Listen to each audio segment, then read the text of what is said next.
kang magiliw, pwes na silanganan, alab ng puso, sa libid mo'y buhay. Lupang linirang, duyan ka ng magiting, sa manlulupig, di ka pasisiin. Sa lagat at bundok, sa simoy at sa langit bumagaw, may dilatang tula at awit sa paglayang minamahal. Ang isap ng matawat mo'y tagumpay na nagniningning, ang bituin at araw niya kailan pa may magdidilim. Lupa at araw ng may ating pagsinta, buhay langit sa piling mo. Ang ligaya na pag may mga api, ang mamatay ng dahil sa'yo.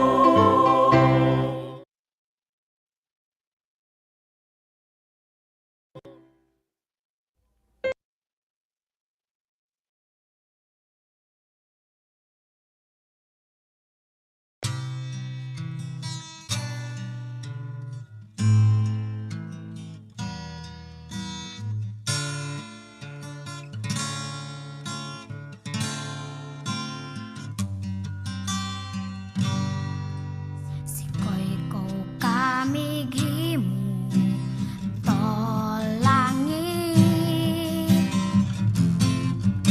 Sikoy ko kamighimu to aldaw ay bulan.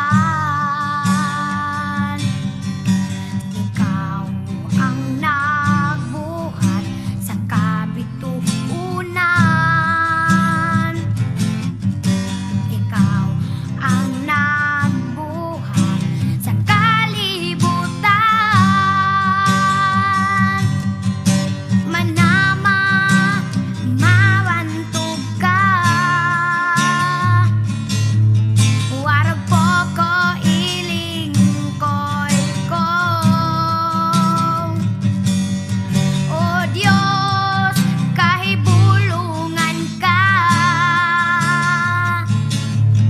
Busa ikaw lang ang simbahon ko.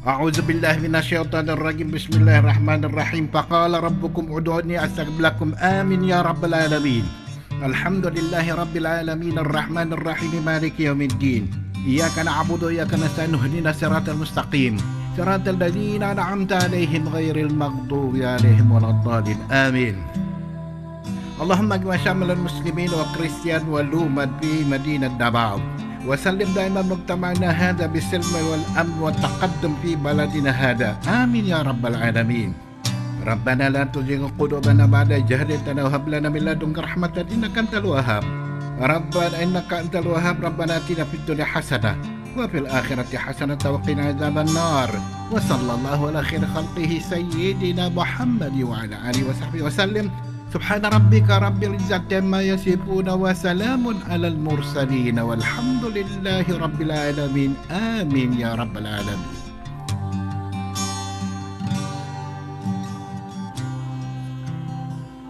In the name of the Father, Son, and Holy Spirit. Amen. Our most gracious Heavenly Father, we come to you today to praise and worship you and give you thanks for all the things you continue to provide for ourselves and our families. Father, we humbly ask for forgiveness for all the times we have offended you, when we forget to acknowledge your presence in the image of our brothers and sisters, and for moments we fail to be good stewards of the blessings you have given us. Continue to guide and protect each one of us, Lord, that we may always walk in the lights of your everlasting love and mercy. Grant us, Father, with your comfort in times of distress and with your strength in times of weakness. Bestow upon us your unending grace and healing, that we may in turn become instruments of gentleness and compassion to others. We ask all this in the name of your Son, our Lord Jesus Christ, with the prayer and the intercession of our Blessed Mother. Amen. Manama, mawantog ka.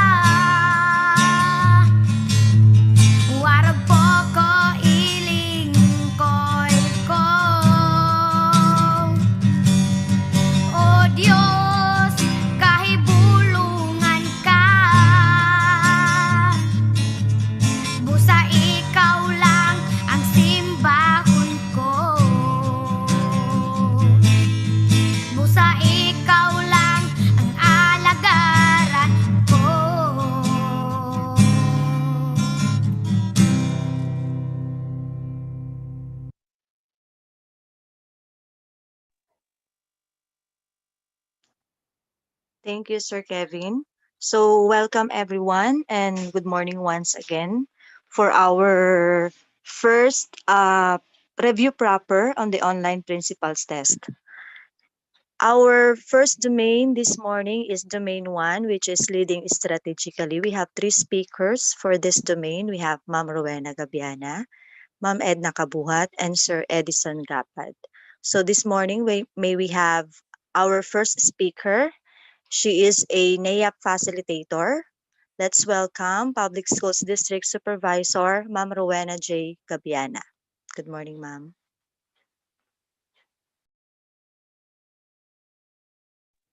Good morning, Ma'am Marlene. Good morning, everyone. Good morning po.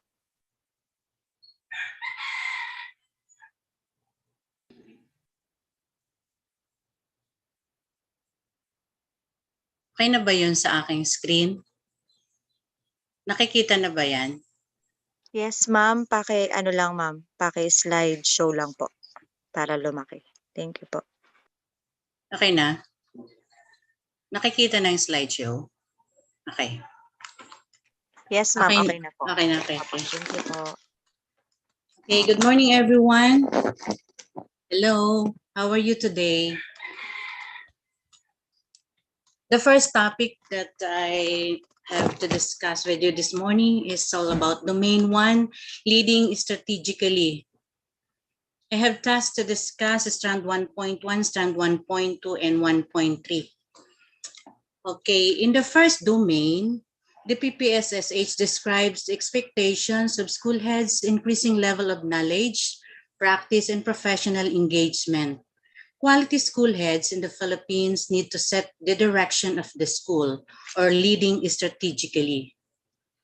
Our objectives for 1.5 hour session, we have number 1, identify the role of the school heads in different career stages, align with the DepEd vision, mission, and values. And number 2, contextualize the different stages in school planning and implementation. And number 3, analyze the importance of policy review and evaluation. Before we go further to our session this morning, let's have an activity. Directions, write the correct word to complete the line or lines. You're going to fill in the blank. What should be the appropriate word for every blank? Okay, are you ready? Yes. Okay. We dream of Filipinos who blank and love their country. Okay, just write your answer. The word is passionately, correct. Please check your work if it is correct and cross out if it is wrong. Number 2, students learn in a blank learning environment. Please write your answer. Done? Okay, the answer is, what's the answer? Child-friendly. Okay, number 3, teachers serve as blank of learning and constantly nurture every learner. What is your answer? Serve as blank. The answer is facilitator. Facilitator. Okay, number 4. Blank contribute meaningfully to blank the nation. Contribute meaningfully to blank the nation. Write your answer. The correct answer is building. Okay, number 5.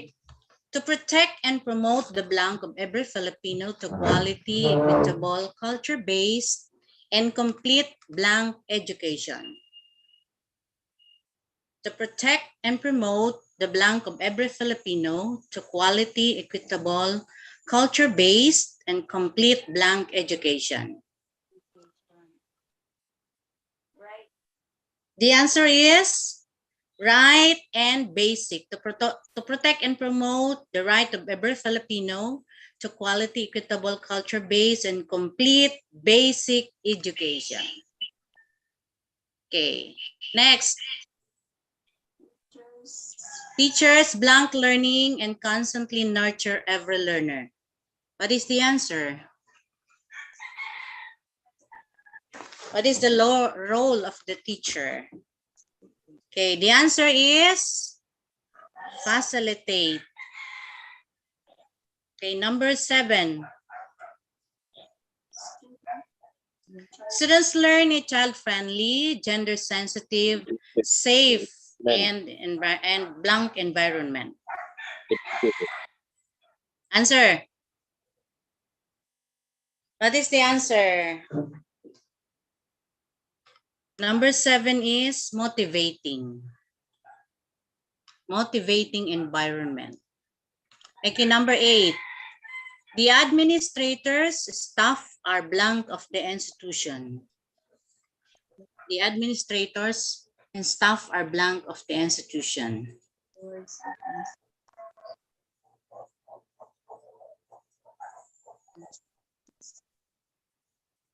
Okay, number 8 is stewards.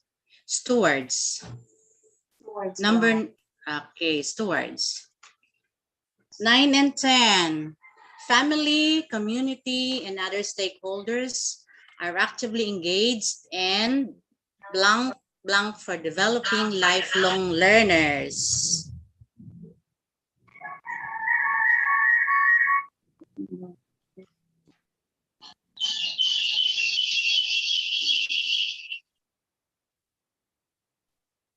What is your answer? Answer, may feedback. The answer is shared responsibility. Shared responsibility. Okay, who got the perfect score? 10. Please open your mic. Who got the perfect score? Who got 10? 9. Ang 9 kaya, wala.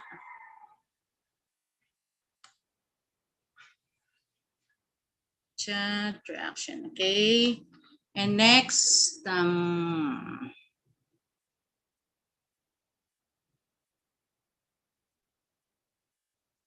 next slide. We have here questions to ponder.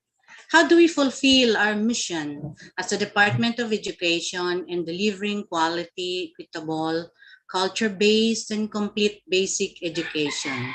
We have here 4 questions. Do we provide our learners a child-friendly, gender-sensitive, safe, and motivating environment? How? How do we provide our learners? Do our teachers ensure the development of each unique learner, and how? Number 3, do our policy systems, processes, and behaviors ensure an enabling and supportive environment for effective learning to happen? And lastly, do we actively practice shared governance of basic education with the entire community in developing all Filipinos? Okay.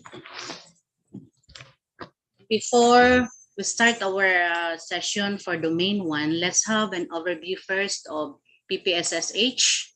It is under DepEd Order number 24, series of 2020, the national adoption and implementation of the Philippine standards for school heads. It introduces a continuum of professional practice that supports school heads to pursue career progression amid various national and international reforms. It is also a basis of a system approach for employment and promotion procedures, provide educational language standards for school heads.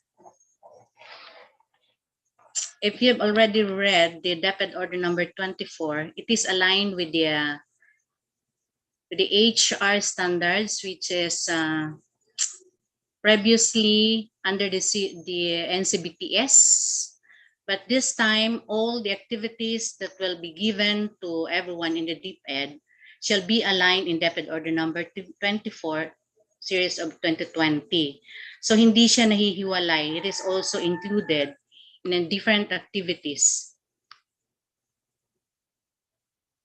We have in the PPSSH career stages, we have 4 stages. As stated in the 1987 Philippine Constitution, our mission states our duty as stewards of education to protect, promote the right of all citizens.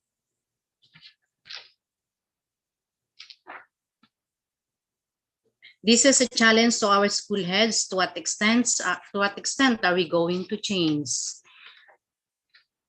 Do we prepare ourselves just for career stage 1, for career stage 2, career stage 3, and career stage 4?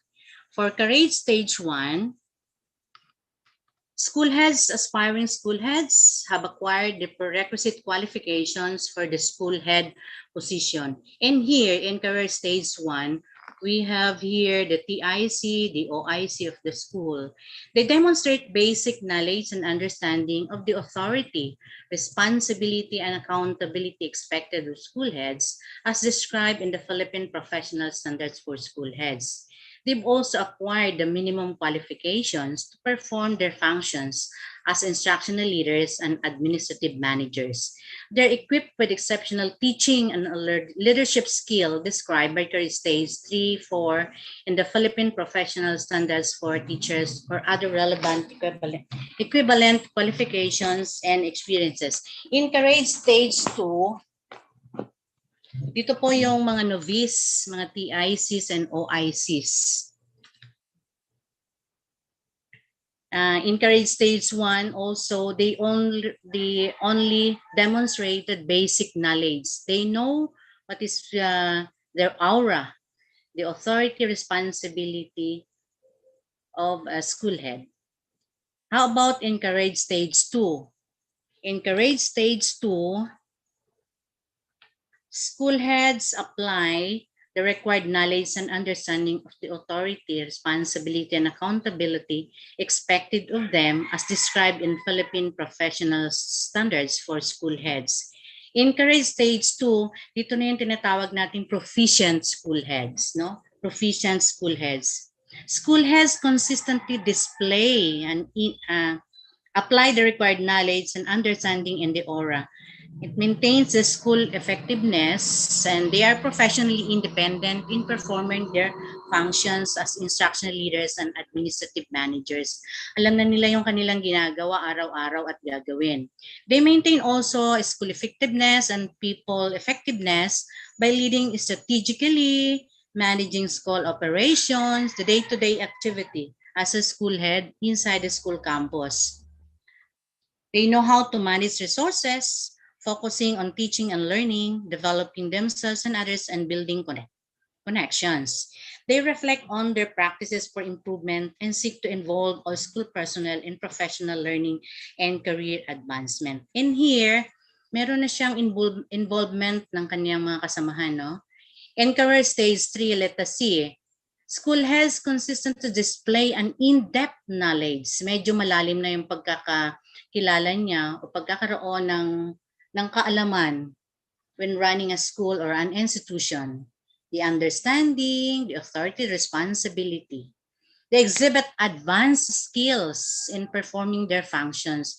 Hindi mo siya in courage stage 3, hindi mo na siya matuturuan. Alam niya na yung ginagawa niya as a school heads, no?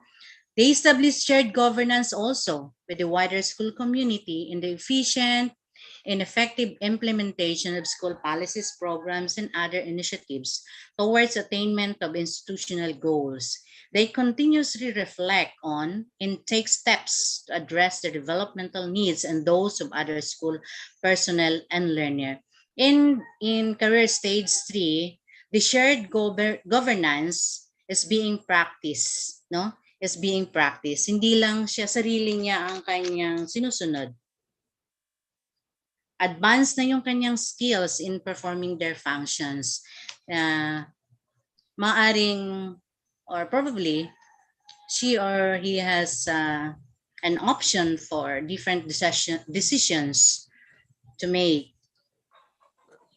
Meron na siyang shared governance sinatawag, involving the community to plan, to have decisions over matters. And in career stage 4, school heads consistently exhibit mastery in their application of authority. And here, ano na siya, role model na siya, and he has mastered already the aura. They model the highest standards of practice in performing their function as instructional leaders. They empower the wider school community. When we say empowerment, hindi lang sa kanya nanggagaling ang lahat ng desisyon at ng plano, no? He or she empowers the personnel inside the institution.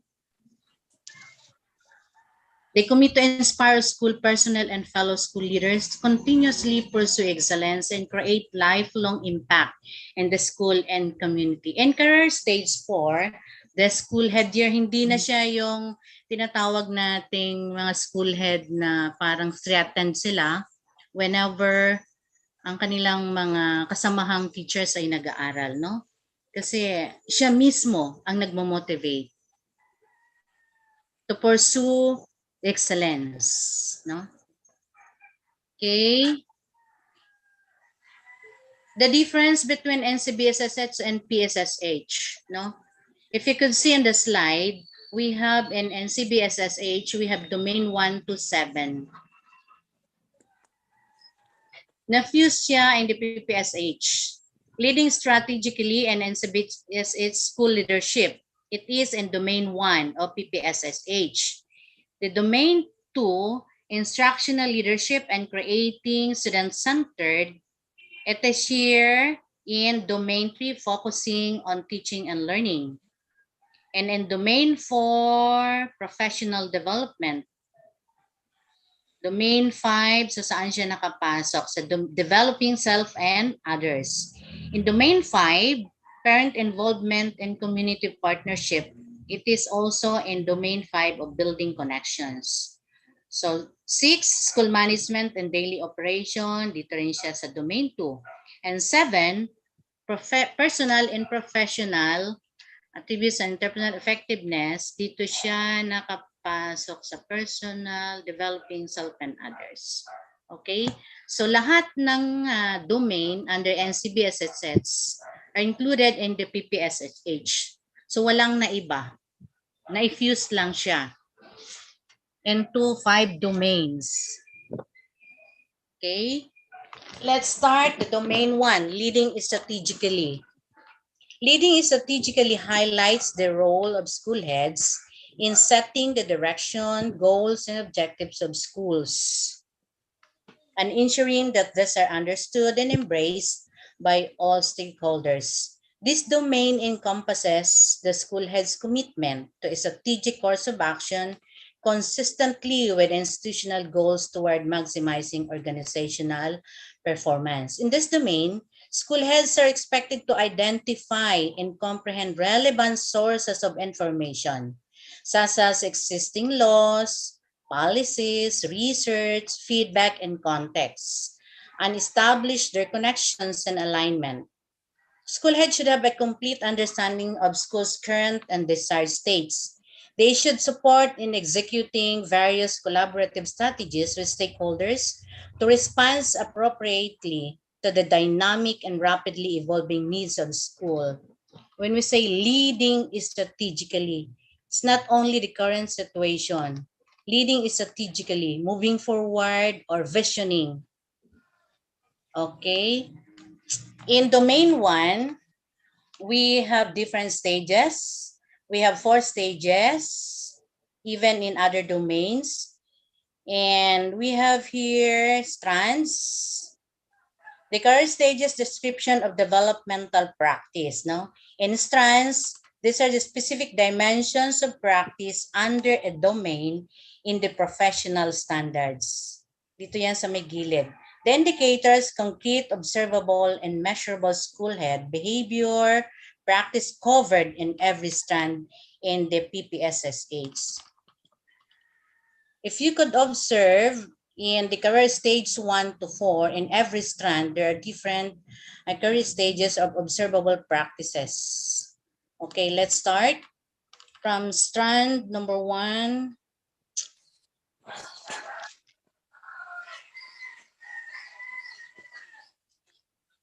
1.1, demonstrate knowledge of DepEd vision and core values to foster shared understanding and alignment of school policies, programs, projects, and activities.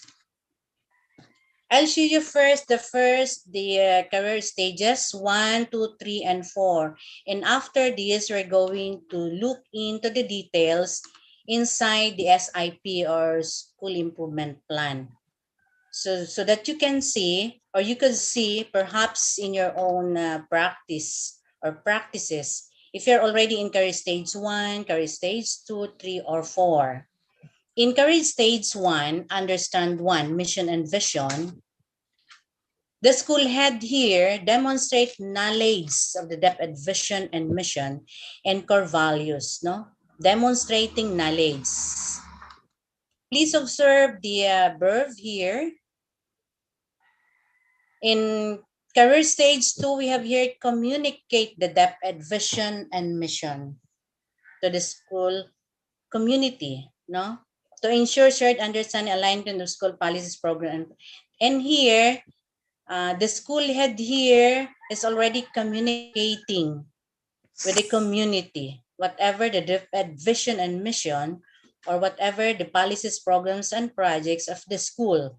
In career stage 3, he's already collaborating with school personnel in communicating the DepEd vision, mission, and core values to the wider school community to strengthen shared understanding and alignment of school policies, programs, and projects. And he is not the only person inside the institution who share the vision and mission of the DepEd.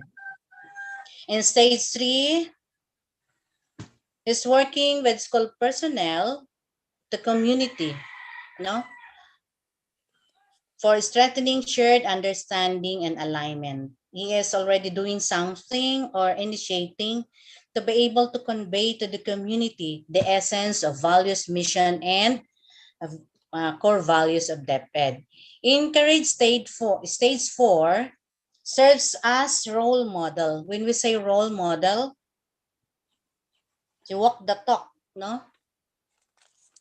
Serve as a role model in school and the wider school community in embodying the DepEd mission, vision, and core values to sustain shared understanding. So, saan tayo dito nabibilang? Sa demonstrating pa lang, we just have the basic knowledge on the DepEd vision, mission, and core values, or we're already communicating with the wider school community. Meron na tayong pakikipag-usap, discussion regarding the DepEd vision and mission. In career stage 3, wino-work out na natin ito. Wino-work out na natin yung DepEd vision and mission, no? You're not the only person here working for the DepEd vision, mission, and core values. In career stage 4, medyo malawak na. As a school head, he leads the organization, carrying the vision, mission, and values in mind and in action. So saan tayo dito nabibilang? Sa career stage 1 pa lang? Alam lang natin, sa ulo natin yung DepEd vision and mission. Pero dito, meron na tayong discussion with other stakeholders. We've already collaborating, and then in career stage 4, nasa role modeling. Okay, let's review our DepEd vision, mission, and core values under stand 1.1. How do we fulfill our mission as part of the Department of Education and delivering quality, equitable, culture-based, and complete basic education? Okay. We dream of Filipinos so passionate to love their country, and its values and competencies enable them to realize their full potential and contribute meaningfully to building the nation. As a learner-centered public institution, the Department of Education continuously improves itself to better serve its stakeholder. This activity is one of the initiatives of the Department of Education to continuously improve the personnel or the people in the DepEd. Our vision is more than just the end goal. It is a dream, a wish, and a prayer. By envisioning, we begin to fulfill our mandate and responsibilities. Okay? Our DepEd mission to protect and promote the right of every Filipino to quality, equitable, culture-based, and complete basic education where students learn in a child-friendly. When we say child-friendly, makikita natin kung gaano ka-safe, no? It is a gender-sensitive, safe, and motivating environment. Teachers facilitate learning and constantly nurture every learner. The role of the teacher here is only a facilitator. Facilitator of learning lang siya, hindi siya ang gumagawa ng lahat ng talking. Okay? Next, Maka Diyos, merong nag-raise ng hand. Mr. Nelo Istemo. Okay, pagkatapos ito siguro ay i-ano natin, if we still have time. The DepEd core values, di maka-Diyos, makatao, makakalikasan, and makabansa.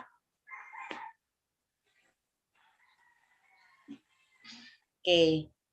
Let's integrate the SIP. The SIP in the school planning and implementation is strand 1.2, the school planning and implementation. 1.2.1, demonstrate knowledge and understanding of the phases of development. No?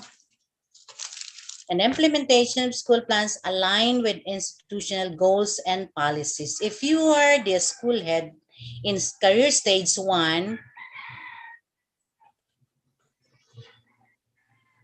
in this stage, the school head has only the knowledge. Usually, is the only one doing the planning.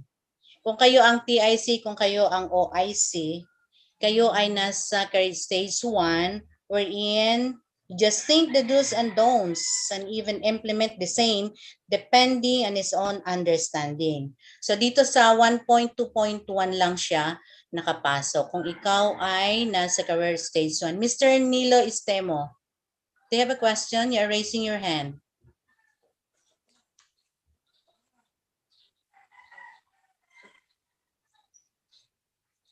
Okay. Napindot niya lang siguro. You only have the basic knowledge on the phases of development. Alam mo kung paano siya, alam mo lang siya kung paano gumawa ng SIP.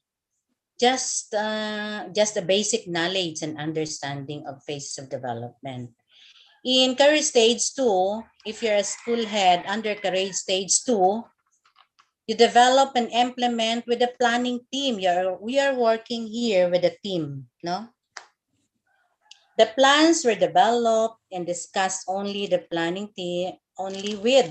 team, and usually he consider here the internal stakeholders. Dito sa 1.2.1, in addition to 1.2.1, dito you are developing the plan with the planning team. Usually with the help of the internal stakeholders, yung mga kasamahan mo lang sa loob, yung mga teachers, no?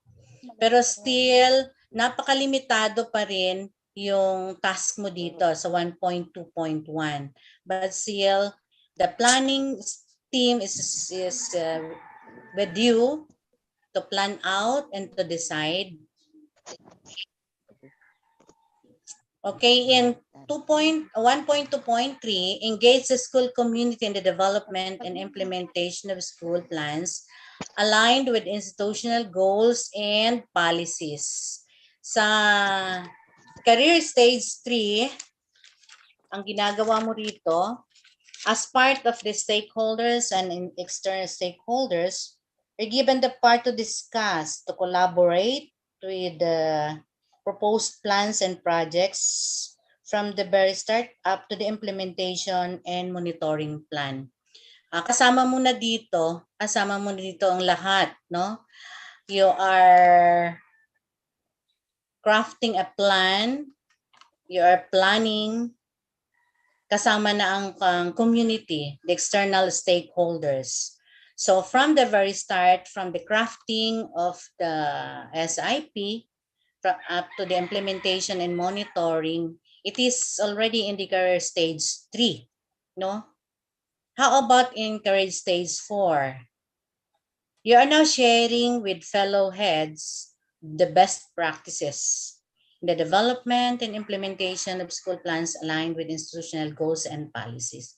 Dito kasi sa career stage 3, pinapractice mo na siya, ginagawa mo na siya.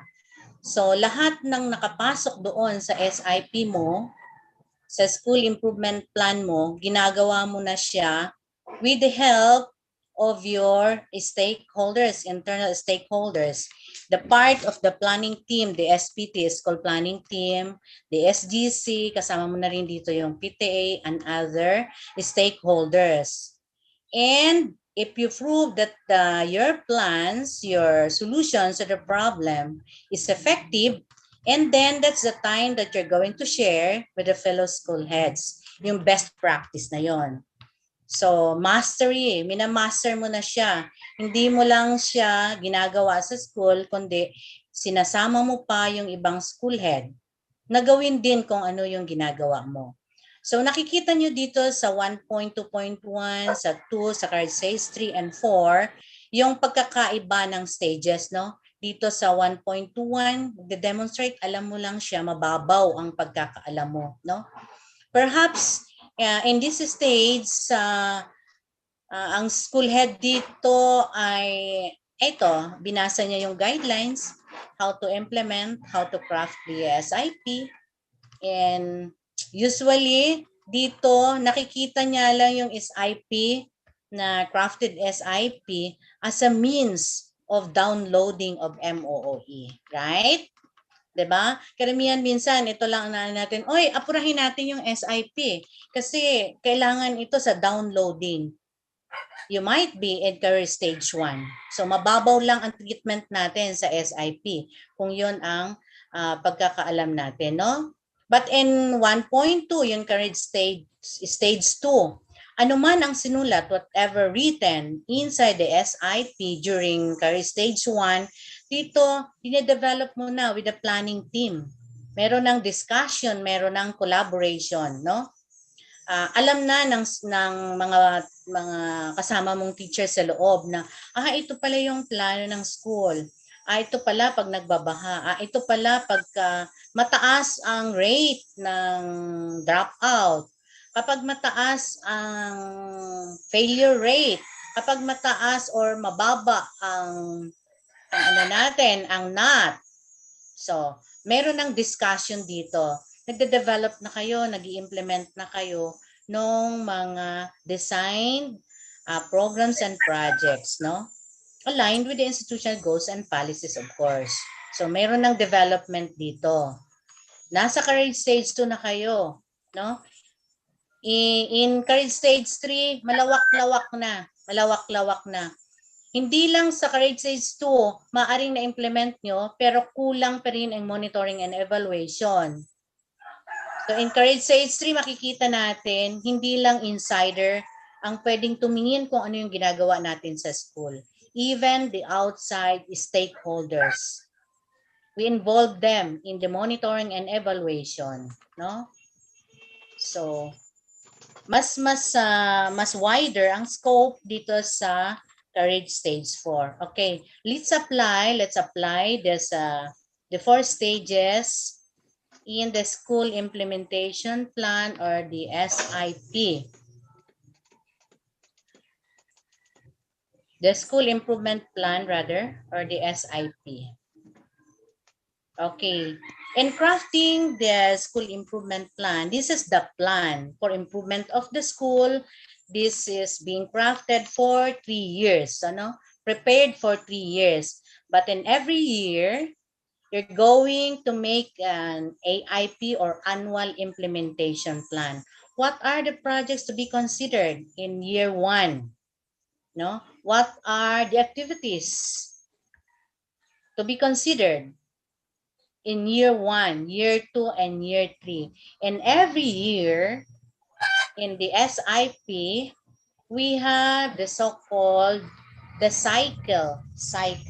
Meron siyang cycle. So assess, plan, and Merong nag-open ng mic. Hello?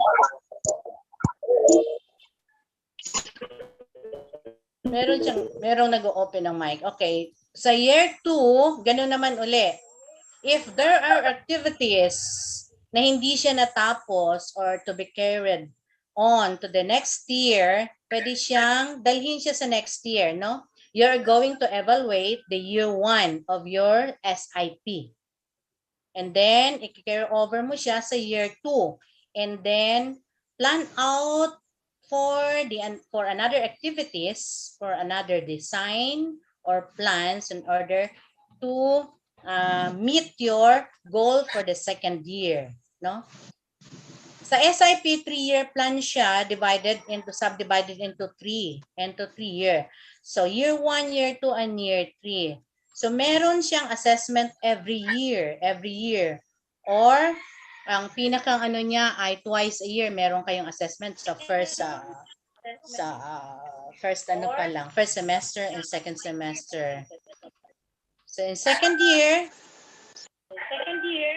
i-assess ninyo yung first implementation of the programs and projects and also nagkaroon ng feedback. Hello? May feedback po? Meron po ano?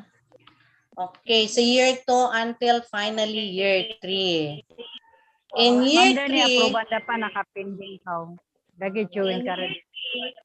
hello po, may naka-open po. Teka, may control ako dito. Remote control. Hello, Ma'am Weng. Yes Sir Kevin, po. kindly mute all the microphones of the participants and please refrain them from clicking emoticons sa mga ano natin, sa slides natin. Thank you.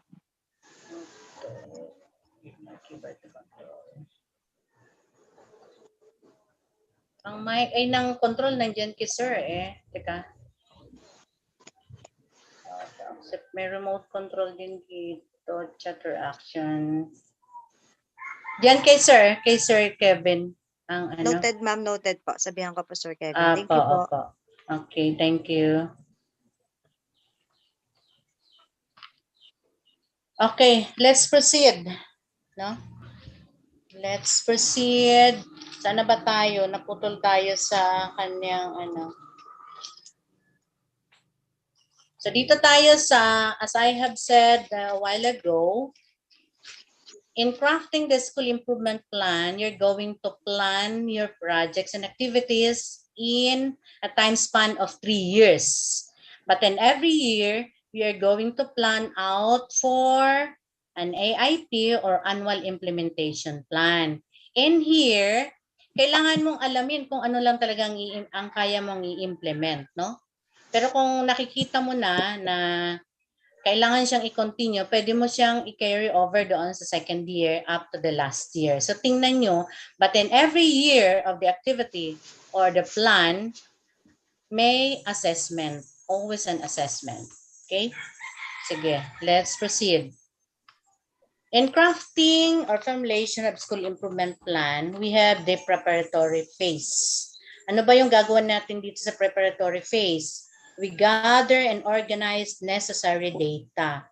Nung kailangan nating data, no, the base data. Kung halimbawa ang plan natin ay 3-year plan, so ano ang baseline data natin para makita natin ano ba ang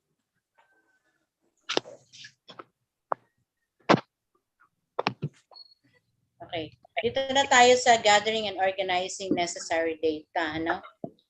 So lahat ng data, pwede nating pagkunan yung ating SRC, school report card, pwede nating pagkunan yung CBMS, yung ating SF4, SF7, community profile.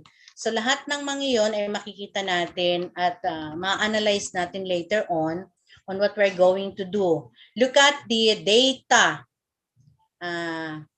sa result ng NAT, sa result ng ating PhilErie, sa result Ma'am, ng excuse po. Yep. Paki-percent lang po ulit na wala po kasi. Ay, nawala. Okay ka. Ano ba yun? Bakit nawala? Nawala, sir? Opo, punta lang po kayo ulit sa Zoom tapos click nyo lang po ulit yung share screen. Oo.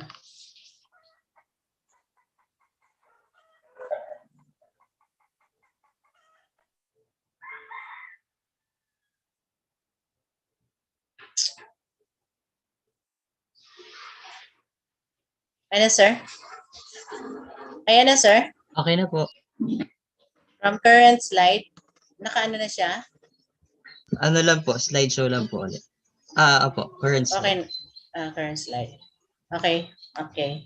Okay na? Pati sounds po. Yes, ma'am, rinig po. Kita na rin po. Okay, okay. Let's continue our discussion with the preparatory phase.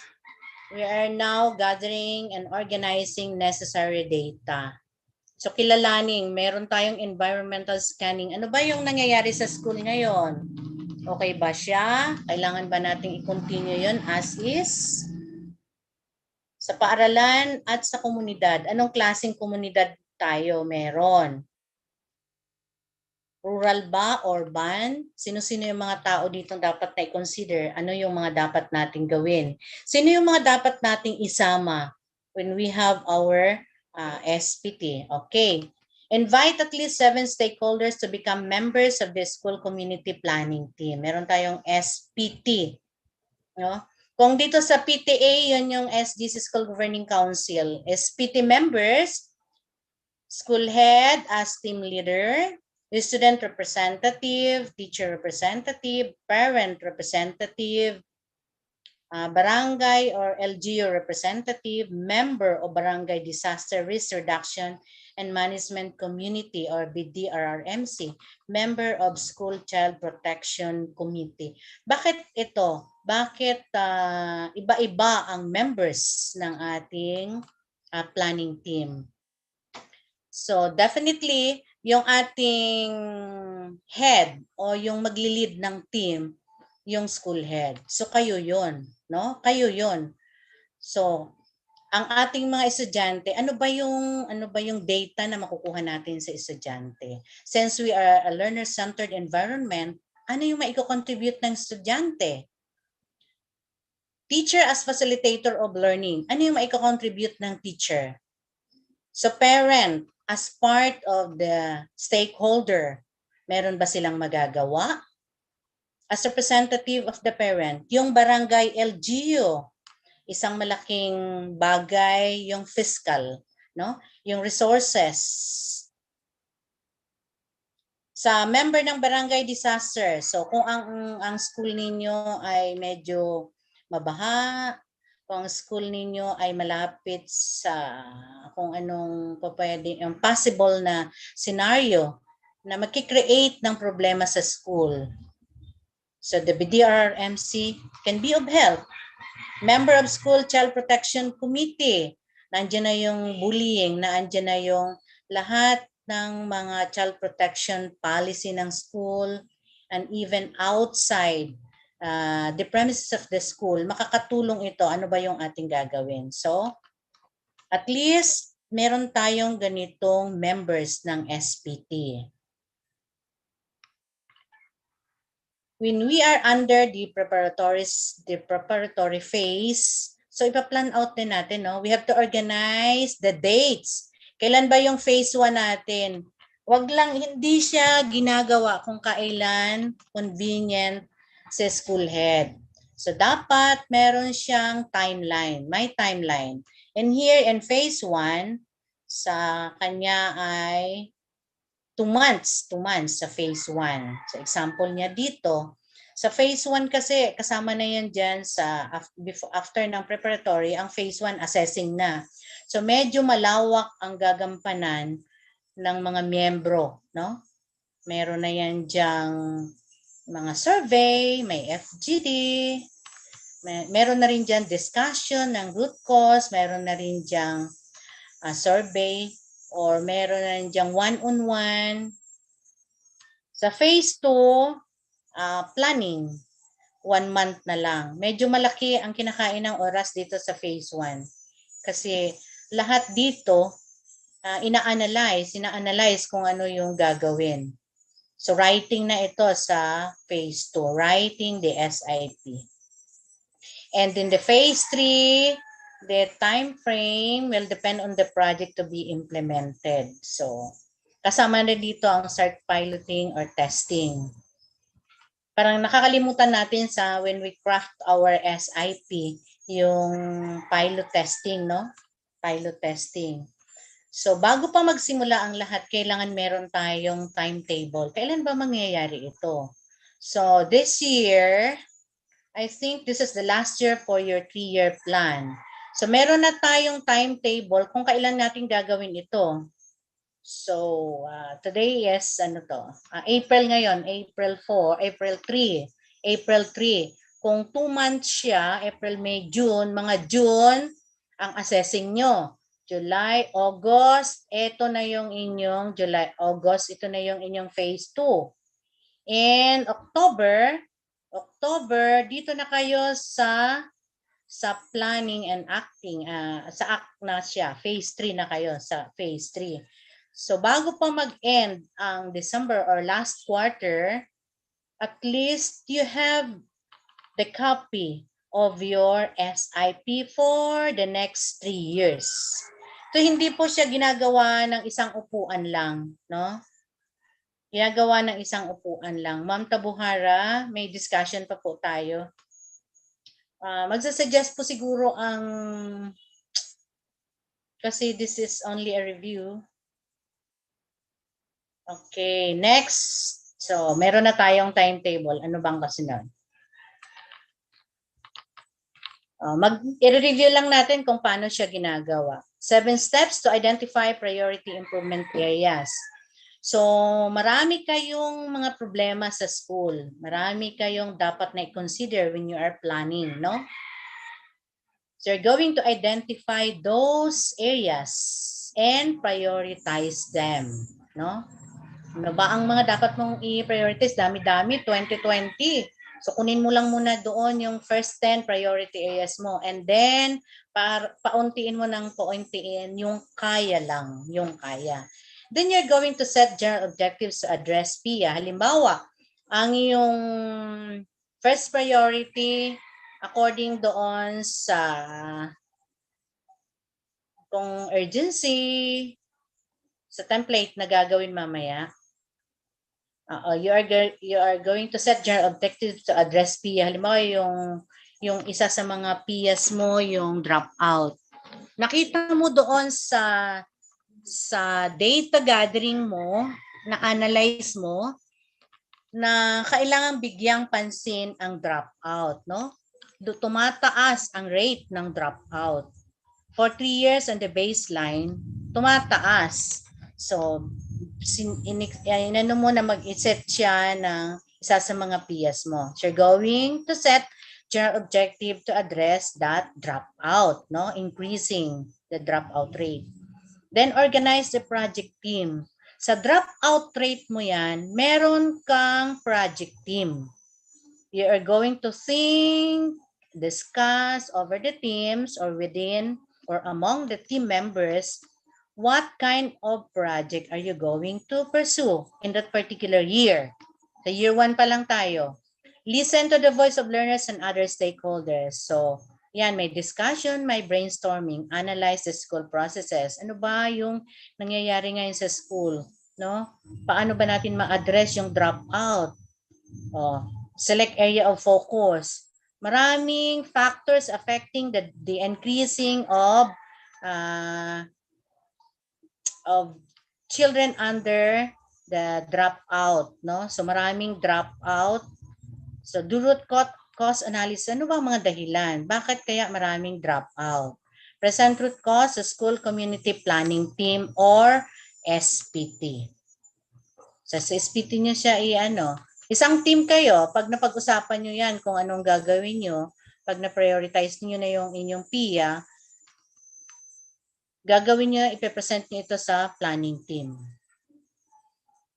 Sa assess phase, sa phase 1 tayo, halimbawa, ito, ang division target ay 0 dropout, no?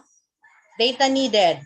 Nakita ko, sa pag-observe ko sa ibang mga schools, no, not to mention the particular school, ang nilagay rin din nila dito, dropout rates over the previous 3 years.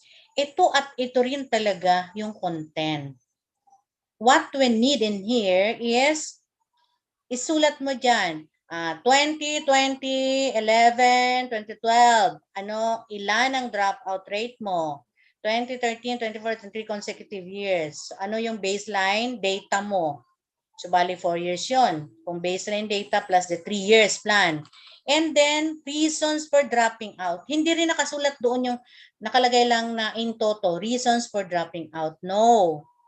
Isulat nyo kung ano ba yung reasons for dropping out. Saan nyo ba nakuha ito? Doon sa analysis, di ba? Doon sa pagkuha nyo ng mga data kung anong kinakailangan. So, naka-contribute ba siya? So, ito.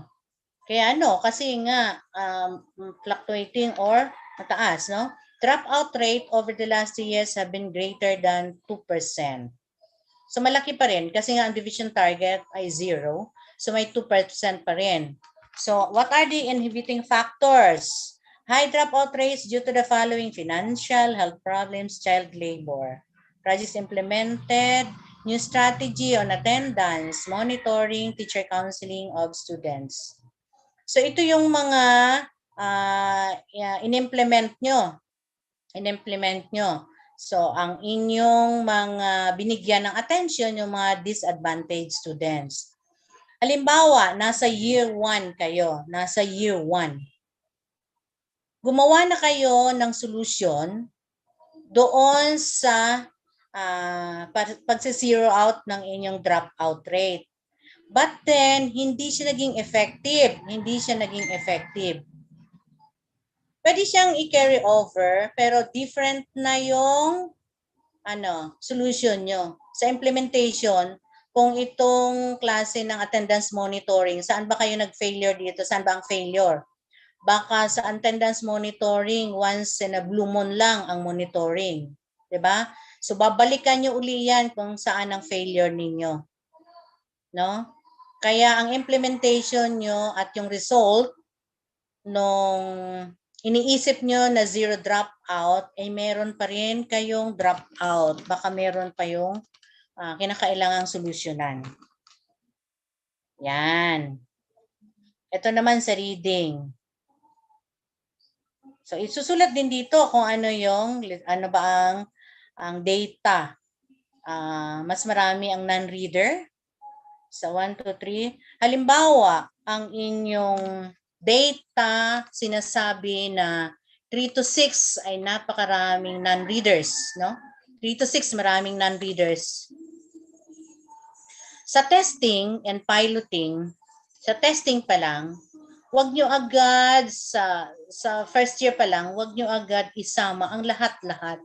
So kumuha muna kayo ng isang section. Halimbawa, kung 5 ang section sa grade 3, kumuha muna kayo ng isang section doon at yun ang pilot test ninyo. Yan. Kapag naging effective yung inyong action, yung inyong solution for that particular problem, you can now include the rest of the child under the non-reader or ano bang isang na yun, yung pinakamababa pa. Frustration. Okay? Yan. Making general objective. To reduce the dropout rate from 4% to 1% in 3 years. So, yan. Ito yung baseline. So, in 3 years, so ito yung in 3 years. Ang division target kanina nga ay 0. Dito may 1%. So, how much and by when? So in 3 years, dapat makita na natin kung ano yung patutunguhan ng ating project. No? Kung sa reading naman, kung ang frustration natin ay ilang percent ng population, so ilang percent ang kakayanin natin in 3 years time? Diba? We have here sa PO1, low enrollment, kung mababa ang enrollment. Ano ba yung mga factors affecting the decreasing enrollment? So yun doon, i-analyze nyo kung bakit, kung paano, at ano yung mga possible solution. In one problem, there are several solutions. But when you have the project design, you must have only one solution per project para makikita nyo yung focus ninyo. Halimbawa, sa low enrollment, ano lang yung solution nyo dito? Kung marami kayong solution ditong naiisip, pag-isipan nyo muna yung isa, and then another project, design na naman yung isang solution. Para mas makikita nyo, hindi pwedeng sabay-sabay na maraming solution dito sa isa. Hindi nyo makikita yung effectiveness ng inyong dinesign, no? Sa flooding, medyo ano tayo dito, sa flooding. Anong solution? Mga long-term to. In 3 years siguro, pwede kayo mag-phase 1, phase 2, phase 3. So in 3 years time, baka nakita nyo na kung ano ang mangyayari dito. So meron ding isang hahawak niyan, may isang team. Sa dropout, sa high absenteeism. Okay, marami yan. Iba't ibang project design. Gagawa kayo, mag-iisip ng project design. May kanya-kanyang team na hahawak ng mga yan. Yan. When prioritizing, ito yung tinatawag natin kung gaano ba siya, bibigyan natin ng points kung strategic importance, urgency, magnitude, feasibility, and then we come to the average and then the interpretation. Dito sa table na to, nakita natin na ang very high ang priority ay yung high absenteeism at saka flooding, no? So, ito yung mas mauuna nating bigyan ng tutok, bigyan ng pansin.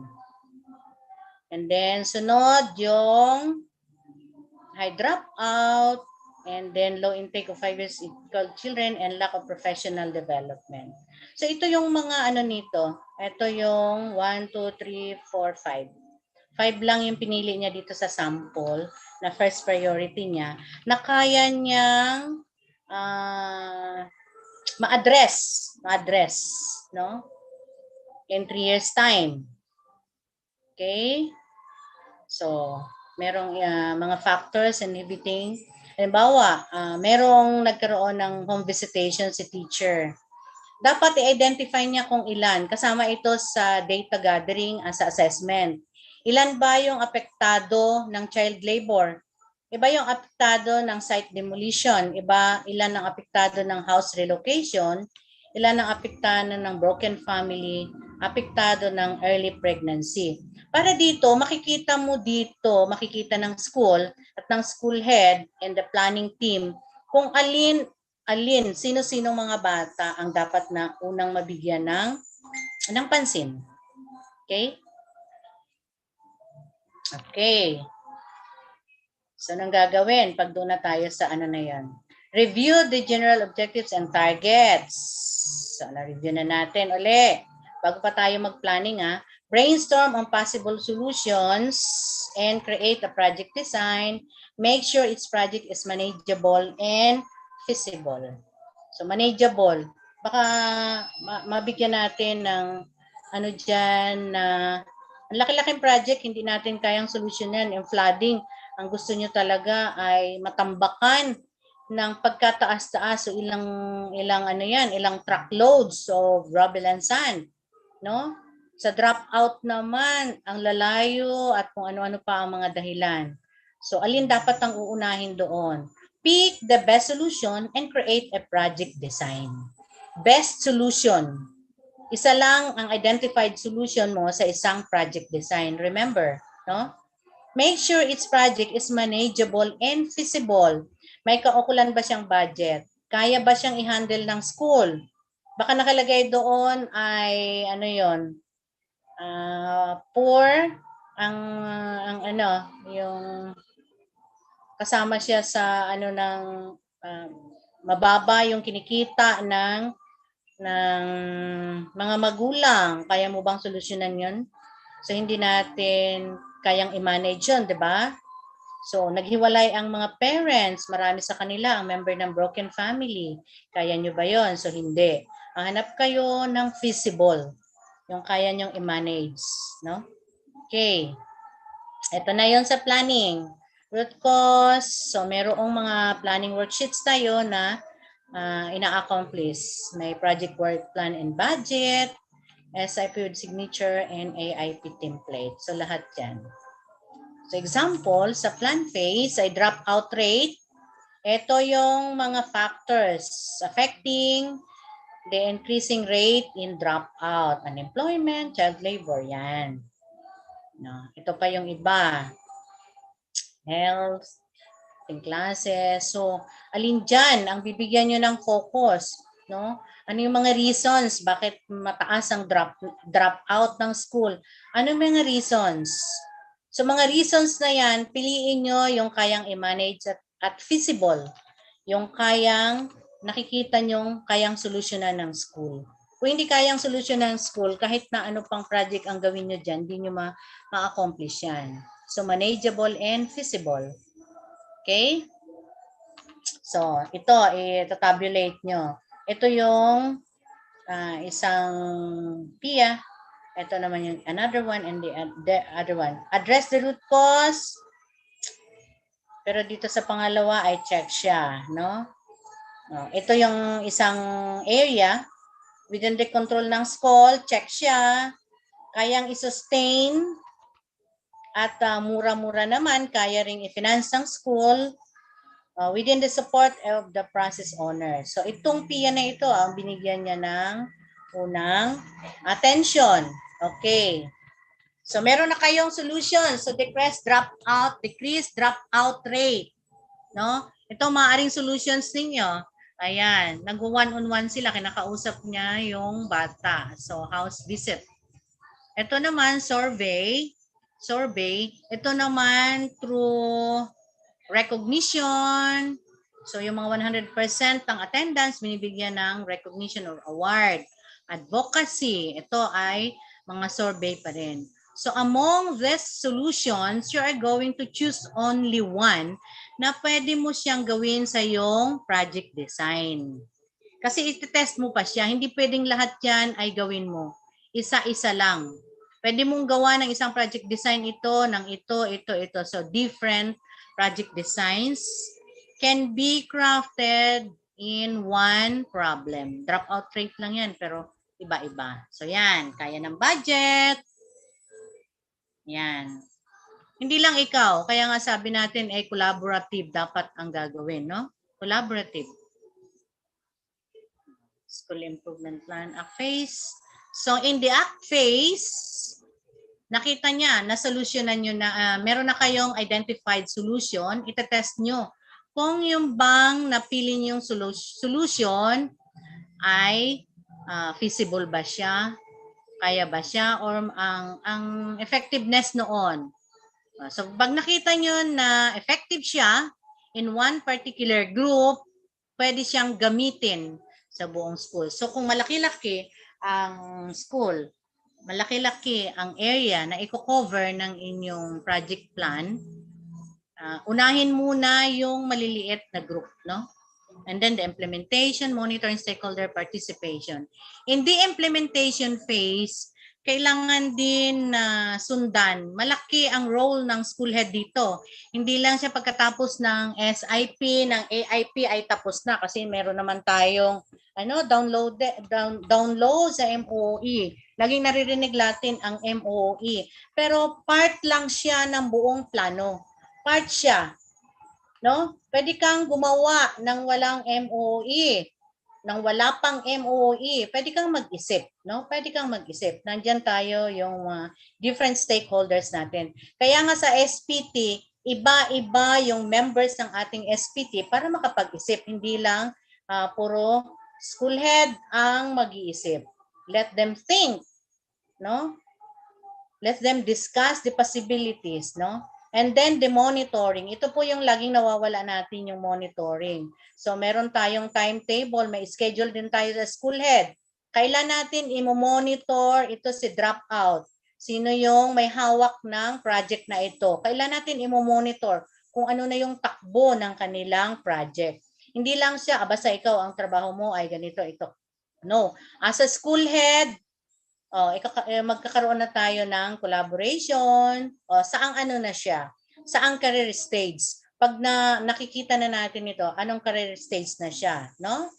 Stakeholder participation. After the monitoring and evaluation, halimbawa na-test na natin siya, na-pilot test na natin siya, at diretso na tayo sa kabuuan ng project implementation, dapat malaman din ng stakeholder kung ano yung nangyari sa pilot testing natin.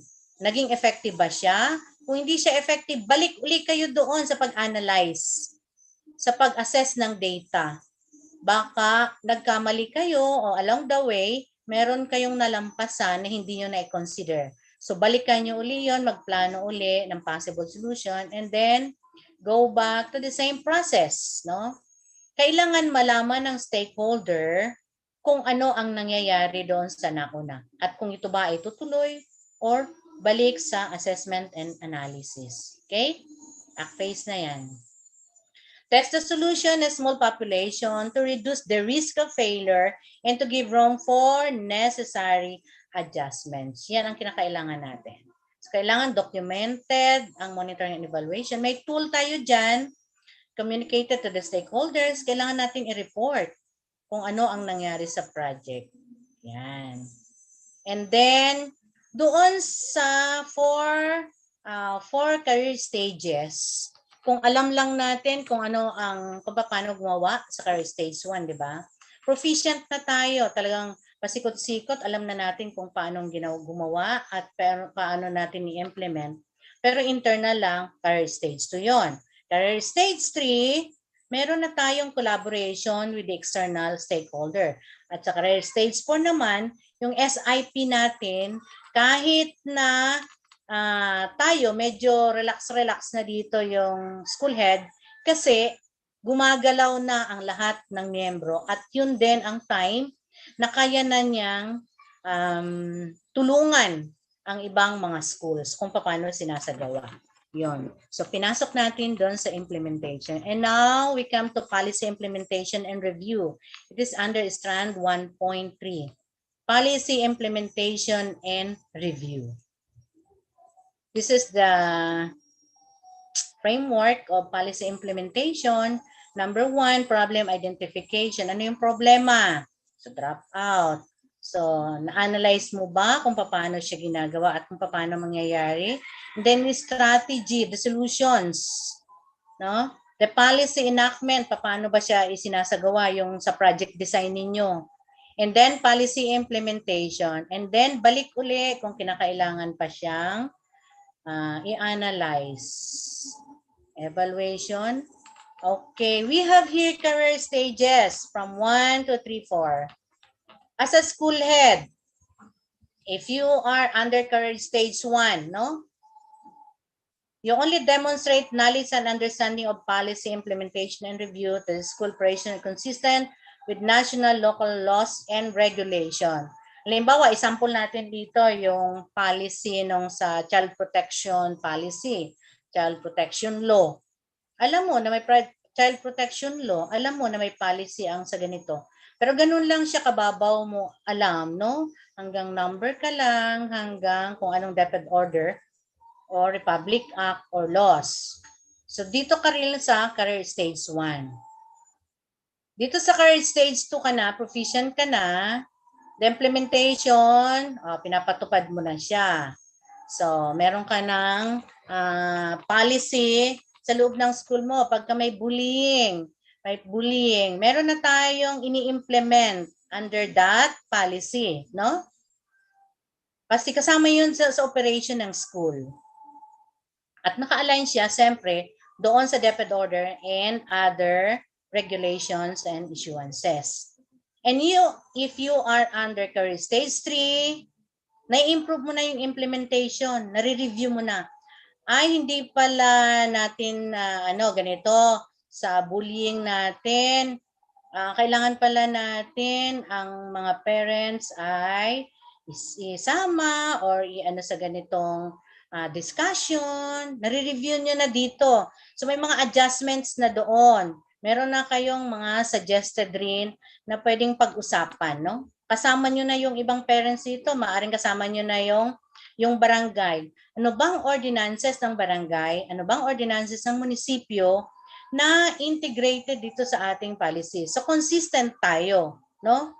Baka dito sa inyo ay alas 9, sabi natin, ay dapat ang mga bata alas 9 pa lang nasa bahay na. Pero dito sa stakeholder sa labas, inaalaw nila hanggang 9, hanggang 10.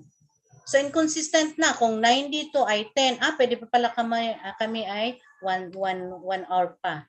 So dapat kung dito tayo na sa 3 or stage 3, naka-align na ang lahat ng policy natin. Na-review na natin, nagbigay na tayo ng nagkaroon na tayo ng discussion doon sa ibang stakeholders. Sa career stage 4 naman, kung ang school head ay nagre-recommend na, no? Kasi na practice na ito, effective na ito dito sa under ng career stage 3 sa school namin. So, kailangan mo na sigurong mag-recommend sa higher authorities. Ito po sa child protection law.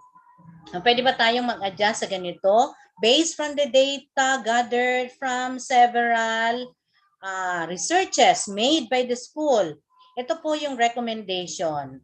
Di ba? Napakataas na yung level ng iyong dito, ng capacity. Because you are already a recommending authority. You have the power or you have the guts na magbigay ng suggestion at mag-recommend. So yan ang sa policy, implementation, and review. Ipasok natin dito sa scenario. Okay. Ayan na yung kaninang inano ko rin.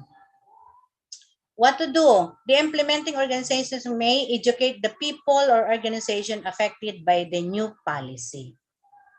So kung tayo nasa school, kasama natin din yung ibang stakeholder para ipaalam kung ano yung pinag-usapan sa loob ng school. Hindi lang dapat school ang nakakaalam. Ang iba, merong mga bulletin boards para malaman ng stakeholder, external stakeholders kung ano ang ating mga policy. Monitor and enforce the policy as needed. Who can play a part in policy implementation? Sabi dito, there is a wide range of people and organizations that can be involved in policy implementation depending on the level of enactment. Diba? Kung ang policy implementation natin ay true to all school children lang or elementary or secondary or even outside the barangay, kasama yon. So depende. As you implement the policy, stakeholders can help. Kung halimbawa, ang policy nyo sa clean and green, meron kayong policy sa loob, meron ding policy ginaano sa pwedeng naka-align ang lahat ng yon depending on the range, no? Depending doon sa mga implementer. Identify and coordinate resources and support. For example, one of your partners may coordinate or develop educational or communication activities. Saan na ito? Anong career stage na ito? Mayroon na tayong partners. Ito ay under na ng career stage 3. Diba? Okay. Provide support large-scale changes to existing processes. Providing sa pang-large scale na ito. Might help set up a website with information implementation guidance. Saan na ito? No? 3 to 4. Okay? Plan for policy, pragmatic, and fiscal sustainability. A partner might create a strategic plan that identifies where funding will come from once initial funds are exhausted. No? Kaya niya na makipag-collaborate sa labas, no? Kaya niya na ring magbigay ng mga recommendation kung paano pondohan ang inyong iniisip na pulisiya or implementation projects and activities. Okay? How can you increase the likelihood of achieving the policy's intended outcome? Keep the desired outcomes in mind. Begin with the end in mind daw. So nag-start kayo ng inyong project plan, isipin nyo na sa dulo noon, kung zero ang iniisip nyo na ang inyong dropout ay ma-zero, isipin nyo na after ng inyong project design, ng implementation up to monitoring, ang outcomes niya ay zero talaga. Yan. Ay resources that can help you implement, define who is involved, and who does, and what during implementation. So, plan. Yan. Kanina ay ano na natin yan. Ano? While planning for implementation is necessary, it helps to identify how, when, and why home implementation will be assessed. Ito ang laging nawawala. Monitoring implementation keeps everyone involved, aware of any possible barriers, as well as any intended, unintended impact of the work. Ayan. So, I have only 2 slides na lang. Keep in mind that it can take some time to fully implement a policy. No? Hindi siya in a wink of an eye, parang tapos na. Kasi ano na ito, pwede nang i-submit, nandun na lahat. Kung tayo nagra-run ng school, kailangan yung heart natin talaga nandoon. Hindi lang siya sinasabi na tayo karamihan dito sa group na ito ay mga PIC, di ba? PIC, HT, OIC, or naka-assign lang tayo sa school na kung saan ang iba naman ay mga master teacher. Keep in mind, at saka kailangan din natin sigurong isa puso. Hindi lang siya for the sake na kailangan nating fame and glory.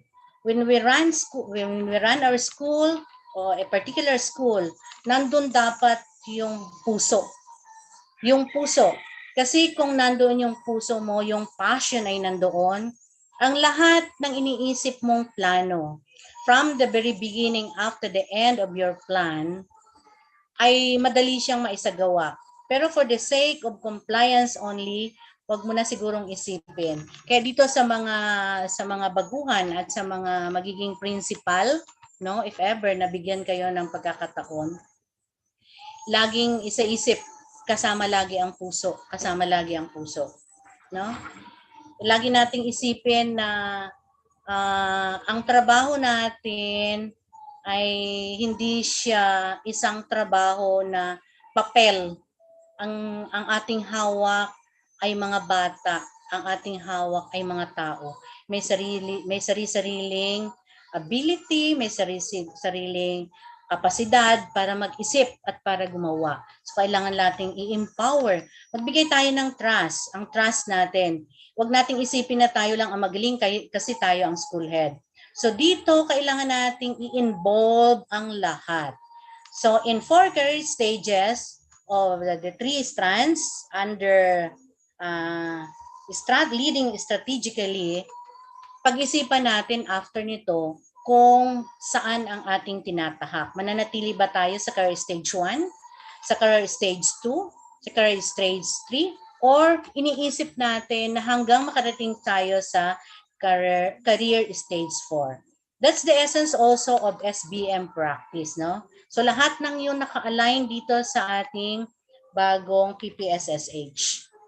To finally end my presentation, the reality is that the only way change comes is when you lead by example. And that ends my presentation, and thank you for listening. Okay, meron pa ba tayong ibang So medyo, okay, 1.5 hour, okay? Ilang minutes bago mag 9:30. Thank you sa lahat.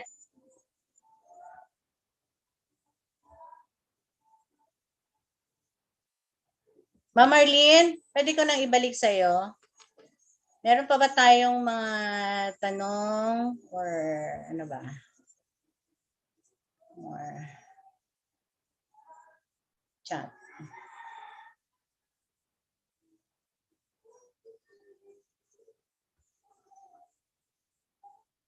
Thank you. Thank you sa lahat. Thank you everyone. Thank you so much, Ma'am Weng. Okay. Let's give a virtual clap to Ma'am Weng. Yan, thank you po sa lahat. Meron po bang mga queries or any clarification yung mga participants po natin? Ma'am Weng, pwede po kaya sila magtanong? Baka meron silang Sige, may 5 minutes pa. concern. 1 and a half. Thank you po. So kung sino po yung merong query o gusto pa pong mas maintindihan sa diniscuss ni Ma'am Weng. Anyway, maraming salamat po Ma'am Weng sa opportunity na ibinigay mo po sa amin. Kasama po ako sa uma-attend ng principal's review. Wow. Marami po kaming natututunan. Opo. Thank you so much you. po. Thank you. Opo, thank you po. So kung may mga queries po kayo, meron pa pong natitirang 5 minutes si Ma'am Weng. Thank you po.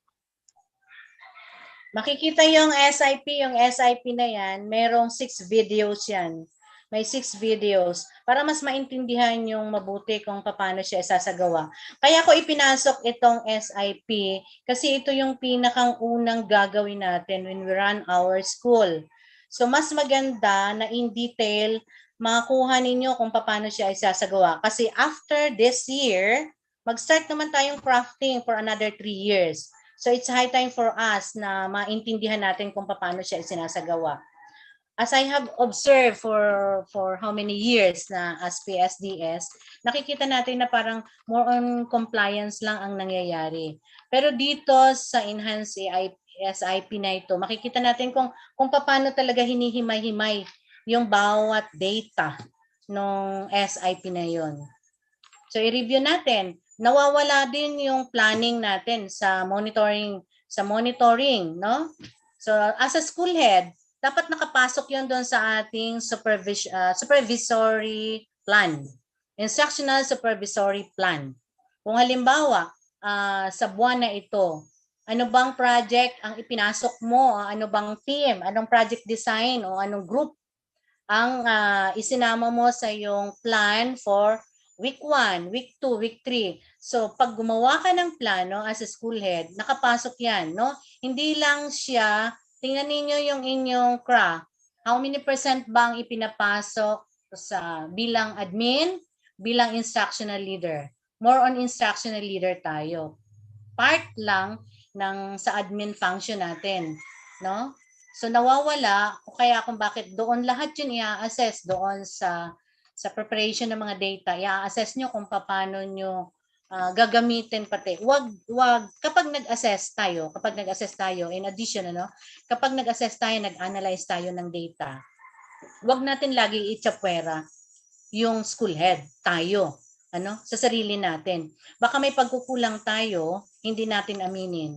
Bago lang magkakaroon ng solution sa problema, kung aaminin natin na problema yon. So baka problema, nakikita natin, more on admin function tayo kasi most of the time ay nakaharap tayo doon sa tinatawag ng liquidation. That is part of the admin function sa fiscal management natin. So baka napabayaan na natin. Ito yung pag-monitor ng mga projects natin, mapabayaan na natin yung mga observation. So yan lang po, kailangan nating i-accept na meron tayong pagkukulang, meron tayong weaknesses, no? From there, makikita natin na magiging maayos ang plotting ng ating schedule. Kasi pag sabihin, ay kasi. So meron tayong doon, if ever na hindi mag-work itong na ito, saan tayo mag-adjust? So yun, ipaplano pa rin natin. Halimbawa, ang Monday natin ay nakalagay tayo sa planning ng project 1. Project design 1 natin sa dropout. Hindi tayo naging available kasi merong training program ang division or regional. So, paano tayo mag-adjust? So, meron tayong mga paraan kung paano natin ma-adjust at ma-met yung objective for that particular week or month. So, ibig sabihin, planado ang lahat, no? Planado. Okay? Any question? Meron pa ba kayong itatanong? 9:30 na. Okay? If none so far, thank you, and mabuhay tayong lahat.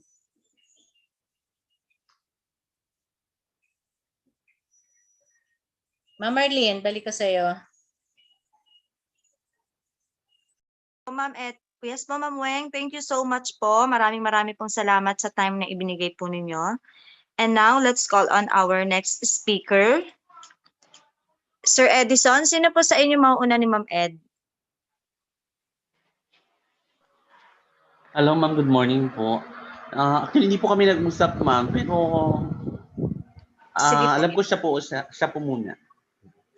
Mukhang hindi pa siya nakakain dito sa ating sa ating Zoom meeting. So, Sige po. pwede pong kayo na muna, sir. Okay po ma'am, sige po. Okay, our next speaker for our online principals test review is a principal of Nara District, Sir Edison Gapad. Welcome, sir. Thank you po. Thank you po ma'am, saglit lang po .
Hello po ma'am.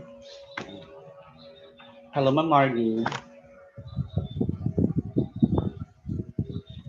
Yes, Sir Ed. Okay na po.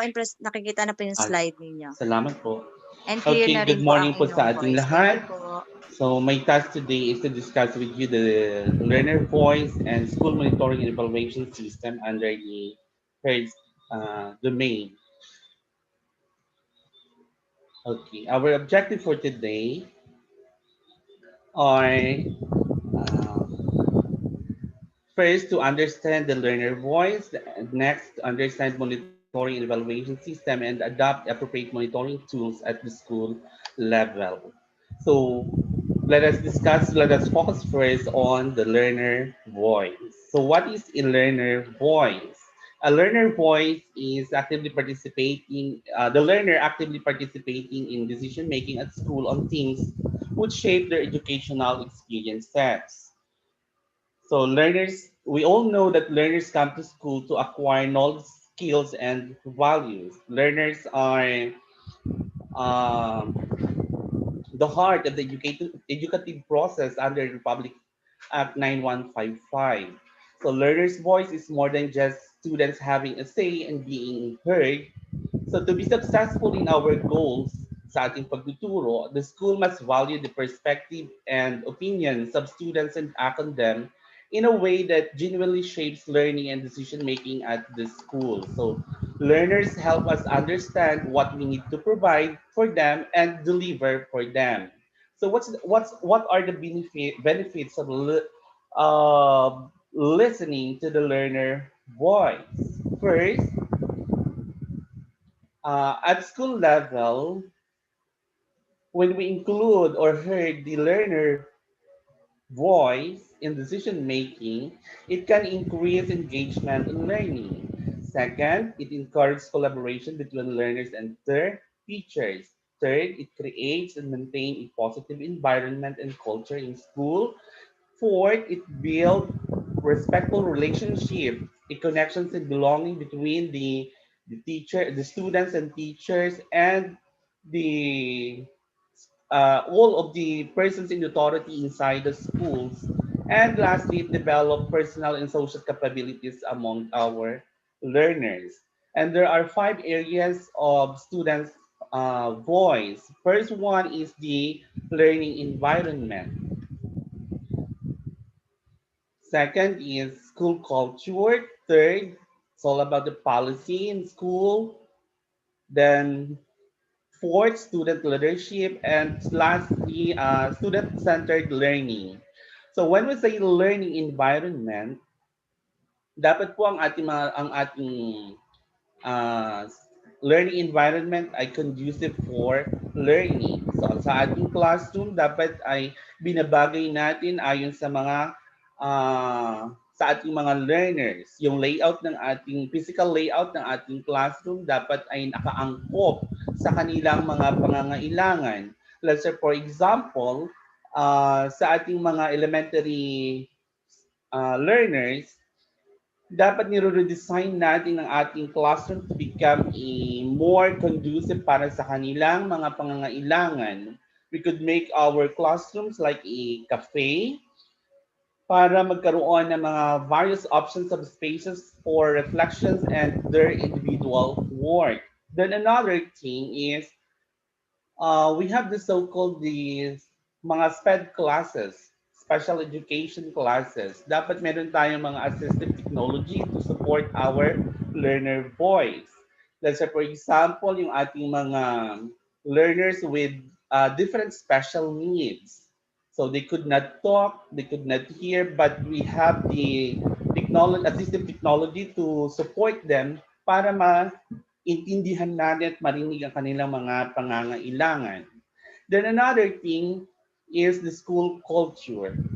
Said that school cultures that respect the rights and responsibilities of students. So let us involve our students sa ating school, and of course, let us encourage their students' responsibility in the school and in the community. So alam natin na we have students or the learners have different rights. Among them are uh, learners have the right to receive relevant quality education. They can freely choose their field of study, subject to existing curricula, and contribute to continue their course they're in, and the right to school guidance and counseling, the right to access of his own school records, and so on and so forth. So dapat alam po natin ito, yung ang mga karapatan ng ating mga mag-aaral. So ilan lamang po ito, marami pa po ito. So, and another thing, we need to foster a school-wide philosophy of school-wide philosophy of global citizenship.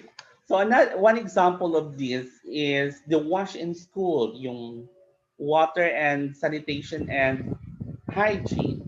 So we need to promote health-seeking behaviors among our learners, not only in principle, but more importantly in practice. So dapat po napapractice nila hanggang sa maintindihan nila at may sagawa na nila sa kanilang buhay.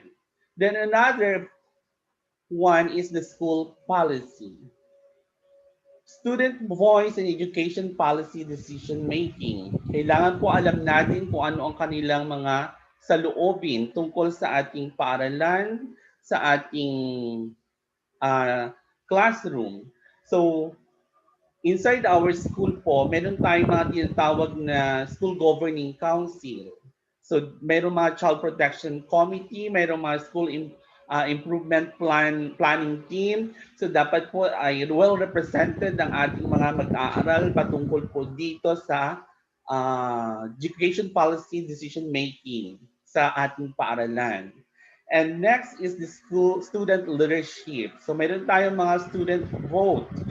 So, meron dapat tayong mga parallel elections sa ating mga mag-aaral at isa sa best example po nito ay ang ating mga SPG at ang ating SSG. So dapat po ito ay pinapractice sa ating mga paaralan. So, since it is believed that the SSG is the foremost co-curricular student organizations authorized to operate and implement pertinent programs, projects, and activities in our schools. Then another one is ang SSG ay groundwork for good governance, volunteerism, unity, and cooperation. Kaya dapat provide po natin ito sa ating mga mag-aaral. And another thing, there are different student leadership organizations or clubs na dapat po ito ay active. Gaya ng mga YESO, mga Barkada kontra Droga, mga science club, math club, and so on and so forth. And lastly is student-centered learning. So dapat po ang ating pagtuturo inside the classrooms ay nakafocus sa mga real-world experience. So students have multiple ways to think about how their learning connects to what's happening in the world. So dapat po ito ay makatotohanan. And another thing, dapat ang ating mga teaching strategies, ang ating mga approaches ay nakabase ng ayon sa Republic Act 10533 under ng Rule 2, Section 10.2 ng ating mga different approaches and strategies ay meron tayong 2C, 3I, and 1R. Constructivist approach, collaborative, inquiry-based, integrative, inclusive, reflective. So, hindi na dapat mga spoon feeding. So, those are the areas of student or learner's voice in our school. Then another thing, medyo mabilis lang po ako, pasensya. The school monitoring and evaluation system. So, okay na po ba ang ating bilis, Ma'am Marlene?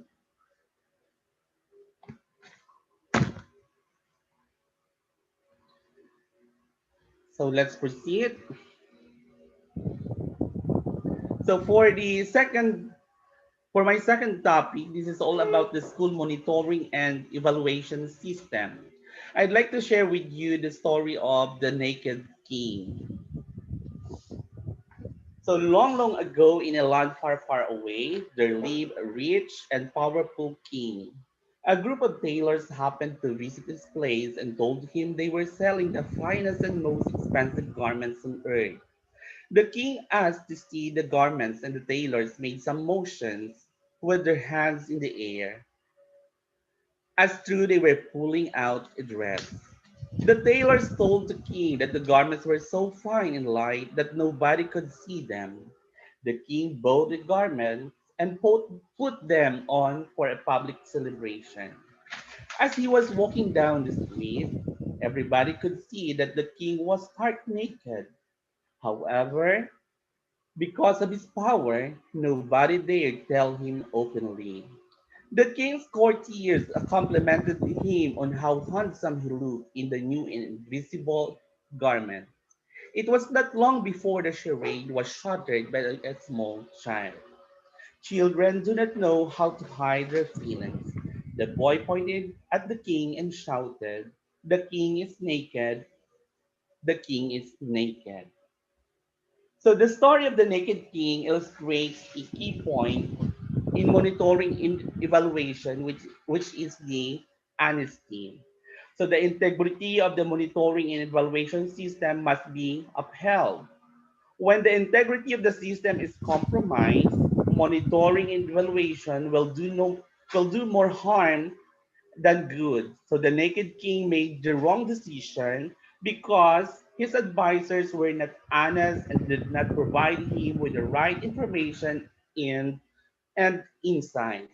So such is the importance of monitoring and evaluation. So I'd like to present with you the scope of monitoring and evaluation system. So the SBM or the school-based management is one of the most challenging tasks as far as human resource development is concerned. So as the school manager, the school head must be able to balance the competing requirements of school improvements, teachers development, and the provision of quality teaching and learning process. As an integral part of the education system, the school head must be able to adjust to the needs and expectations of stakeholders. So the school head must continuously improve itself to meet the divergent and changing demands of learners, teachers, and stakeholders. So in order to face up these challenges, timely and correct information must be on hand to enable the school head to make the right and relevant decisions that will facilitate the appropriate managerial actions. Thus, the school monitoring and evaluation system is needed. Now, the question is, what is monitoring and evaluation system?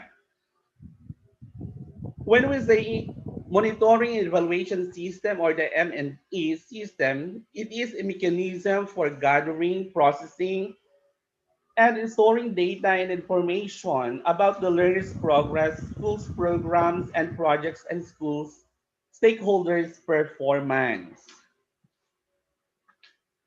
So a complete school M&E system has the following characteristics. First, organized gathering and processing.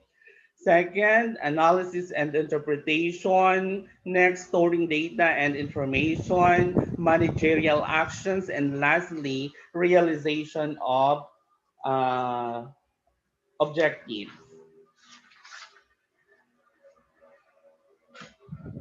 So, what are the objectives of the school M&E system? The main objective first is of the M&E system is to provide the necessary information and insights for the school head to perform school-based management effectively and efficiently, and for the teachers to manage based on standards of teaching and learning process. Now, specifically, the M&E system will provide the following information in insights on first, learners' progress and achievement of desired learning competencies and potential of learners to meet the requirements of the next learning level. Second, status and effectiveness of curriculum implementation, school programs and projects, and the overall progress of the SIP AIP implementation. Next is the quality of the teaching and learning process, and that this meet the standards set by the DepEd, and efficient management of the SIP. Next, school stakeholders' requirements and expectations are informed about the progress of the implementation of the SIP on a timely manner. And lastly, difficulties, problems, issues, or risks that hinders efficient uh, implementation of school-based management. So the monitoring and evaluation system will allow the school heads to meet the information, reporting, and documentation requirements of the DepEd. This will also provide key information to the division office to adjust or improve its technical assistance to schools. This ay with the higher office.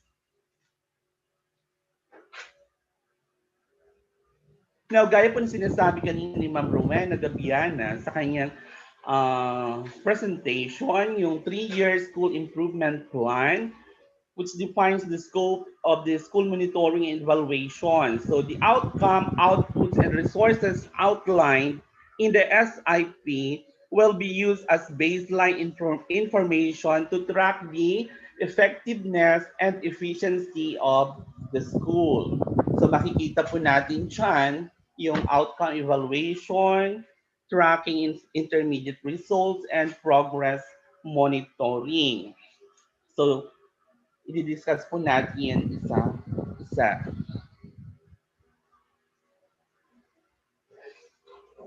So those are the types of monitoring and uh,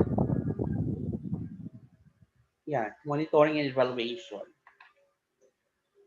So the school MNT system includes the uh, achievement of the school outcomes, so the initial gains of the learner progress and the efficiency of the school in managing programs and projects outlined in the SIP. So specifically, the school monitoring and evaluation system will cover the following. First is the outcome. So the primary focus of the school MNE system is on the learners. So lagi pong sa learners. Sila dapat lagi ang nauuna. So school effectiveness is based on the performance of the learners in the following areas. First is improvement in enrollment of learners access or participation. So dapat tumaas yung enrollees. No child will be left behind. So a completion of or the number of learners who are able to complete the requirements of the basic education system. Next is retention or learners who stayed in school, improvement in learners achievement, and improvement in learners achievement. So kung sa SBM, ito po yung sa part 1 under po ng access. Access, quality, tsaka efficiency. So para naman po sa intermediate result, the school monitoring and evaluation will also track the intermediate results. These are the leading indicators pertaining to improvement in schools' assistance to learners.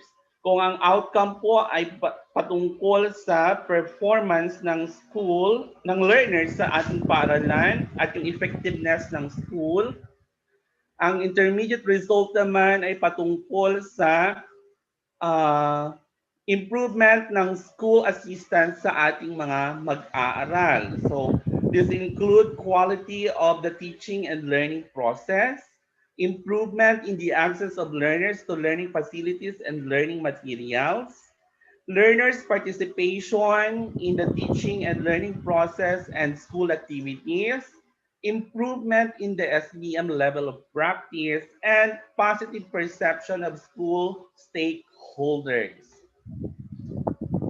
And last but not the least, the school progress. So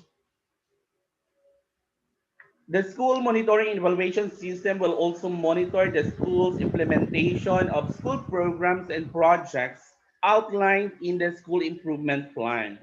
So the management and utilization of resources and handling of financial resources.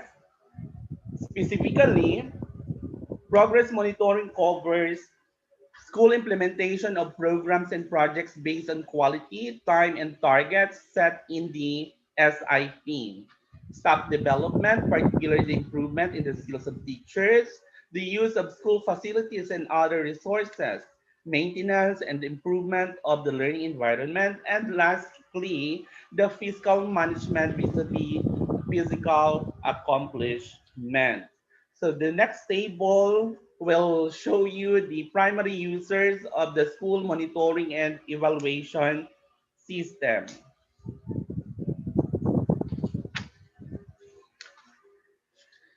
So there are four primary user of the school monitoring and evaluation system. The first is the school head. So the school head can use the monitoring and evaluation in the school-based management and instructional supervisions. So ano po ba ang mga M&E concern nito? Pagdating po sa SBM, ang concern po dito ng school head ay yung effectiveness of school programs and projects. Then yung efficiency of SIP, AIP implementations, and of course, the stakeholder satisfactions. With regards to the instructional supervision, the monitoring and evaluation concern of the school head is the performance of teachers. Now, for the teachers, the area of interest is are the managing the teaching and learning process and learners' academic performance. So the M&E concern of the teachers are the learners' participation in the teaching and learning process. Next is the learner's demonstration of competence. Naintindihan niya ba yung kanyang itinuturo? And for the non-teaching staff, the concern of the non-teaching staff is user needs and requirements. Ano ba yung mga yung mga continuous improvement na meron sa school at sino yung mga gagamit nito at ano ang mga kailangan. Then lastly, na user natin ay ang mga learners. So, ang concern po ng mga learners dito ay ang kanilang mga strong points and weak points sa kanilang pag-aaral. So, dapat sila ay mayroong aware kung paano nila maitataas ang kanilang mga performance.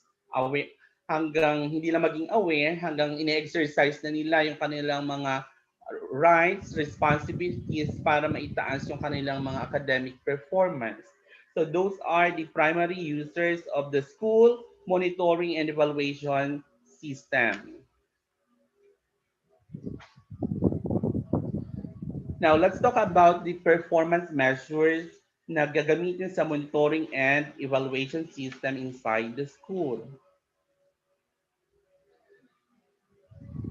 So, performance measures provide an accurate picture of the status of accomplishment and achievements of outcomes attained by the school as contained in the SIP AIP. So the school performance will be assessed in the following areas. First is effectiveness, efficiency, quality of teaching and learning process, quality of school service, and satisfy the expectations. So it refers to the stakeholders' perception of the quality of service being provided by the school. So this school performance measure will serve as guideposts to school heads in making intelligent decisions and relevant adjustments in the programs and projects of the school. Now, when we say school effectiveness is measured in four areas. These are the learner access, learners retention, learners completion, and learners achievement. When we say learners access or participation, the first measure of school effectiveness is the ability of the school to bring learners of school age to school. So ano pa yung mga school age learners po natin from age 5 to age 17 or parang hanggang 25 na nga yata. Then yung above 25, yun yung ating mga tinatawag na mga adult learners na, if I'm not mistaken.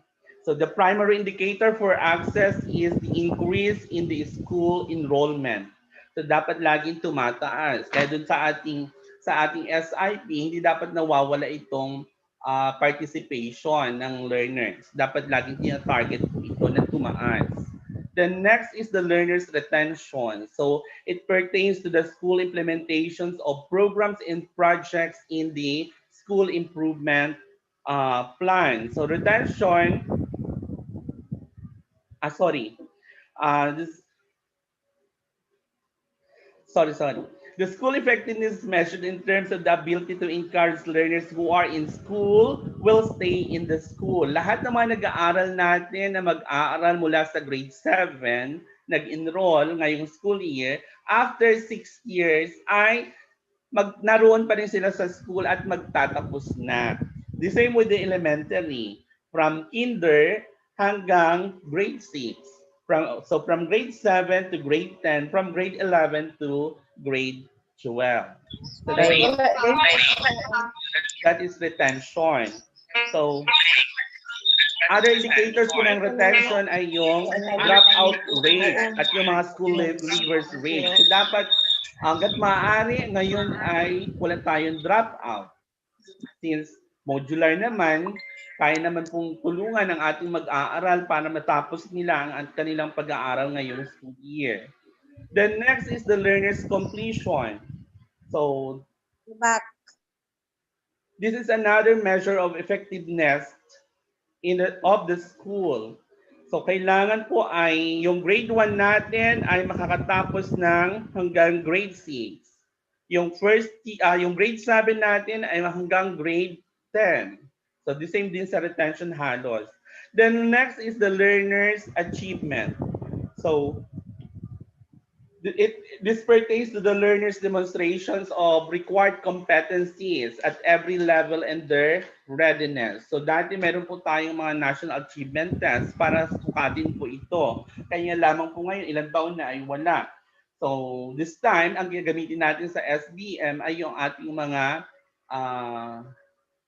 GWA, General Weighted Average na ating mga mag-aaral in all grade levels.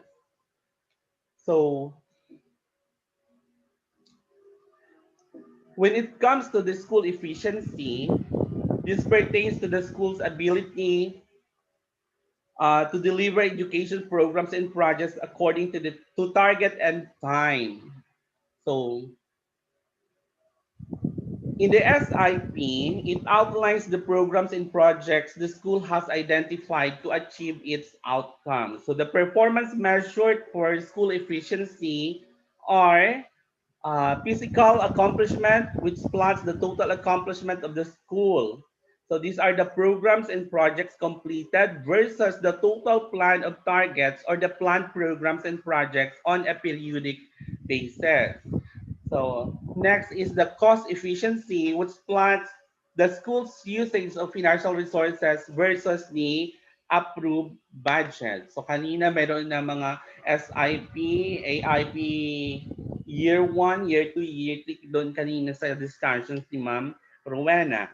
So the immediate positive implication of using the school efficiency as one of the performance measure as it will force school managers or the school head to plan sensibly and realistically and use their SIP and AIP as the main document for implementation. So, with regards to the teacher's performance will play a major role in the achievement of learners' outcomes and in the implementation of school programs and projects. So it is important to ensure that the teacher's management of the teaching and learning process meets the expectation and standards set by the department. So dapat po ay meron tayong classroom observation. So school's performance will be measured based on the teacher's ability to do the following. First, mastery of the subject matter. Second, mastery of the teaching and learning process. Then the use of ICT and enhancing the teaching and learning process, which includes teachers' basic computing skills, development of instructional materials using ICT, and skills on the use of the internet. So wala nang bata, wala nang matanda with regards to the ICT. Dapat alam natin. Okay. And for the learning environment, learning materials, and other support services, the school's quality of service to learners will be assessed using the following indicators. Classroom to learner ratio.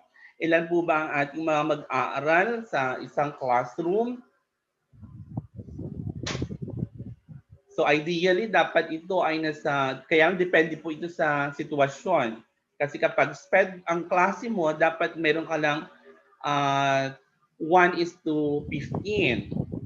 So sa elementary, hindi ko masyado pong alam kung ilan ang ratio. Sa high school, dapat at least ay nasa 1:45. At hindi na dapat tataas, pero pwedeng bumaba. So sa TVL classes, dapat ito ay 1:25. So depende po sa sitwasyon ang ating classroom to learner ratio. Then textbooks to learner ratio, dapat po ay 1:1. Then learners access to school laboratories and learning equipment, access to library and health services. Dapat po sa school ay meron tayong mga laboratories, meron tayong mga gamit inside the laboratories, meron tayong library at merong mga libro sa loob ng library. And of course, meron tayong mga health services, meron tayong school clinic. Then, access to toilets. Hindi ako sure kung ilan, 1:200 ang toilet, ang ratio. Verify na lang po. Okay. Now, with regards to the stakeholders' perception, this is the last but not the least measure of performance for schools in the perception of the stakeholders as regards the quality of services, programs, and projects being provided by the schools.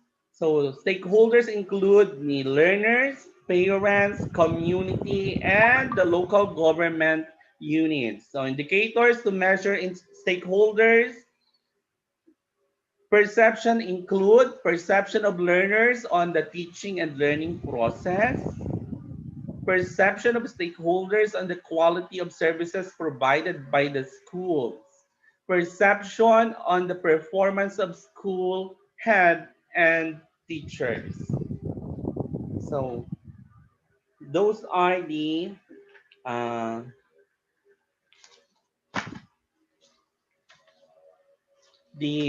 performance measures in school monitoring and evaluation. So this time, let's go to the school monitoring process. We have 6 monitoring process. So in the school monitoring and evaluation system is composed of 6 processes that will provide the school head with a holistic picture of the status of the school accomplishment and the status of the school's progress with regard to the implementation of the programs and projects listed in the SIP.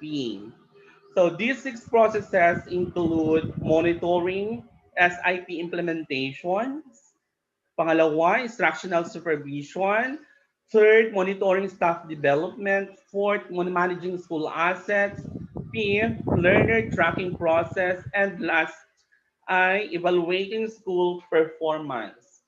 So let's discuss first the monitoring, the SIP implementation. Excuse me. When we say monitoring the SIP implementation, it keeps track the status of the school programs and projects as documented in the SIP or the AIP. So as the main beneficiary of the data and information gathered from undertaking this process, so the school head assumes full responsibility for these tasks. So the objective of this process, monitoring the SIP implementation, is to provide the school head, with a clear and accurate picture of the school's progress on SIP implementation. Since the monitoring and evaluation process will provide the school head with the following information. First, school physical accomplishment, it involves magkakaroon po siya ng comparison ng number of school programs and projects implemented versus the planned target programs and projects doon sa SIP. Then another one is it provides information for the school heads on this expenses versus the actual budget. So it involves monitoring of the school's generation and management of its financial resources. And another thing is it will provide the school head the quality of programs and projects implemented and identify what are the issues and risks in the implementation of the project.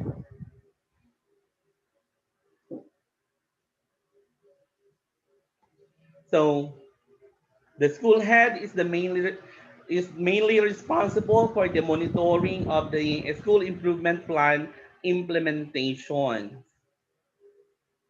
So that's why the school head should spearhead the monitoring of the SIP process. So gaya ng sinabi po kanina, diyan yung conduct of team meeting with teachers and non-teaching staff on the implementation of school programs and projects. Then during the meeting, magkaroon ng updates on the implementation ng mga school programs and projects. Meron tayo dapat matinatawag na mga implementation chart and yung status ng activities ng mga events and outputs completed para during the monitoring meeting ay nalalaman po natin kung ano yung mga natapos na, nagawa na at yung hindi pa nagagawa. Then of course, nagkakaroon dapat ng discussions on problems that affected the delivery of school services. Kung bakit doon sa target natin sa SIP, hindi pa siya nagagawa, ano ang mga problema.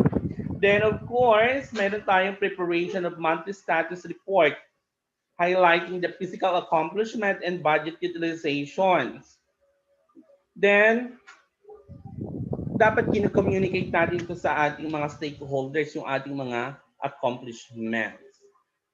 So, yan po yung una, the monitoring the SIP implementation. So, ang main output po na sa process na ito ay yung school monthly report covering the school accomplishment versus the target set and the SIP or AIP. So the school monthly report which shall also include discussions of the effective practices of the school as well as problems that affected the school and how these were resolved and issues that may affect future performances. So the second one is the monitoring curriculum implementation.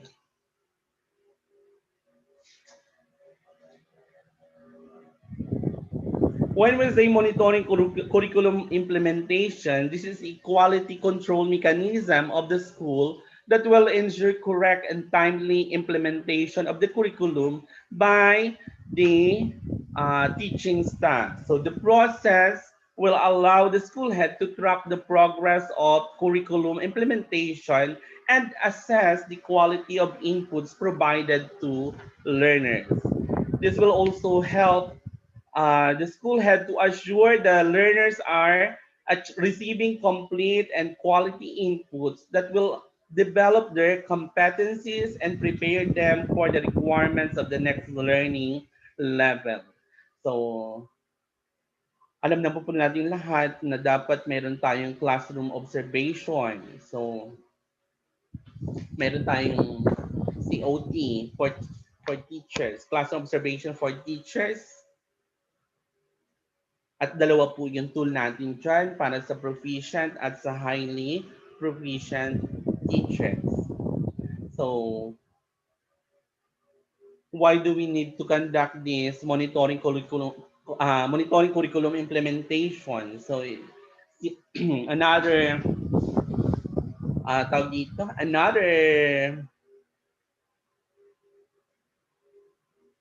input na makukuha po natin dito sa monitoring curriculum implementations are yung we could generate data and information on the responsiveness of the curriculum.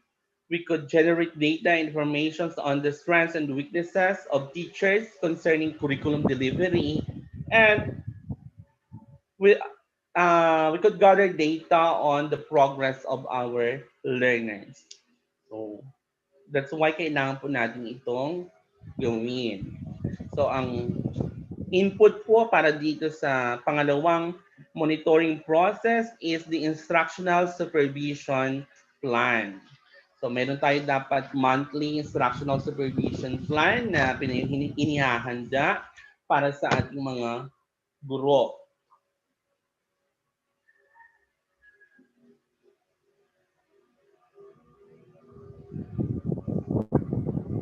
So bakit nga ba kailangan meron tayong sorry, hindi po na flash agad. So bakit kailangan po natin magkaroon ng instructional supervision plan? So the information generated from this process will allow us, the school head, to adjust or enhance our plan to make it relevant, timely, and effective when we have this monitoring curriculum implementation. Then the next one is tracking staff development, performance. So the regular tracking of teachers and non-teaching staff performance enable the school heads to reward good performers and help staff in areas they need to improve. So ngayon po sa division office ay meron na tayong mga rewarding mechanism para i-recognize ang ating mga teachers and non-teaching staff na nagpe-perform well sa kanilang mga trabaho. So, the main objective of tracking staff performance is to maintain a ready and responsive human resources that will deliver school programs and projects efficiently and effectively to learners. Specifically, the tracking staff performance process will provide the following information: contribution of staff to the achievement of school objectives outlined in the SIP, AIP, provide information on the gaps in the performance of teachers and non-teaching staffs, and capability building requirements ng ating mga staff, ng ating mga personnel, ng mga guro, mga teaching at mga non-teaching. So, ang kailangan po natin dyan, dapat ay mayroong performance appraisal. So, dun po yan sa ating IPCRF, RPMS. Okay, so next is managing school assets.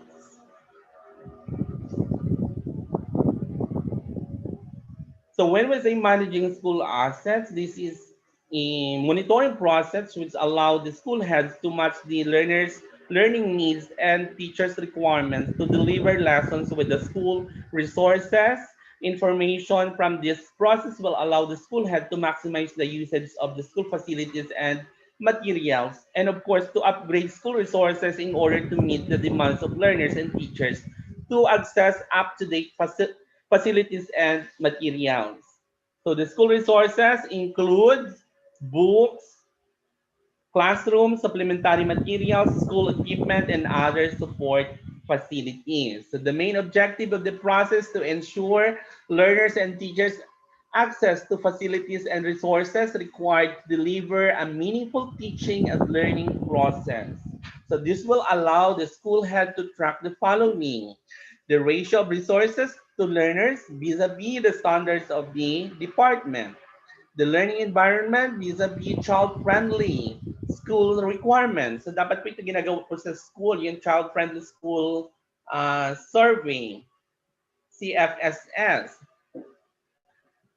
Next, facilities and equipment needing repairs and maintenance. So doon sa learner's voice, mayroon tayong tinatawag na student-led watching school activities, yung hazard mapping. So dapat po ay yung mga estudyante, yung mga learners ang nagkakandak nito sa panguna ng isang adult, responsible adult para makita kung ano yung mga dapat at sa katuparan sa ating SIP. Okay.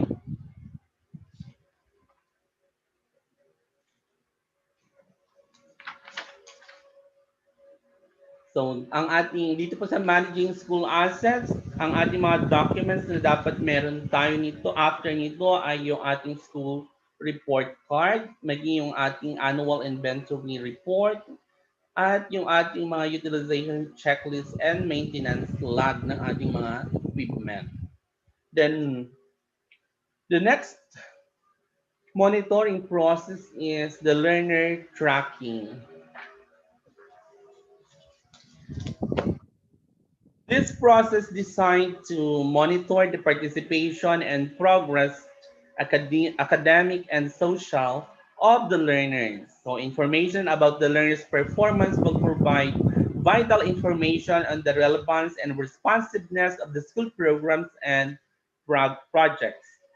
So tracking of learners will include performance of the learners inside the classroom. So, identify po natin sino ang slow, average, or fast learners. And of course, pag na-identify na yun, syempre, dapat mayroon tayong mga design para sa ating mga kani-kaniyang mga mag-aaral. Attendance. So it involves tracking learners who are at risk of dropping out. Then next, information on the health and nutritional status of the learners. Meron tayong baseline at meron tayong endline report patungkol dito. Participation in school-wide activities. So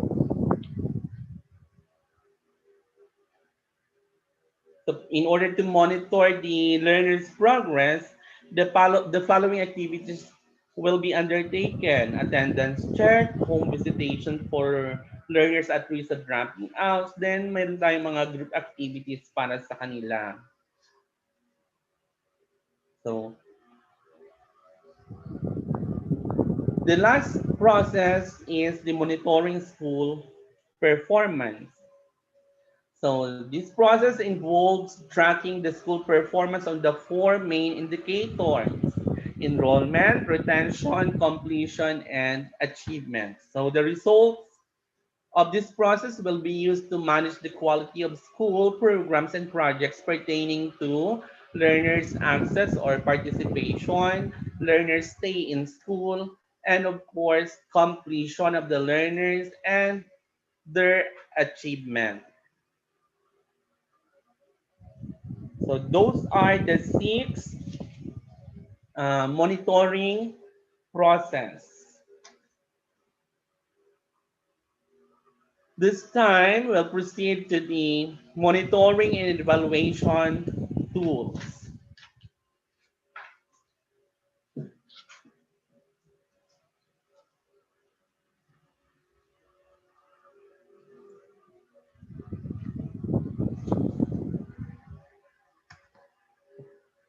Okay, maliit. Pasensya po't maliit. So,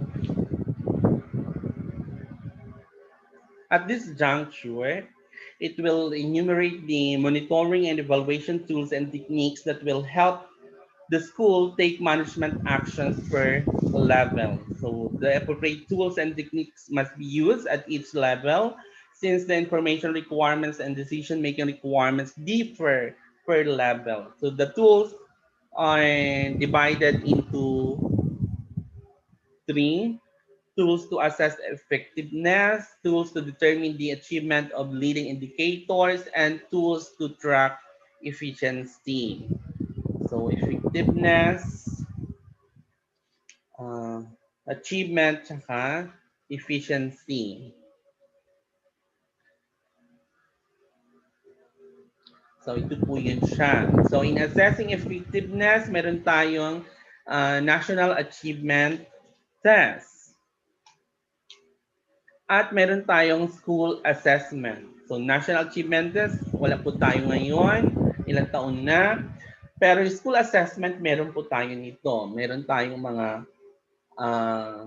different kinds of assessment na ginagawa sa school.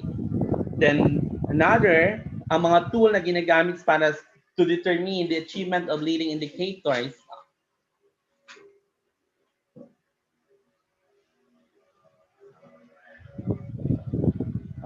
leading indicators that result to or situations that will lead towards the achievement of the desired outcomes are the SBM scale of practice. This is a self-administered assessment tool for the school head. So dapat alam po natin ito. So the assessment covers the different dimensions of the school-based management level of practice. Then another one is the classroom observation tools, the teacher observation guide. So mayroon po tayong dalawang set nito for proficient and highly proficient teachers. Then for the efficiency, this is measured by comparing the actual implementation progress versus the plan. So tracking the implementation will allow us the S curve or the line of balance.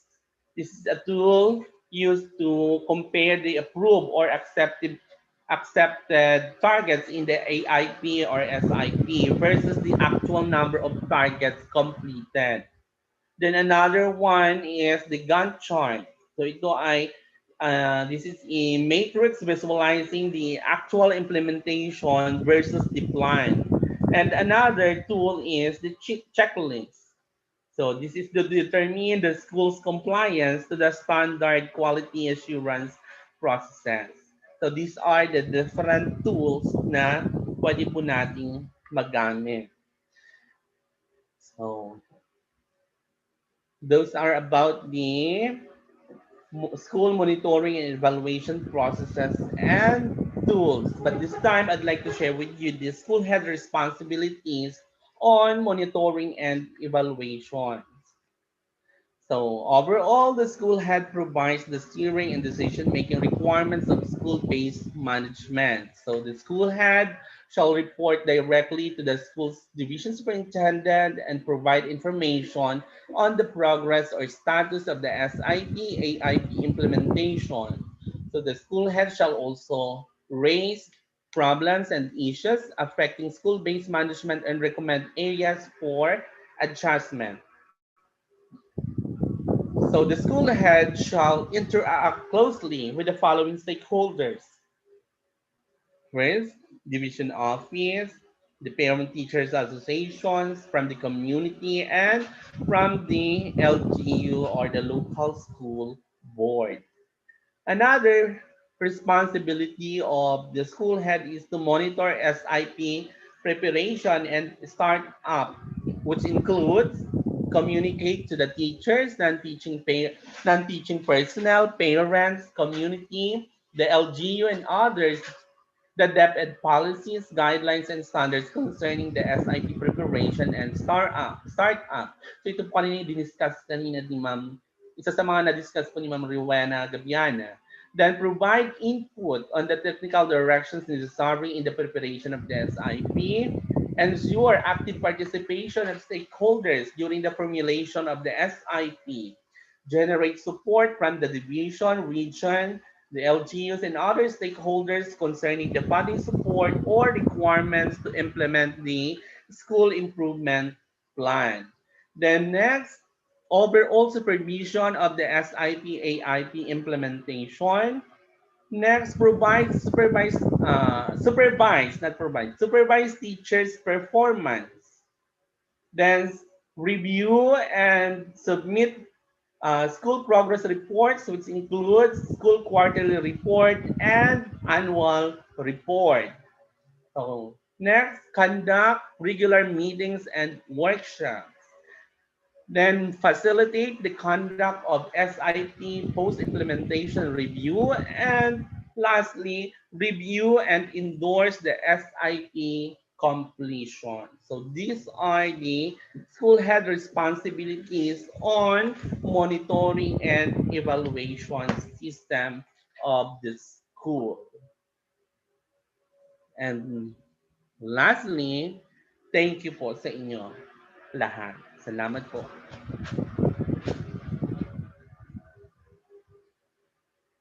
Okay, Ma'am Marlene, ibinabalik ko po sa inyo ang floor.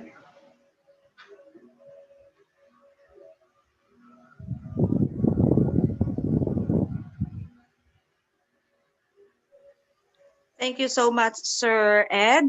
Palakpakan po natin si Sir Ed. So, in the meantime, meron po ba tayong mga queries regarding sa topic ni Sir Ed?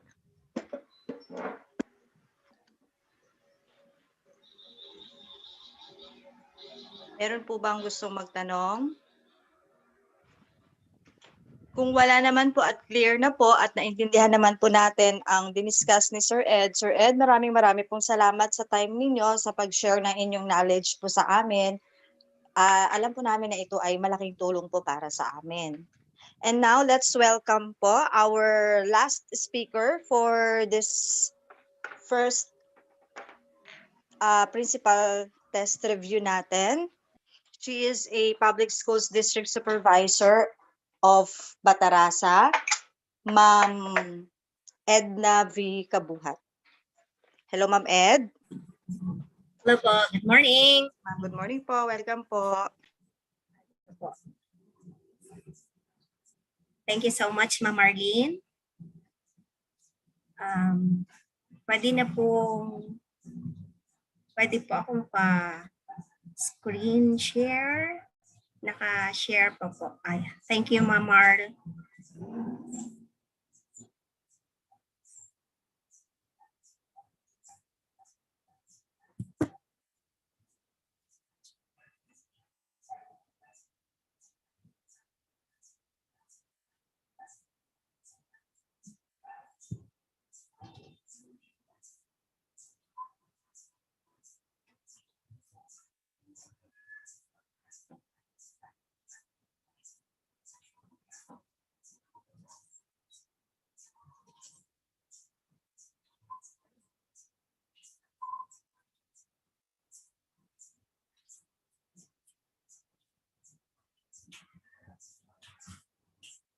Hello, good morning again, everyone.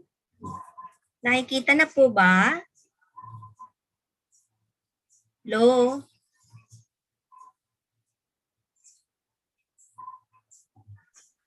Screen sharing pa. Ma'am, wala pa po pero nag-screen sharing na po kayo. Wait lang po natin, ma'am.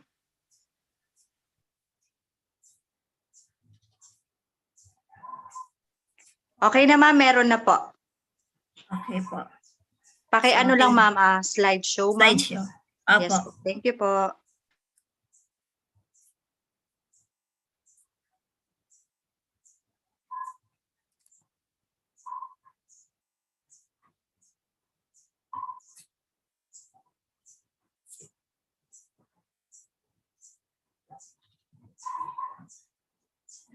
Ayan na po.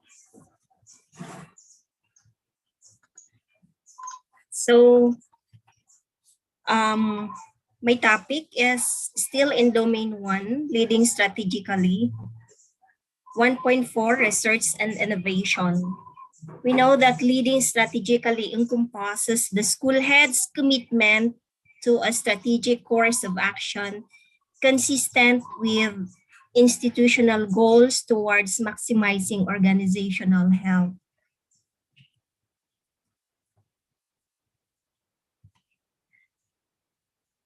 So, Ma'am Gaviana already explained that Ma'am Ed?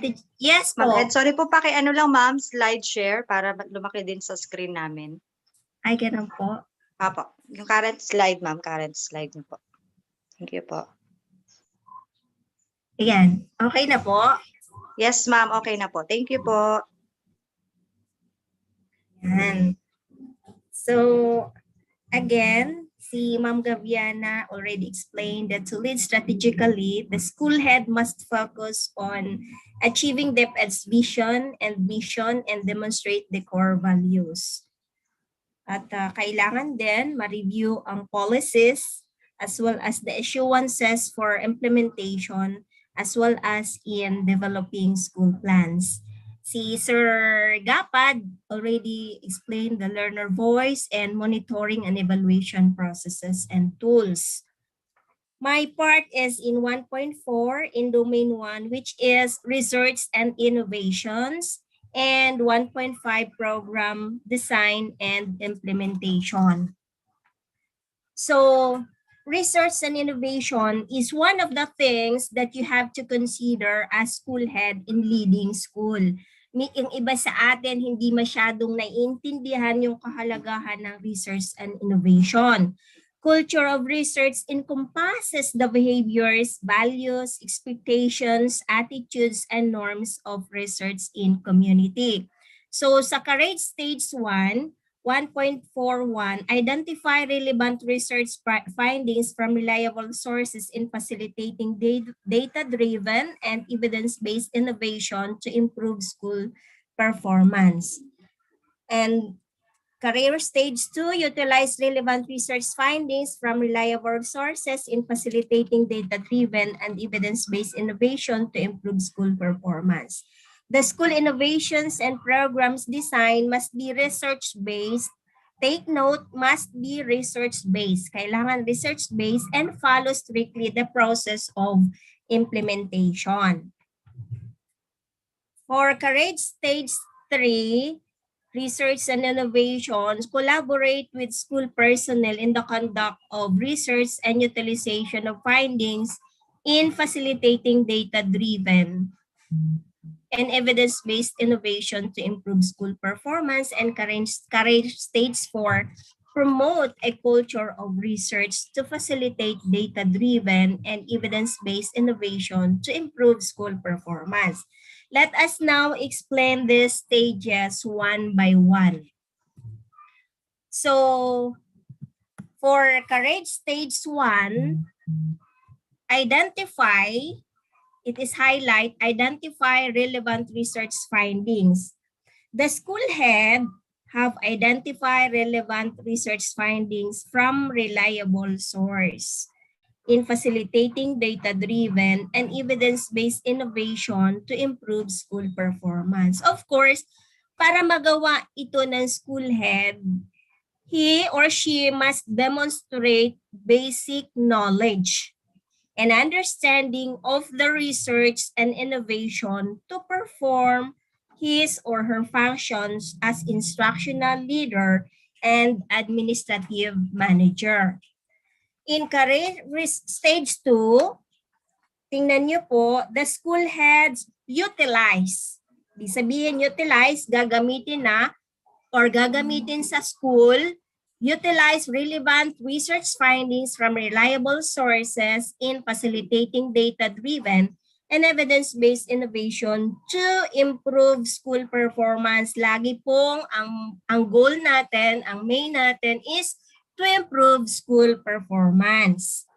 They utilize research findings, focusing on teaching and learning, developing themselves and others, and building connections with stakeholders. For Career Stage 3, school heads collaborate with school personnel in the conduct of research and utilization of findings in facilitating data-driven and evidence-based innovation to improve school performance. They reflect on their practices. So paano po makaka-reflect sa practices kung sa school mismo na hinahawakan ng school head ay walang research. Kaya kailangan alam po natin itong research and innovation, yung kahalagahan niya. For improvement and seek to involve all school personnel in professional learning and career advancement. For Career Stage 4, here, the school heads promote a culture of research. Kailangan ma-promote natin yung culture of research to facilitate data-driven and evidence-based innovation to improve school performance. He or she consistently exhibit mastery in their application of research and innovation. Kailangan maging model din the highest standard of practice in doing research and innovations. Kaya ba natin yon? Siyempre, pag nag-promote ka ng culture of research sa iyong school, you are empowering the wider school community in the implementation and you commit to inspire all school personnel and fellow school leaders to continuously pursue excellence and create lifelong impact in school and community. Ayan. Kaya dapat alam natin, ano ba itong research na ito? So, research and innovation are inextricable or they are impossible to separate. Bakit? Innovations are products of quality research, while development and innovation in a field promote quality research. Kaya hindi sila pwedeng i-separate, no?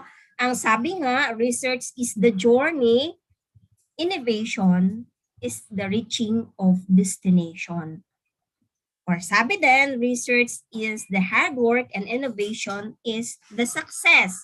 Kaya hindi sila pwedeng paghiwalayin.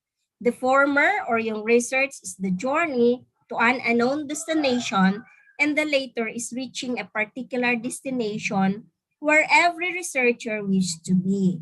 Kaya sabi din, innovation and research are same faces of coin. Halos magkapareho lang. Research or searching again, innovation, something new, having positive contribution in mankind. Research is the foundation of the innovation. This time, isa-isahin natin ano nga ba ang research at ano naman ang innovation. Ayan. So, what is research? Research is defined as careful consideration of study regarding a particular concern or problem using scientific methods. According to an American sociologist, Earl Robert Bobby, sabi niya, research is a systematic inquiry to describe, explain, predict, and control the observed phenomenon. It involves inductive and deductive method. It is about improving scientific production, diversifying research programs, and considering the complexities of the real situation in our schools. Now, in support of the department's policy development process, research agenda and policy, and program development and implementation, the Department of Education continues to promote and strengthen the culture of research in basic education. Kaya nag-release sila ng DepEd Order number 16, Series 2017, the Research Management Guidelines or RMG, Research Management Guidelines, to provide guidance in managing research initiative in the national, regional, schools, division, and school levels. This policy also improves support mechanisms for research such as funding, partnerships, and capacity building.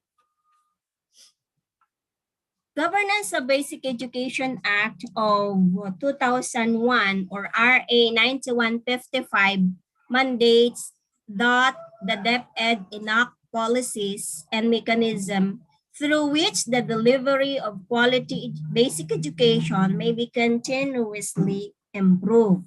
DepEd Order number 43, Series 2015, and DO number 4, Series 2016, set guidelines on the use of Basic Education Research Fund or BERF to provide financial support to the conduct of research in the field. Itong BERF na to is a grant provided by the DepEd.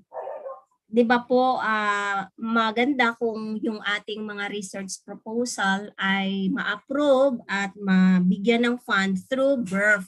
BERF or Basic Education Research Fund to provide financial support in our research in aid of evidence-based policy implementation. Now, to put focus on the research initiative, kasi di ba syempre marami tayong mga dapat na i-research. Pero dapat mayroon tayong focus. May focus tayo on the research initiative na sinasabi in DepEd Order number 39, Series 2016, promulgated the Basic Education Research Agenda or yung BERA. Maaring ang iba sa inyo, lalo na yung marami ng na propose at na-approve na research proposals ay alam na po ito. But maybe some of you then ay hindi pa masyadong alam. So dapat alam po natin ito bilang school head na mayroon pong BERA or Basic Education Research Agenda, which makes known the research priorities of the department across 4 themes. Mayroon po tayong 4 themes. Ano po yung una? Ito po yung teaching and learning, child protection, number 3, human resource development, and 4, governance. Kapag po tayo ay gumagawa ng ating research proposal, dapat po nakaangkla siya dito. Saan ba siya papasok? Saang tema? Pwede ba siya sa teaching and learning? Kailangan nandun siya or nandun din siya sa child protection policy, child protection, human resource development, and number 4 is the governance. Now, aside from this, meron din sinasabing cross-cutting themes. Ano ba itong cross-cutting themes? Ito yung cross-cutting themes, important content, which is to be covered across subjects or disciplines rather than being taught and learned in one particular subject. Di ba may 4 tayong themes? Yung teaching and learning, child protection, human resource development, and governance.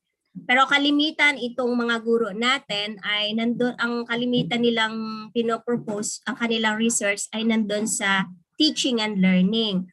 Pwede ring child protection, yung human resource development naman nandun yan sa school head or nandun sa, pwede rin sa adding other offices at saka yung governance nandun yan sa school heads.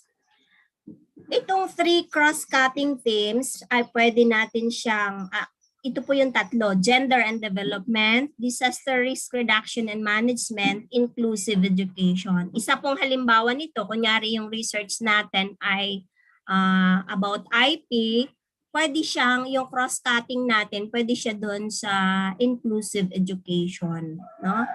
Ayan, so yun ang ating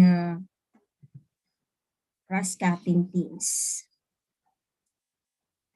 Now, research committees set up at each governance level to provide guidance and research directions, particularly in aligning such initiatives with the national and local basic education research agenda. Sila rin yung nag-spearhead ng call for proposals. Yan, yung nasa research committees na yan. Nag-evaluate, approve, and grant of available funds of research proposals, partnerships, and disseminations of results. Now, itong research committees, mayroon yan siyang kasama. Of course, yung National Research Committee, Regional Research Committee, yung National Research Committee will continue to assume oversight responsibility over research management at the central office. Siyempre, national yon. Yung Regional Research Committee naman, siyempre, will continue manage research initiative at the regional level. And they provide direction through BERA and other priority research areas in the region. Sila rin yung nag-evaluate at nag-approve ng research proposals from the region and schools division to be funded under BERF. Kaya hindi po lahat ng mga sinasubmit or ginagawa nating research proposals ay naaprubahan at nabibigyan ng pondo. So yung region po ang nagsasabi kung ma-approve po ito at mabibigyan ng fund under BERF. Yung Schools Division Research Committee naman or SDRC will assume responsibilities of research management at the division level. Sila rin yung nag-evaluate at nag-approve ng research proposal natin from schools at community learning centers, no? Maano ko lang na yung ating mga CLC, yung ating ALS, pwede din silang mag-research. Kung titingnan natin, ito po yung composition of the SDRC. Yung chair natin, yung Assistant Schools Division Superintendent, co-chairs natin yung dalawang chief. Yung chief ng SGOD at yung chief ng CID. And then yung advisor, of course, the superintendent. Yung members natin, yung SEPs, si Sir Tong Basaya, Planning and Research, tapos CID representative based on requirement for the evaluation, and representative from finance unit by invitation, focal person of concern, division learning area section, pwede naman. And then yung secretariat natin is schools operation and governance division. Research management cycle. Paano nga ba? Saan ba nagsisimula? So, ito yung cycle niya. Tatawag or call for research proposals. And then, pagka nag-submit na, halimbawa, ang deadline ganito, sasabihin ng division office na magpapalabas sila ng memo sa field kagaya ng nakaraan. So, call for research proposals. And then, magsasubmit, gagawa, i-evaluate yung proposals. And then, ino-notify yung result, notification of results, progress monitoring, giving of technical assistance, provision on changes and extensions kung may mga pagbabago ba sa research proposals, and then submission and acceptance, dissemination and utilization, archival, and monitoring and evaluation. Now, call for research proposals. The National and Research Committee will spearhead the periodic call for research proposal sa kanila nang gagaling in the respective areas at least once a year. Kaya kung makikita ninyo, minsan lang natin ginagawa yung pwede naman siyang gawin kung gusto ninyo, pero yung call for research proposal at least once a year or as deemed necessary by the committee and or the funding source. Calls for proposals will be made in view of maximizing the efficiency of the process and use of the funds. The SDRC, in coordination with the RRC, will assist in wide dissemination of the call for proposals in schools. The Secretariat at all levels will conduct dissemination and capacity building activities on the preparation of research proposals and funding opportunities. Evaluation of proposals. Initial screening. Paano nga ba ina-evaluate yung mga research proposal natin? The respective Secretariat will conduct initial screening of submitted proposals against the eligibility requirements. Proposals falling under the following conditions will not be further evaluated and will immediately be returned with technical inputs to the proponents. Ano ba yon? Incomplete documentary requirements as prescribed during the call for proposals. May mga requirement kasi yan. Conflict of interest and personal and professional aspects which may influence the impartiality of the parties concerned, whether the proponent or research manager. And then non-conformance to research ethics. Pag hindi siya nakasunod doon sa research ethics, yan. And then exceeding the maximum amount of research grant with no provision for cost sharing. Baka sumobra na yung amount ng research ninyo na inilagay doon. So ipapabaguhin. Non-alignment of research topic with the national and local basic education research agenda. Kung matatandaan natin, sabi doon, nabanggit natin kanina, 4 yung team natin at saka may 3 cross-cutting teams. Cost estimate not within the existing accounting and auditing rules and regulation. Then Committee on Evaluation, the Secretariat shall prepare the completed staff work for the research committees prior to the evaluation of the proposals. So yung committee shall evaluate the proposals using the criteria kasi may criteria yan at may scoring template yung mga research na ginagawa natin mga school heads at mga teachers. At any point in the evaluation process, the committee may contact the proponent for clarification through the most cost-efficient means. For researchers that will involve IP learners, ICCs, IKSPs, and ILS, the committee may contact recognized and community representative or elders from the community to be involved in the research to clarify any concerns related to the conduct of the research. To qualify for approval, yung research natin, para ma-approve, the proponents must have a minimum score of 70%. Yan, 70%. Pagka hindi niya naabot yung 70%, madi-disapprove yung kanyang proposal.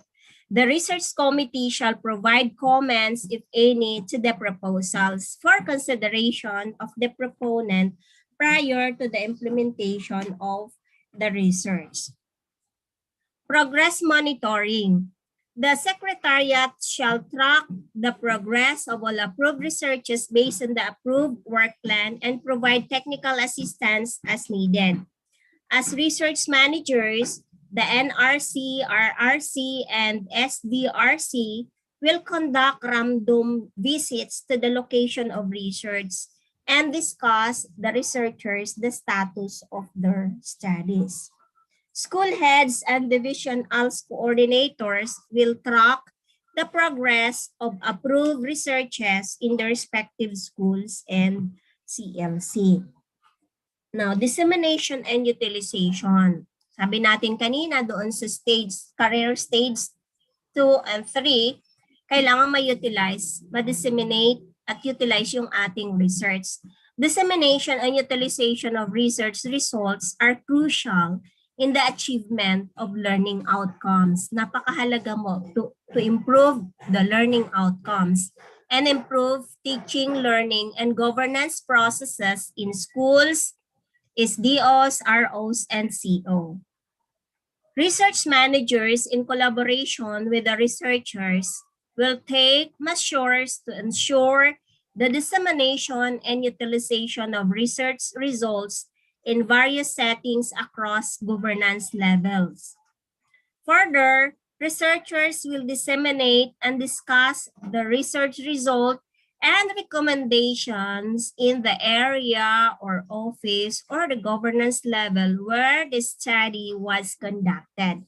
Dito po, hindi lang nangahulugan na kapag tapos ka na sa research mo, itatago mo na. Kailangan i-disseminate yun at ma-utilize, magamit.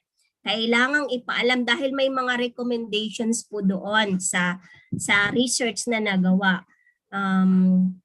Preferably attended by the respondents. Research managers will provide a venue to actively disseminate results from completed research studies and encourage everyone to analyze, consider, and incorporate this result in their practices. The region and division may organize research conferences, research forums, and policy forums to gather education researchers to share the research findings. Sa atin meron yan, no? Tapos sa region meron din. Gather new inputs and research ideas and discuss policy options based on research results.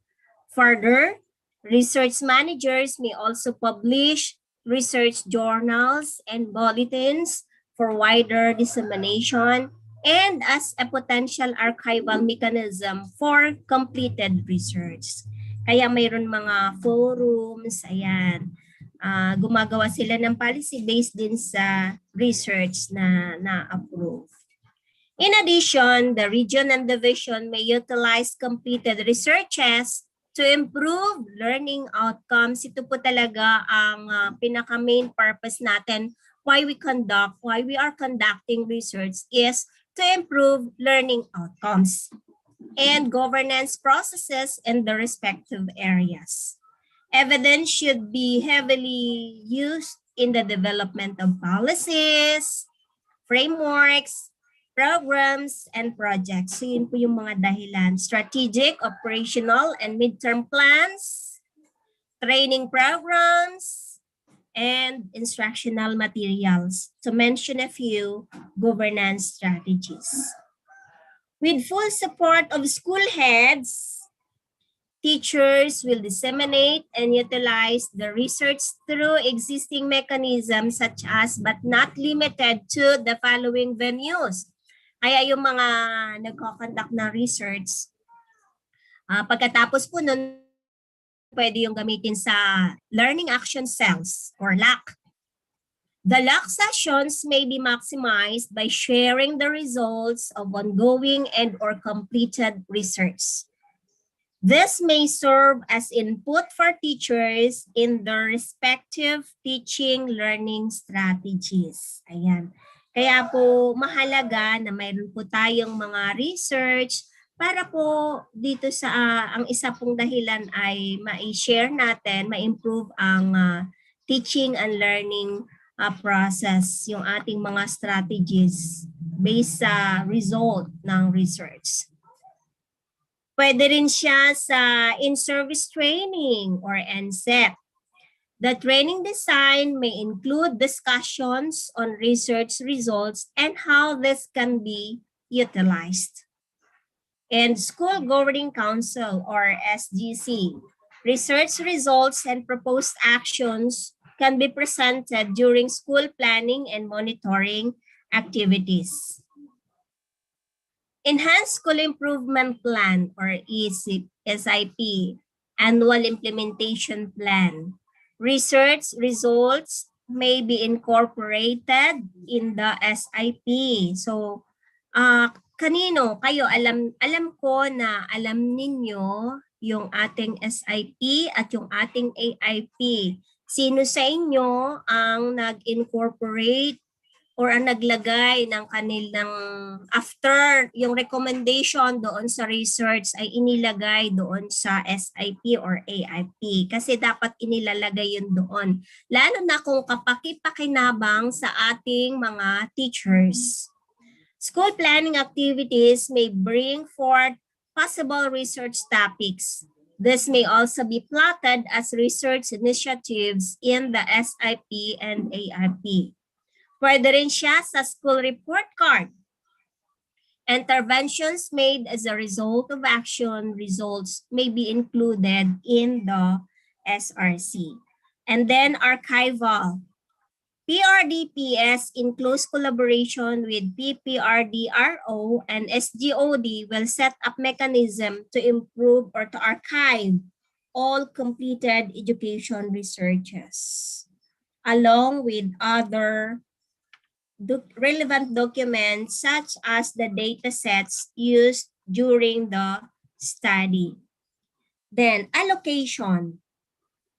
All regions will be provided with funds. Binibigyan ng funds yung lahat ng region to support the approved proposals and conduct of related activities.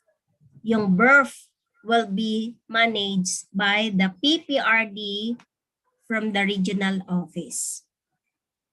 75% of the allocation will be exclusively used to fund research proposals from the region, schools division, and schools.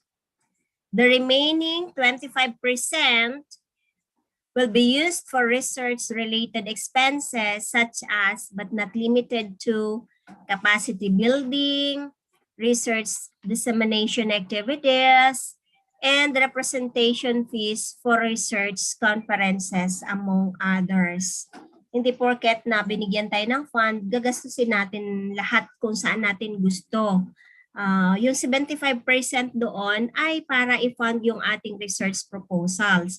Tapos yung remaining 25% naman ay para sa pwede siyang capacity building, research dissemination activities, representation fees for research conferences. Depending on fund availability, additional funds will be released to regions which have utilized 80% of the initial allocation as reflected in the region's utilization report. Now, ito po yung amount of grant per research proposal. Tingnan po ninyo. Kapag ang research proposal po ninyo ay national, research that is nationwide in scope or covering at least 2 regions. Kapag malawak na yung scope, yung research, yung scope ng research proposal natin, yung maximum amount na pwedeng ibigay sa proponent ay 500,000. Ang laki, di ba? Pag national. Yung duration na naman ng research niya, ang maximum is 1 year. Yan. Sa region, kapag region ang scope or research that is region-wide or covering at least 2 divisions, pwede siyang mag-aprobahan ng 150,000 per research. Diba? Ang laki. Division, research that is division-wide. Kaya kung kayo, halimbawa, school head or anyone sa inyo mag-aaral or mag-study research division-wide ang scope niya, pwedeng mabigyan kayo ng berth ng 150,000 per research. At yung duration ng research ninyo is also 1 year. Yan. Sa school naman, action research or basic or action research that is classroom-based or school, CLC-wide in scope, no, sa school lang, buong school ninyo, not more than 30% per research. Ayan. So, isipin ninyo, alam ko may mga nakikinig ngayon na nag-submit sila ng kanilang research proposals. Yung budget ba na inilagay ninyo ay akma doon sa inilagay natin na igagrant per research proposal? Kapag ang research proposal ninyo ay, di ba ito, classroom-based or SLAC ay maximum of 30,000. Kapag halimbawa isang section lang, pwede na yung 5,000. Oo. Sabi sa amin during our yung nag-orientation kami sa region, hanggang 5,000 yung mga isang section lang. Yan, pwede na yon. Pero kapag buong school, yung scope mo, not more than 30,000, pwede kang makarating ng 30,000. Kailan natin yun gagawin? Maximum of 6 months. Ayan, maximum of 6 months. Paano pagka hindi natapos? So, tingnan natin. Personnel from school, division, region may submit a research proposal. That is, tingnan natin kung saan ba ang scope, provided that the conduct of research will not interfere with the regular functions in the respective schools or offices.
Hello, Ma'am Ed. Nawala po kayo.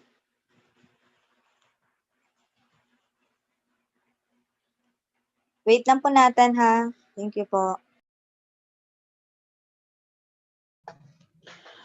Ma'am, nag-brown out dito sa amin. Baka affected po siya. Ay, ganun. Saglit, patawagan ko po siya. Opo.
Hello po. Antabay lang po tayo kasi gumagawa si Ma'am Edna ng paraan para mai-connect niya lang sa Wi-Fi yung kanyang yung kanyang presentation po. Hintayin lang po natin saglit ha. Thank you po.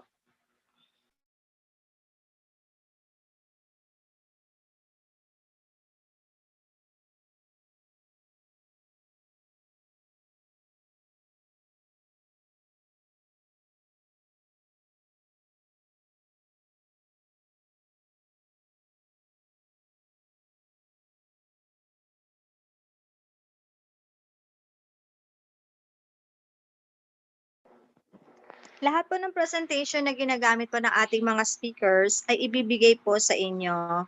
Ano po ba ang gusto nyo? Please pakitype lang per domain, after na every domain, or after ng buong review po. And then may isi-share din po kami ng mga sample questions, kagaya nung ginamit natin nung pre-test. Marami po mga questions na ganon na galing po kay Sir Arnie. So nasa akin na po yon. I-share ko na lang din po kay Sir Kevin para i-email po sa inyong mga emails. Kindly comment po kung anong gusto nyo after ng buong review or after every domain. Thank you.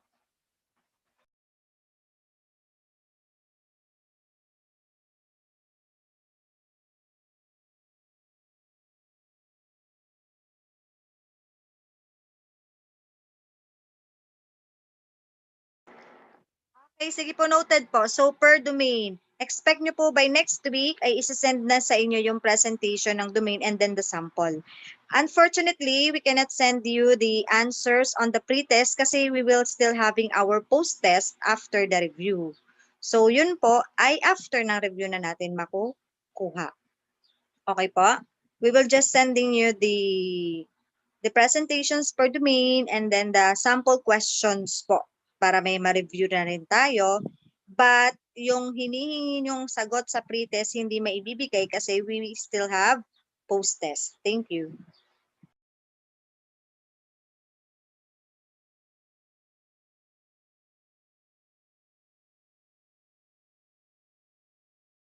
Yung mga hindi po nakapag-sagot doon sa pre-test, do not worry po. Okay lang po yun. Sikapin na lang po natin na makasagot tayo sa post-test. Thank you po. Parang naka-join na po ulit si Ma'am Edna.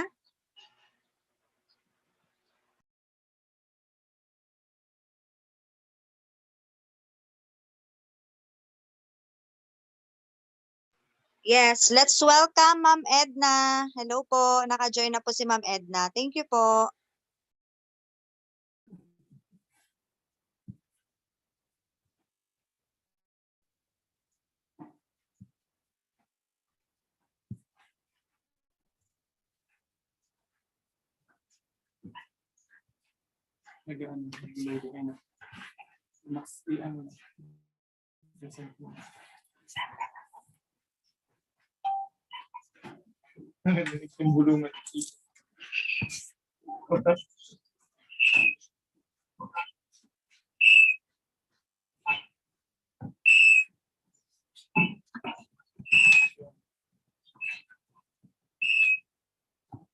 Hello po.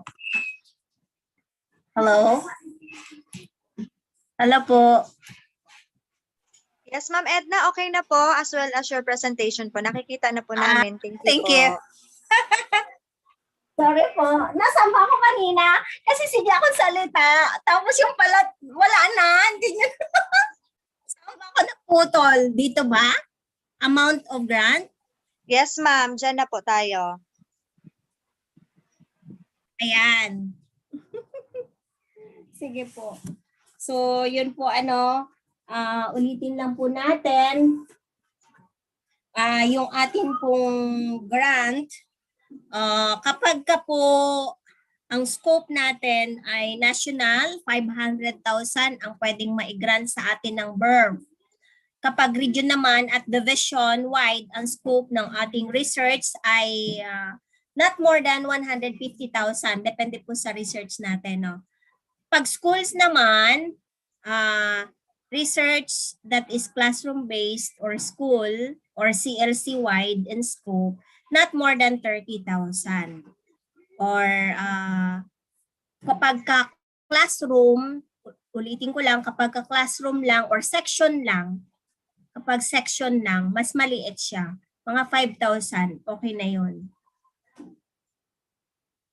Ang sabi doon uli na kapag ka ang research natin ay pwede tayong mag-conduct ng nationwide or region-wide or division-wide provided that the conduct of research will not interfere with the regular functions in the respective schools and offices.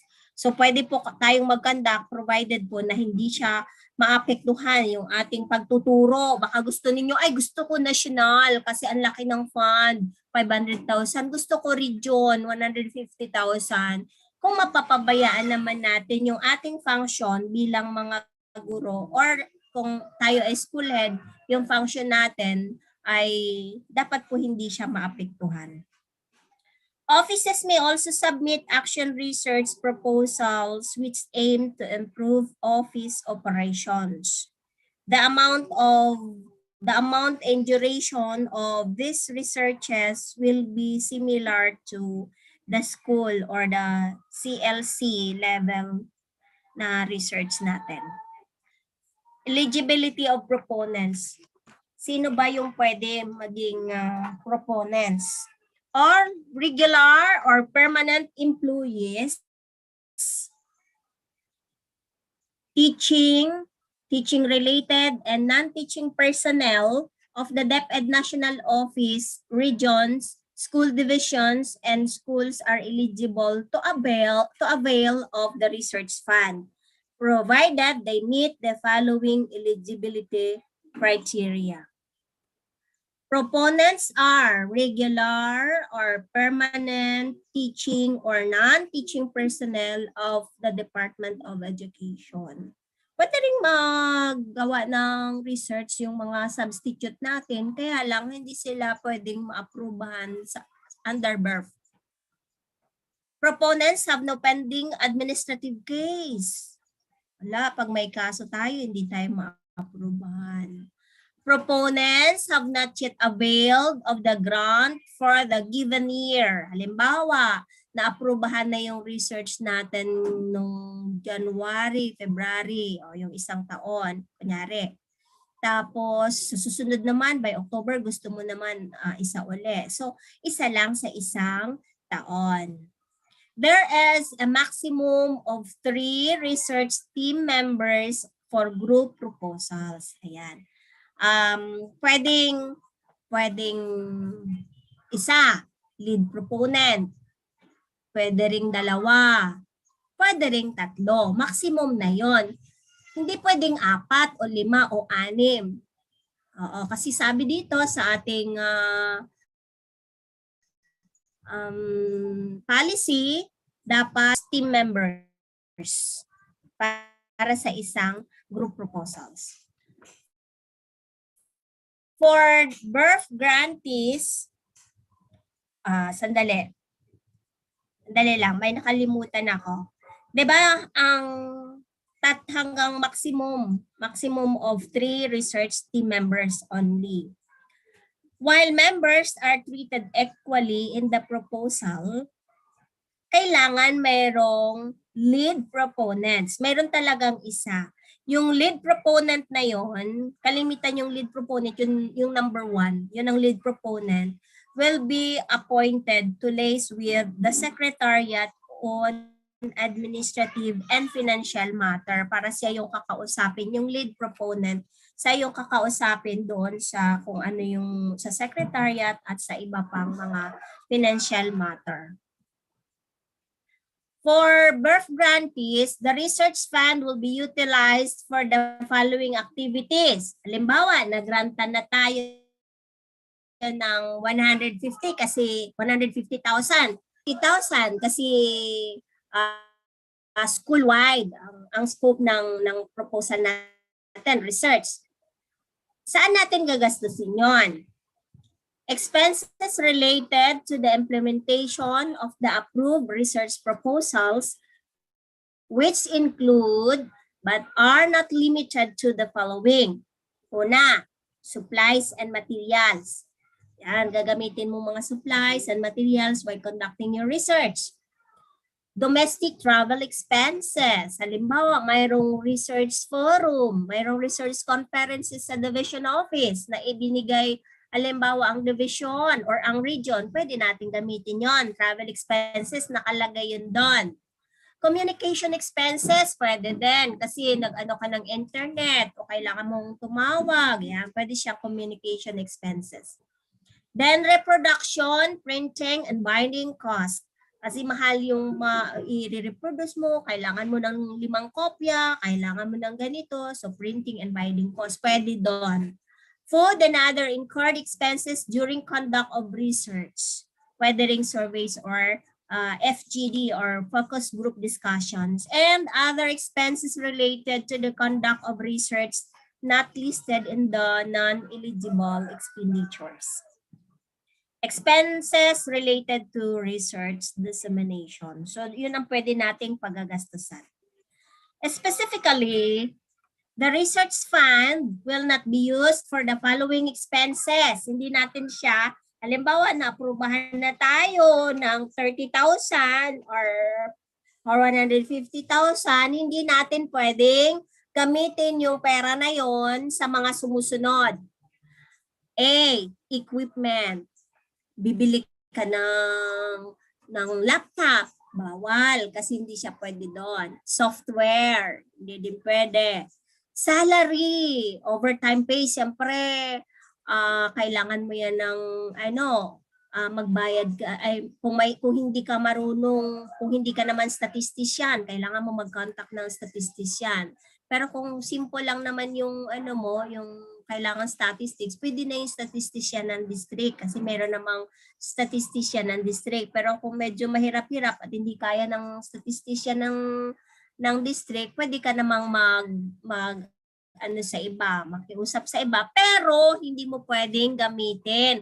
Kaya may nakikita kaming pag tinitingnan namin yung amount, yung proposed amount doon sa research proposal, hindi po pwede, bawal po na magkuha ka ng amount doon.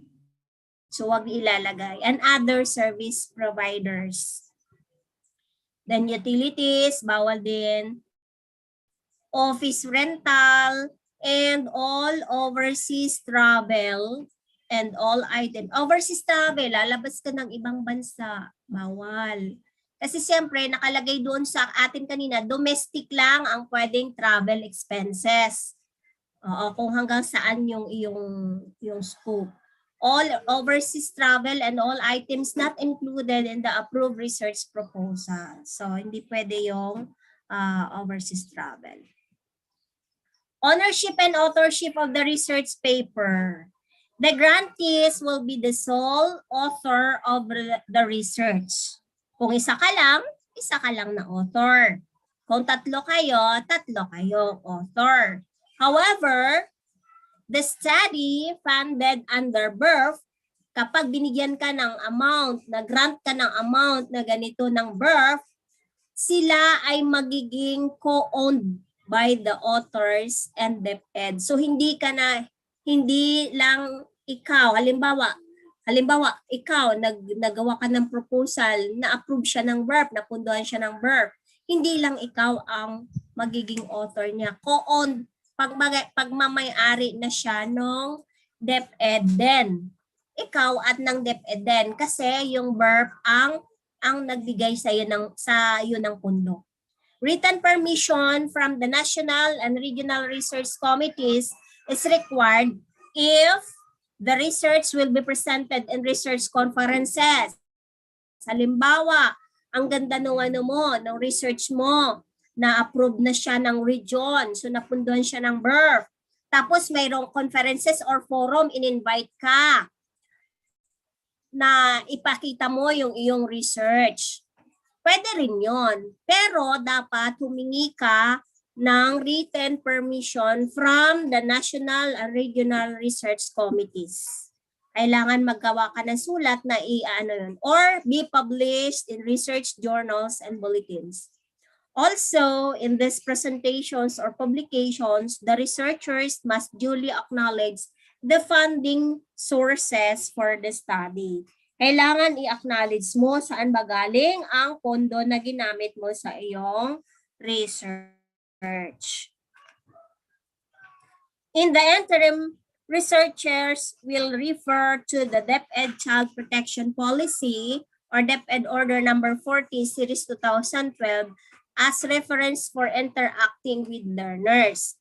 Further, for researches that will involve IP learners, ICCs, IKSPs, and ILS, researchers will adhere to the rights-based approach and the principles of inclusion, participation, and empowerment as stipulated in the National IPED Policy Framework or DepEd Order Number 62, Series 2011.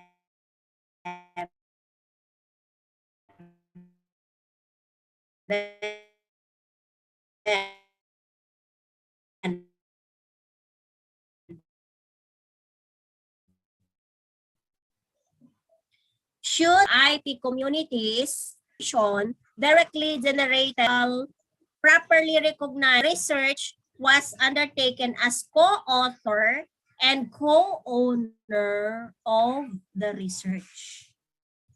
Kailangan sa mga elder, IP leader, permission from the concerned community through its recognized community representatives or elders involved in IPED implementation needs to be sought if the research will be presented in research conferences, forums, and other related events, or be published in research journals and bulletins.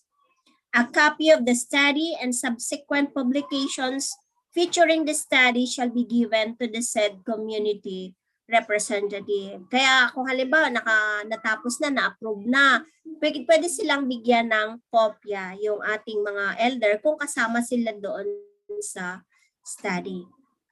Now, failure to complete the research proposal. Paano po? Pag hindi ko tinapos, hanggang region lang, nabigyan na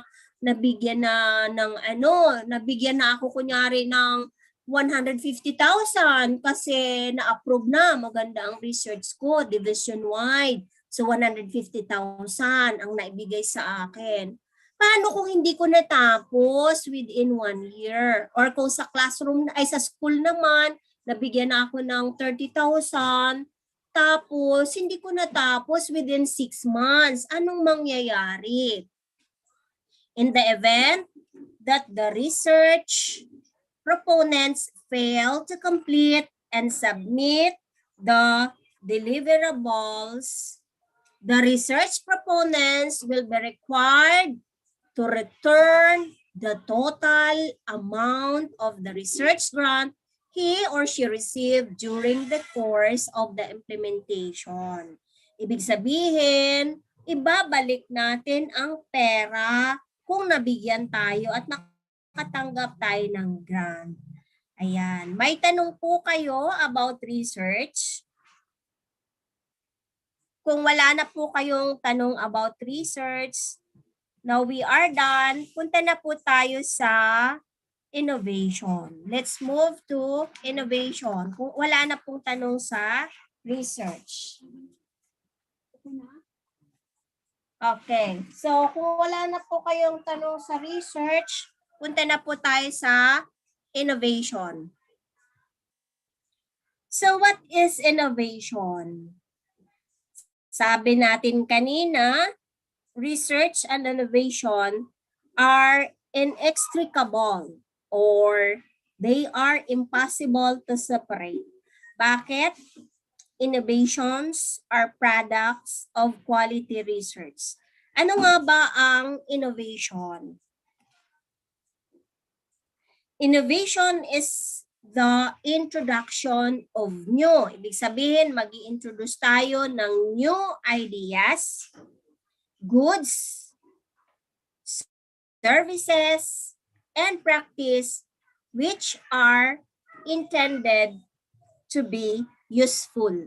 Ibig sabihin, ang i-introduce natin na isang bagay o isang idea o isang serbisyo o isang practice na kapakipakinabang at mapapakinabangan sa ating school, sa atin ng mga teacher, ng community. Yan, that is innovation. Innovation is also a process followed to obtain. It is something new, bago, that solves a specific problem.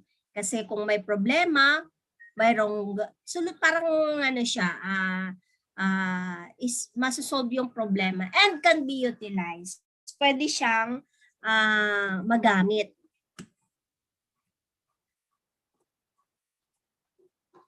Okay.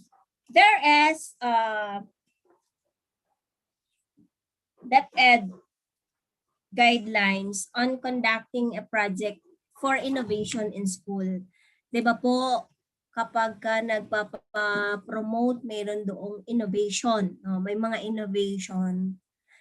In consonance with the Act or RA 9155, again, kahit doon sa research, ang ating pinaka-base natin doon is RA 9155. So dito po sa innovation, may sinasabi din sa RA 9155 that all teaching and non-teaching personnel are encouraged to create or innovate school-based initiated projects, geared towards the improvement of the teaching, learning process, and school governance. Sino ang mag-i-innovate? Teacher lang ba? School head lang ba? Sino ang pwedeng mag-innovate?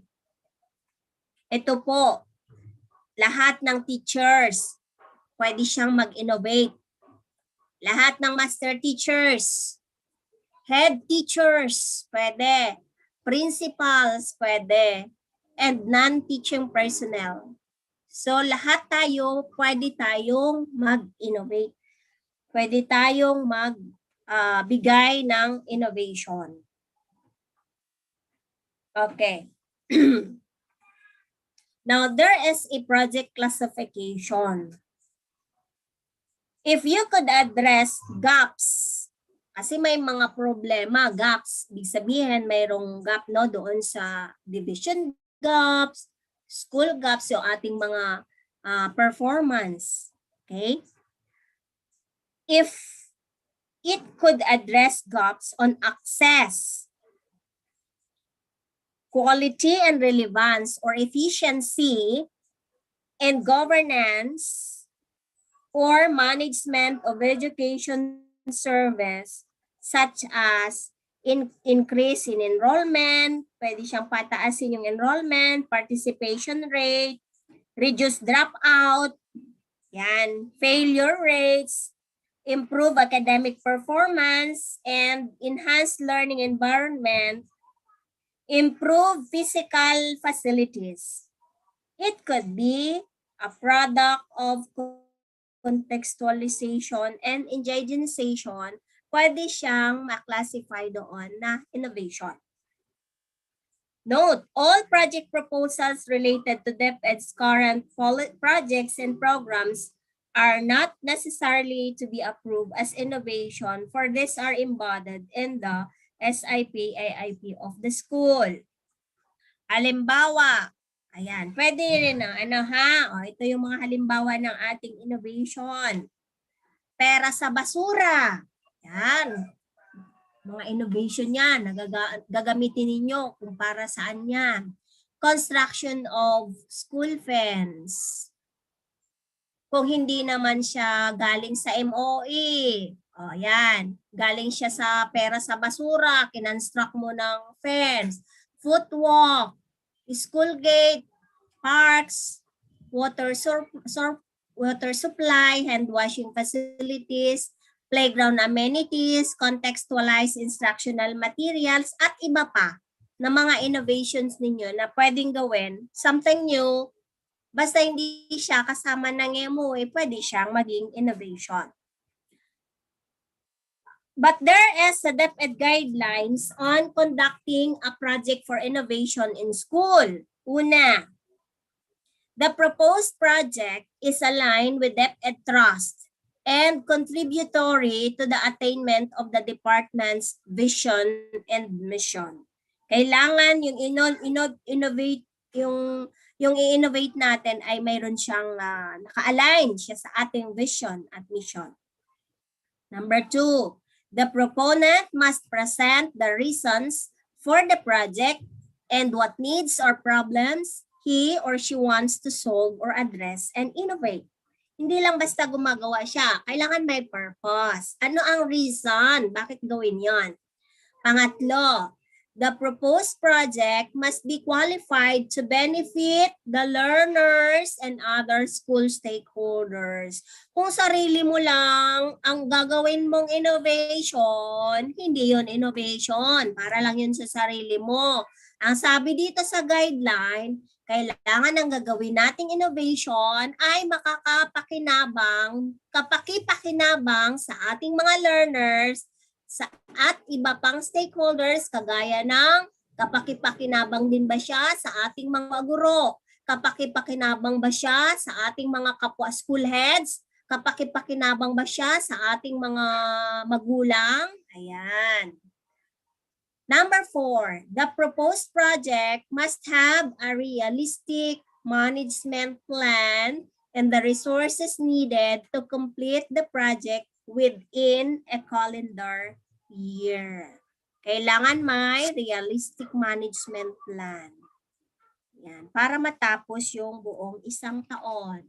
Number 5, if it is an infrastructure project, the proponent must present or include a layout. Halimbawa, ang infrastructure project mo ay, kunyari, construction ng, covered, yung walk, diba? Yung bubong down sa daanan. Kasi naiinitan yung mga magulang, yung mga learners, pagka nag-transfer sila doon sa isang classroom, mainit, nauulanan, so magpapagawa ka.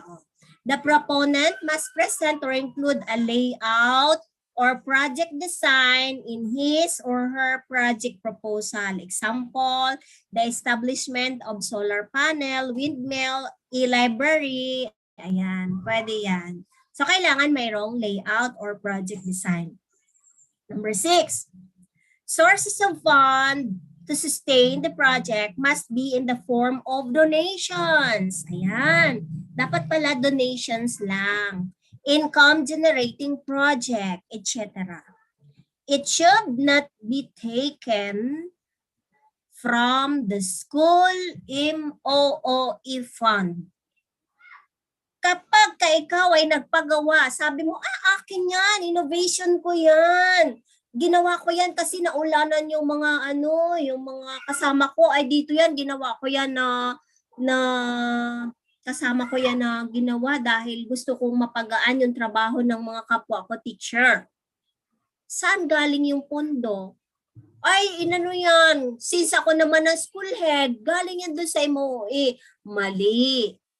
Hindi yan pwede. Ang innovation ay hindi pwedeng kunin sa school MOE.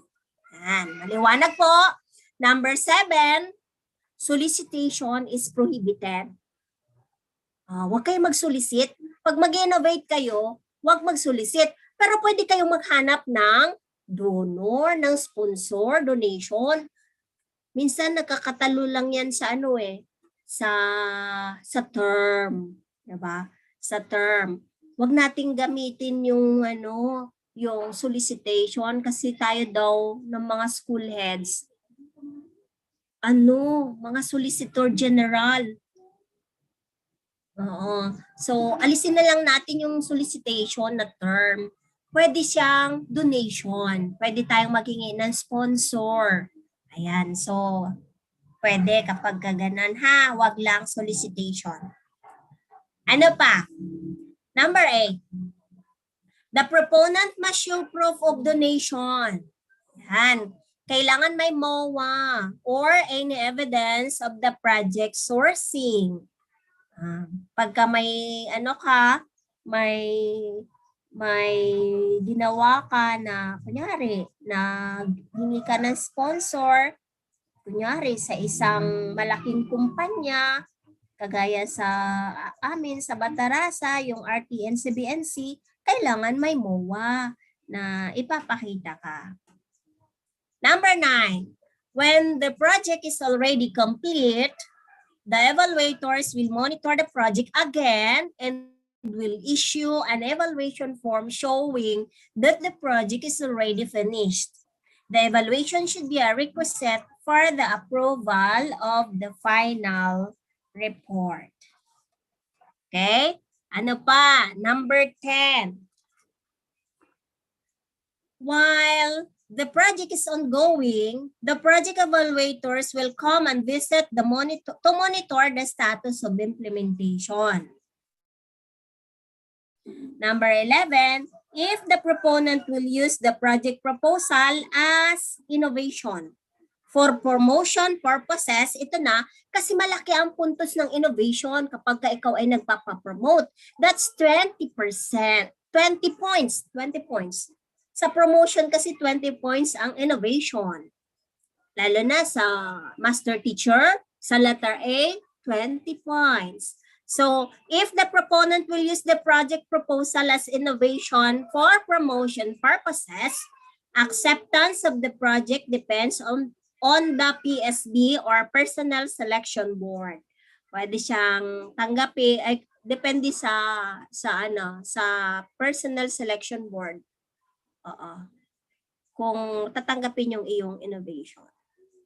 The project must have a provision for sustainability and replicability. Ibig sabihin, isusustain mo yung ang project mo na yon na innovation or pwede rin siyang ma-replicate sa ibang school.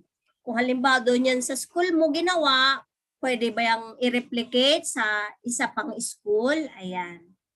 So, that's innovation. Ito po ang format of a project proposal for innovation in schools. Pero alam ko po, dati hindi naman tayo masyadong particular dito. Kaya lang, ito, pinipresent namin sa inyo for you to be able to enlighten kung ano ba talaga yung format. Kasi sa atin, parang, okay, that's innovation. Innovation nga. Kaya lang, yung pag-present natin ng format, parang kulang siya. So, format DepEd format of a project proposal for innovation in school. Aspect, font for headings, boldface, serif or sans serif size in accordance with hierarchy. Font for text portion, 12-point serif such as Times New Romance or Book Antigua.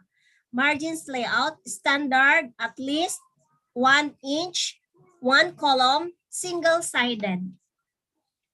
Paragraphing, indented paragraphs, no line skip between paragraphs in a section. Page number, bottom centered. Paper, letter, 8.5 or short. Spacing, 1.5. So yun po yung ating format, no, ng paggawa ng project proposal for innovations. So ito po yun, DepEd format of a project still, name of respondent. Sino ba ang mag-innovate na yon? Halimbawa si teacher, kunyari si teacher Rosana, si teacher Aida, name of respondent, name of respondents. Project title, sentence summary of the project scope. Project time frame, kailan siya tatapusin or kailan siya natapos, kailan siya ginawa. Project contacts, list the persons who are involved with the project and can be contacted. Be sure to include their names, titles, roles in the project, as well as phone numbers and email address. So pwede nyo po itong maging guide ninyo sa paggawa po ng innovation para po hindi mahirapan yung ating school ranking committee or yung district ranking committee or yung division ranking committee sa pagtingin po ng inyong innovation. Ayan.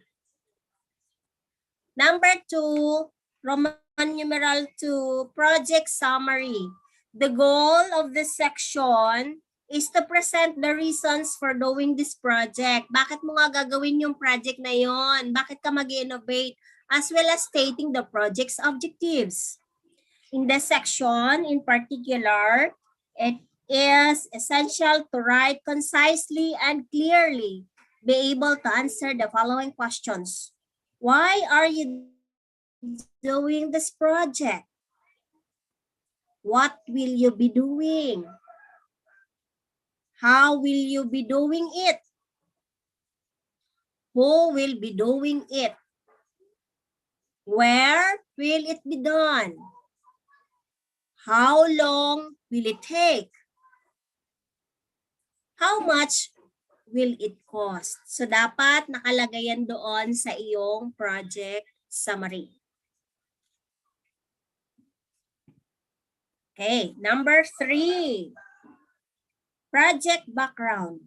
Doon sa project background ninyo sa innovation, explain what needs or problems you are trying to solve. Kung matatanda ninyo doon sa ating ano ba yung innovation, something new, ideas, things, or ano pa, mga materials, basta something new.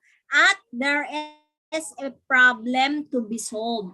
Kaya doon sa project background, ilalagay ninyo doon kung bakit, ano ba ang problema at bakit at kailangan ma-solve yung problem na yon. Why these needs problems are worth solving. Ba't kailangan siyang ma-solve?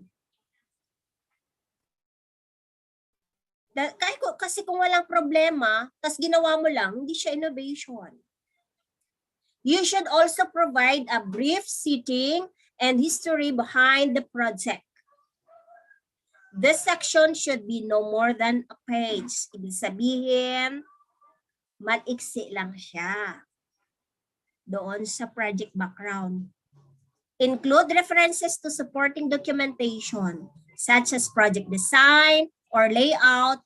This information can be placed in the index. Okay, number 4. Project objectives. Dito sa project objectives, you state explicitly what goals the project is aiming to achieve. And number 5, project methodology.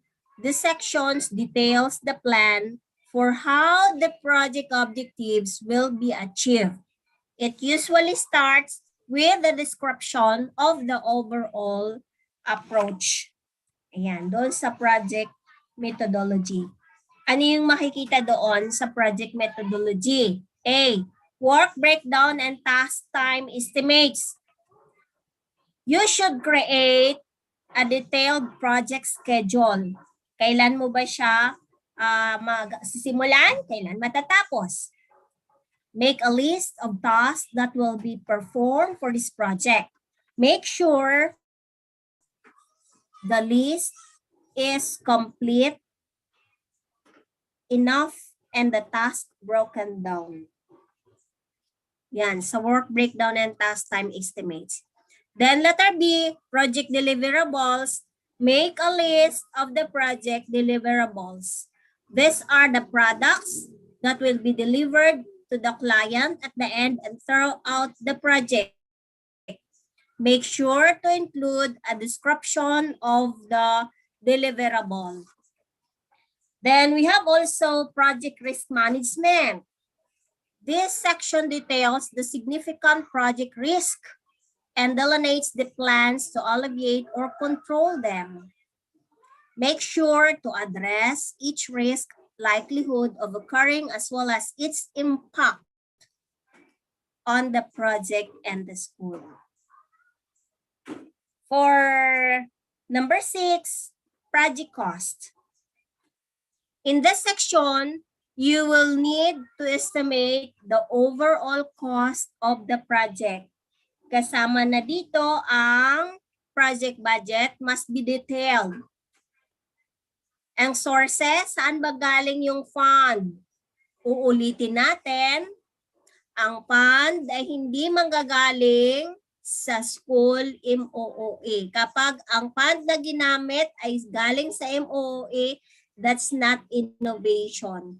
Kaya sana makatulong ang mga nabanggit na ito, lalo na sa inyo, mga mag-take ng principal's test para madagdagan yung inyong kaalaman tungkol sa research and innovation. Dito sa innovation kasi, yung lalo na sa panahon ng mga nakaraan, 'di ba, mayroong nahihirapan yung committee paano i-distinguish yung innovation. Pero dito sa ipinakita natin ay sana naliwanagan kayo about the format of a project proposal for innovation. Before I end my topic about the research and innovation, I want to share this quotes from Bill Gates. Sabi ni Bill Gates, I believe in innovation and that the way you get innovation is you fund research and you learn the basic facts. Thank you. Kung wala kayong tanong, tapos na po ang Domain 1, Leading Strategically, 1.4 Research and Innovation. Mayroon pong tanong?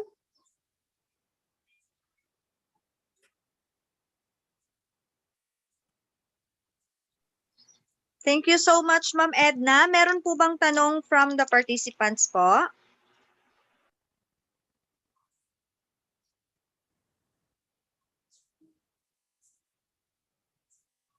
So kung wala naman po, meaning naintindihan po nating lahat. Ma'am Edna, maraming pong salamat sa time for sharing your knowledge and expertise with us. Ito po ay malaking tulong para sa amin po. Ma'am, mayroon pa pong 1.5. Ma'am, tapusin meron ko pa na po lang kayo? po yung 1.5 kasi para hindi na po ako magbalik mamaya hapon. Sure ma'am, Yung tapusin na lang natin 1.5 po, ngayon. yung project designs and yes po ma'am. Wait po Sige ma'am. ma'am, opo. Okay ma'am, thank you po. Sige Wait lang po ma'am.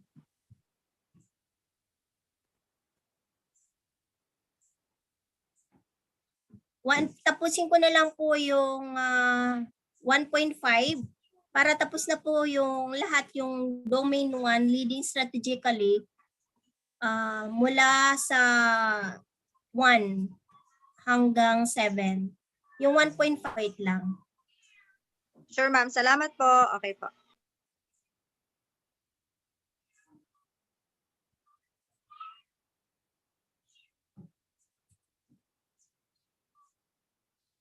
Mayroon pong tanong habang pinifix ko po yung presentation.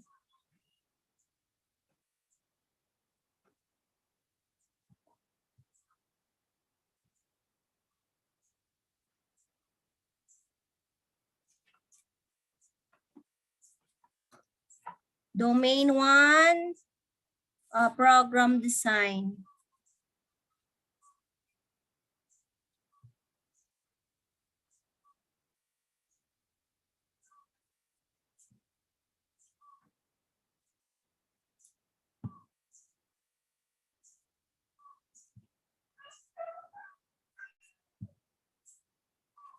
Maiksi lang naman po to. Malapit na po mag-12. Please be with me. Para hindi na po tayo hindi na babalik mamaya. Ika. Yes, Ma'am Edna, take your time po. Nakikita na po, ma'am. Wala pa po. Meron na po, ma'am. Paki-slide share na lang po. Salamat po. Opo.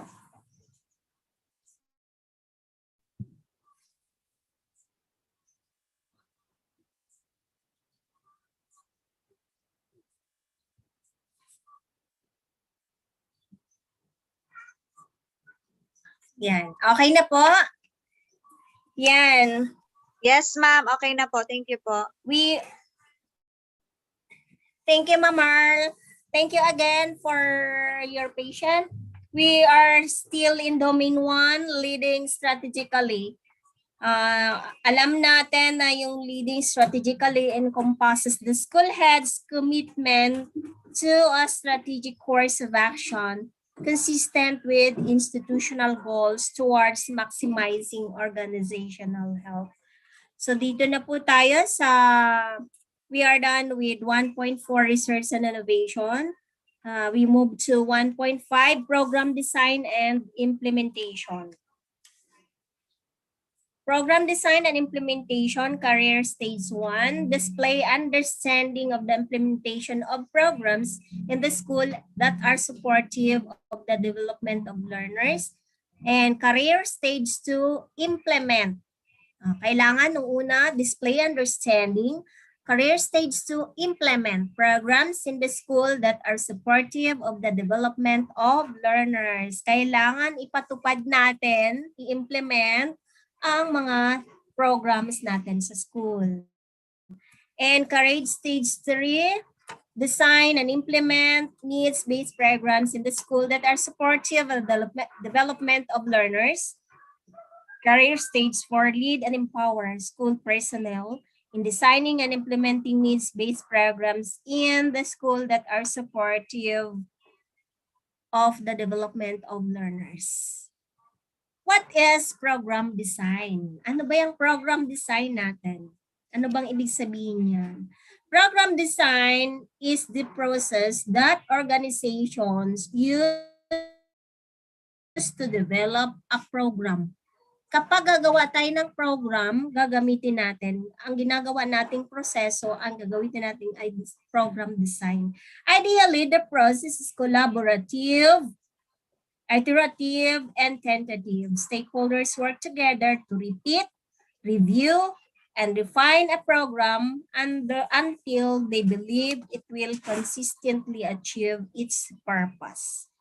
Yan. So mayroong kung matatandaan ninyo doon sa ginawa natin siya sa inyong AIP, SIP, mayroon doon sa AIP, may program design doon.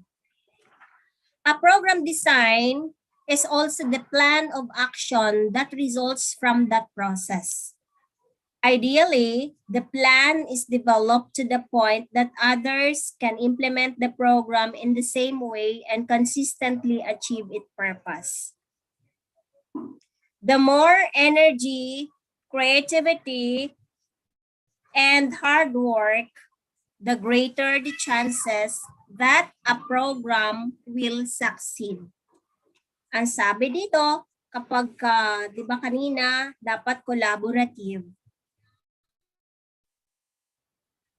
The more energy, creativity, and hard work, that goes into program design, the greater the chances a program will succeed.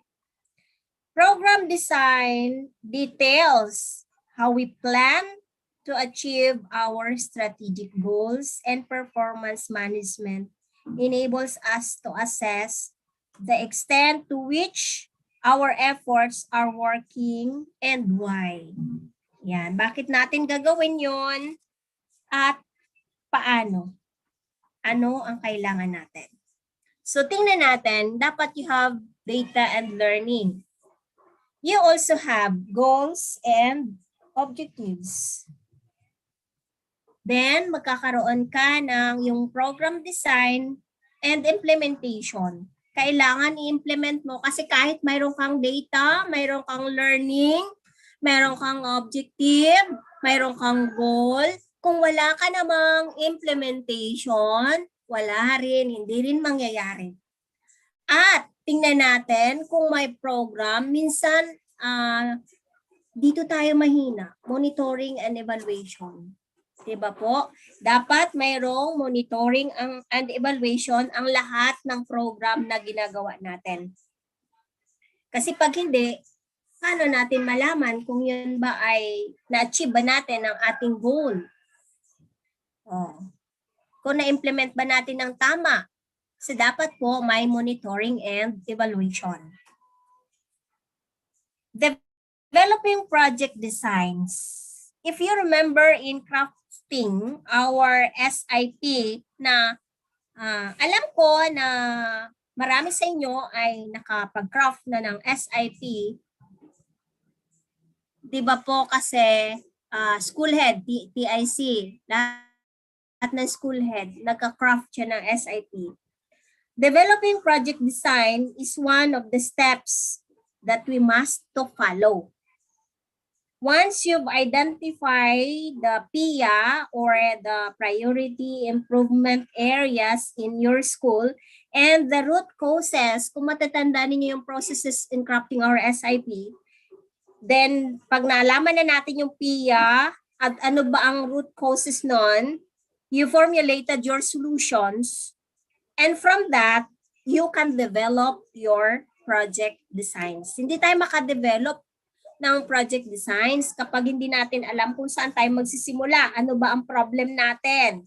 Kailangan malaman natin, ma-identify muna natin yung PIA, priority improvement areas, then yung root causes, and then yung solution, and then makaka-develop tayo ng project designs. Okay? So, kailangan mayroon tayong problem statement.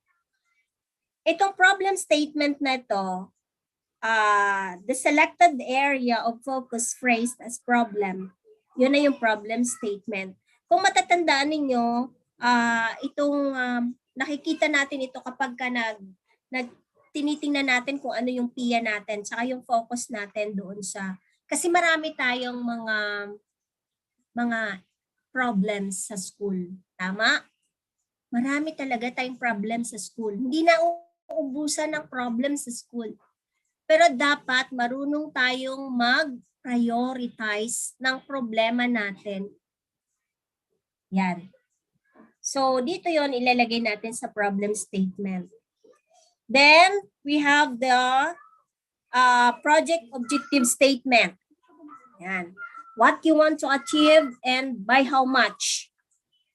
Kailangan alam natin kung paano yon. Remember, objective statement should be SMART. Specific. Ano ba yung SMART? Specific, measurable, achievable, result-oriented, and time-bounded. Specific. Yan. Targets to be set should be discussed and agreed upon by the school planning team based on the school context. Kailangan alam natin yon.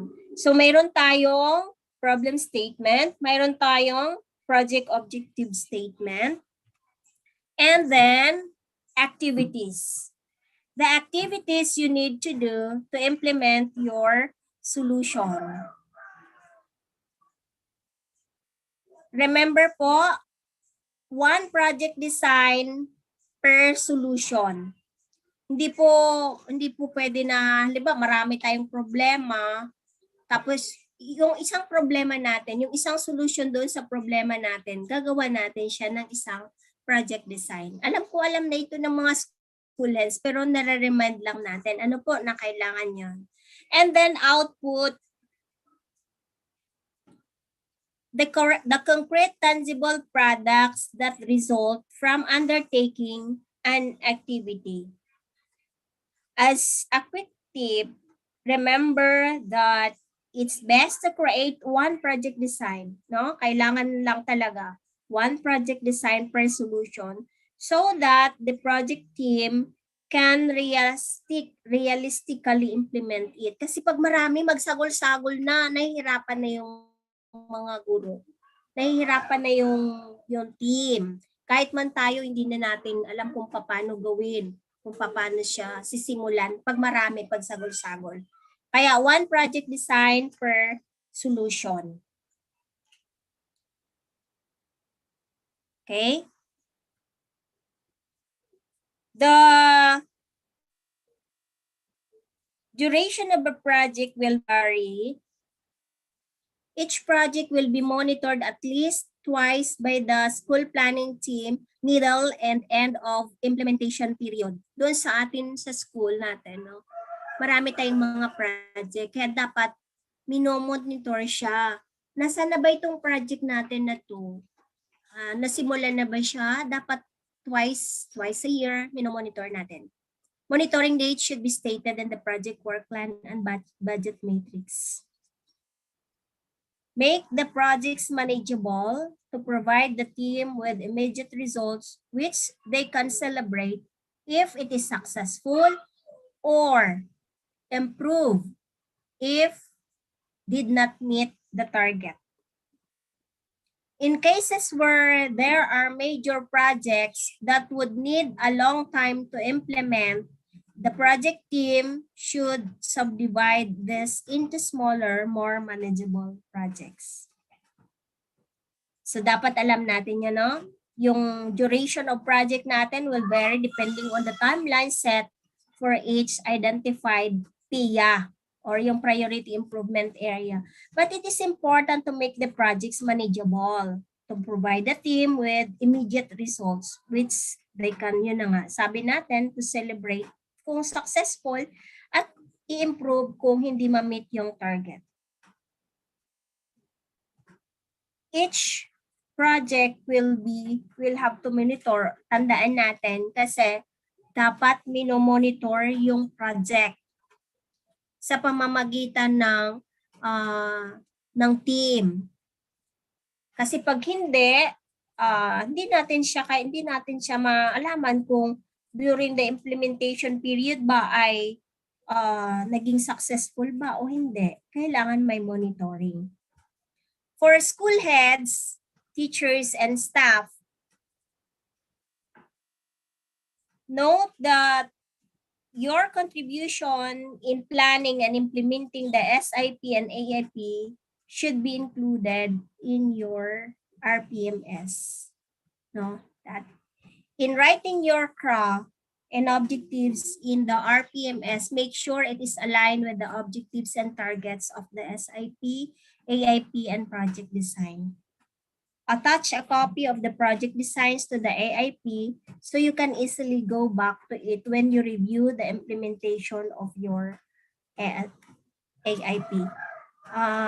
Tingnan mo, kagaya sa atin ngayon, kapag lahat ng program natin sa school, dapat mayroon siyang project design.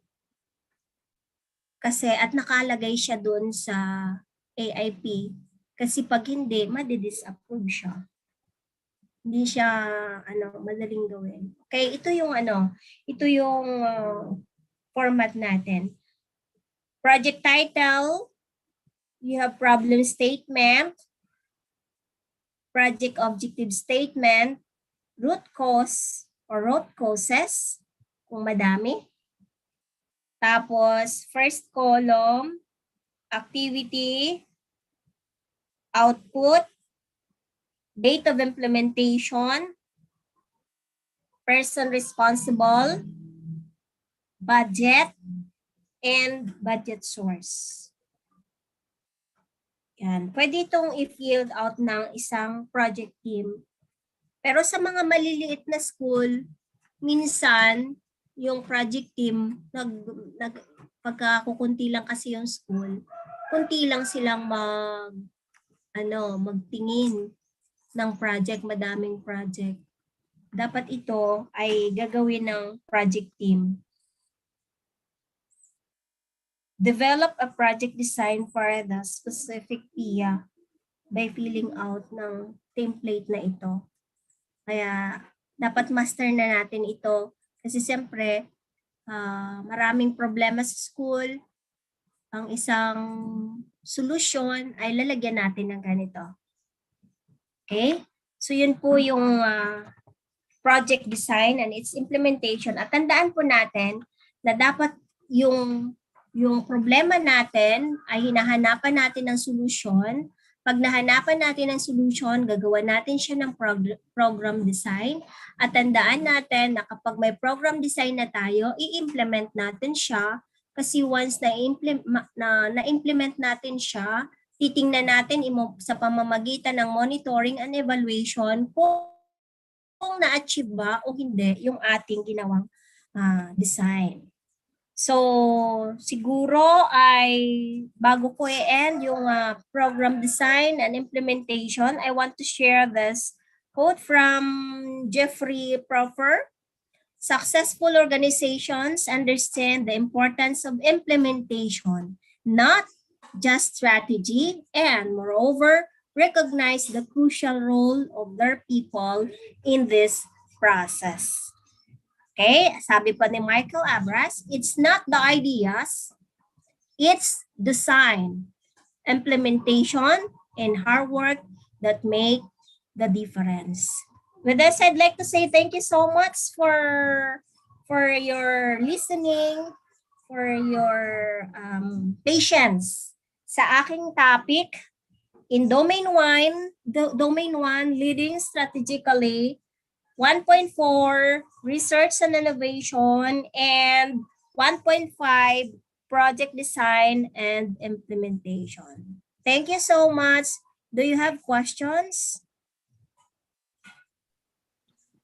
Thank you so much, Ma'am Edna. Kami po ang dapat magpasalamat po sa inyo, sa inyong lahat, kay Ma'am Weng, kay Sir Gapad, sa time po na ibinigay niyo sa amin, sa pag-share po ng knowledge and expertise ninyo sa amin, na tulungan po kami na makapasa sa principal's test. Salamat po sa initiative ng ating superintendent, Sir Arnie Ventura, at nagkaroon po tayo ng ganitong klaseng principal's test review po sa lahat ng aspirants. Maraming pong salamat, Ma'am Edna. Palakpakan po natin si Ma'am Edna.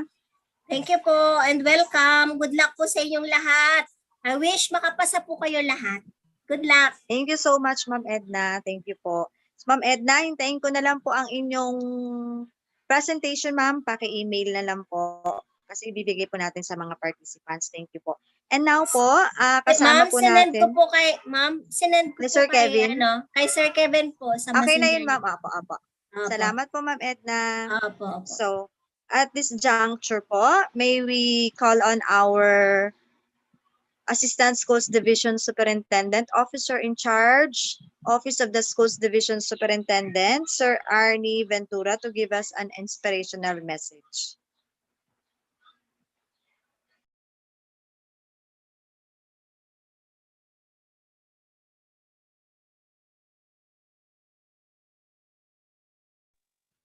Hello, good afternoon. Yeah. Hello. Okay na, ma'am. Okay na, Ma'am Merlin. Rinig na ako. Hello. Rinig na po, sir. Ayan. Thank you, Kevin. Okay, thank you very much po, Ma'am Merlin. Thank you very much, Kevin. And of course, good afternoon, everyone.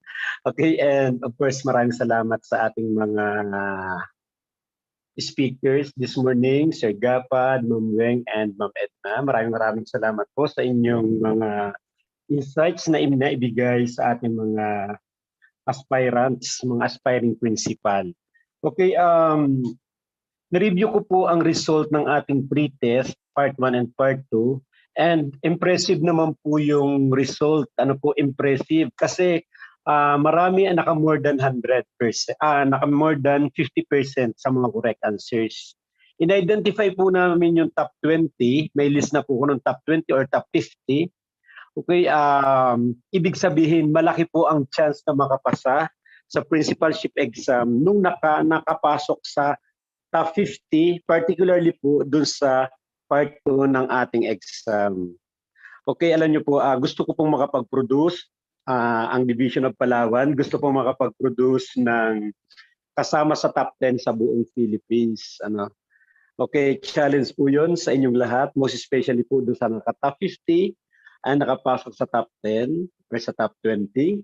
Aasahan ko po na merong makakalusot sa top 10 sa buong Pilipinas.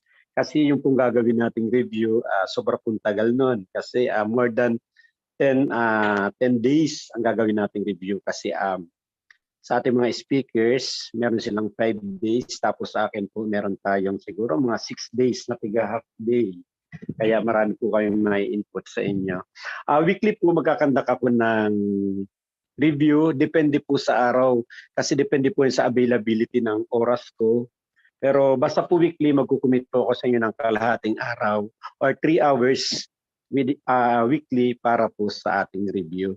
Kaya sabi nga po natin sa top tips para makapasa sa principalship exam, kayo po ang mag-e-effort ng todo.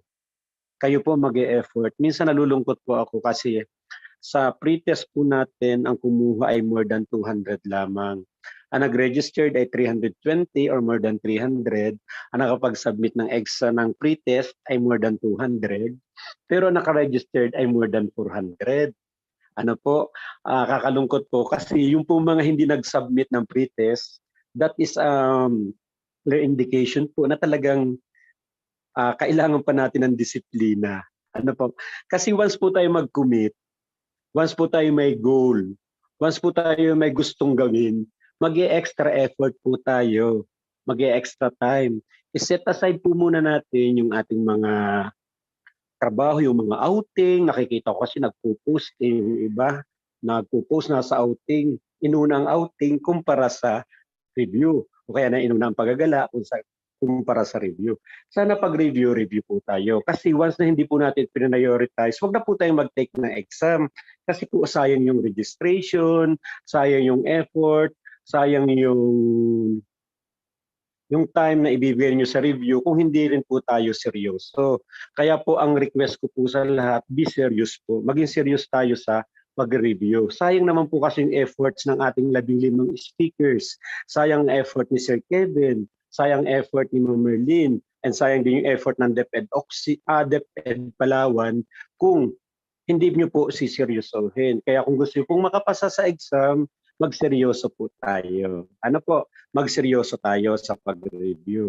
Kaya ang request ko po muli sa inyong lahat, magbigay tayo ng extra time, extra effort sa ating pag-review. Huwag po kayo masyado maging dependent sa during review time lang natin na every Saturday. That is not enough po yun. Hindi po yun enough. Alam niyo po ang sekreto ng mga nag-top sa principalship exam. Ang mga sekreto po nila, sila po ay nag-goal. Nagkaroon ng goal, then nag-effort talaga sila. Minaster nila ang competencies, minaster nila yung different guidelines and policies for every strand and for every domain. Sana po ganun din po ang gawin natin.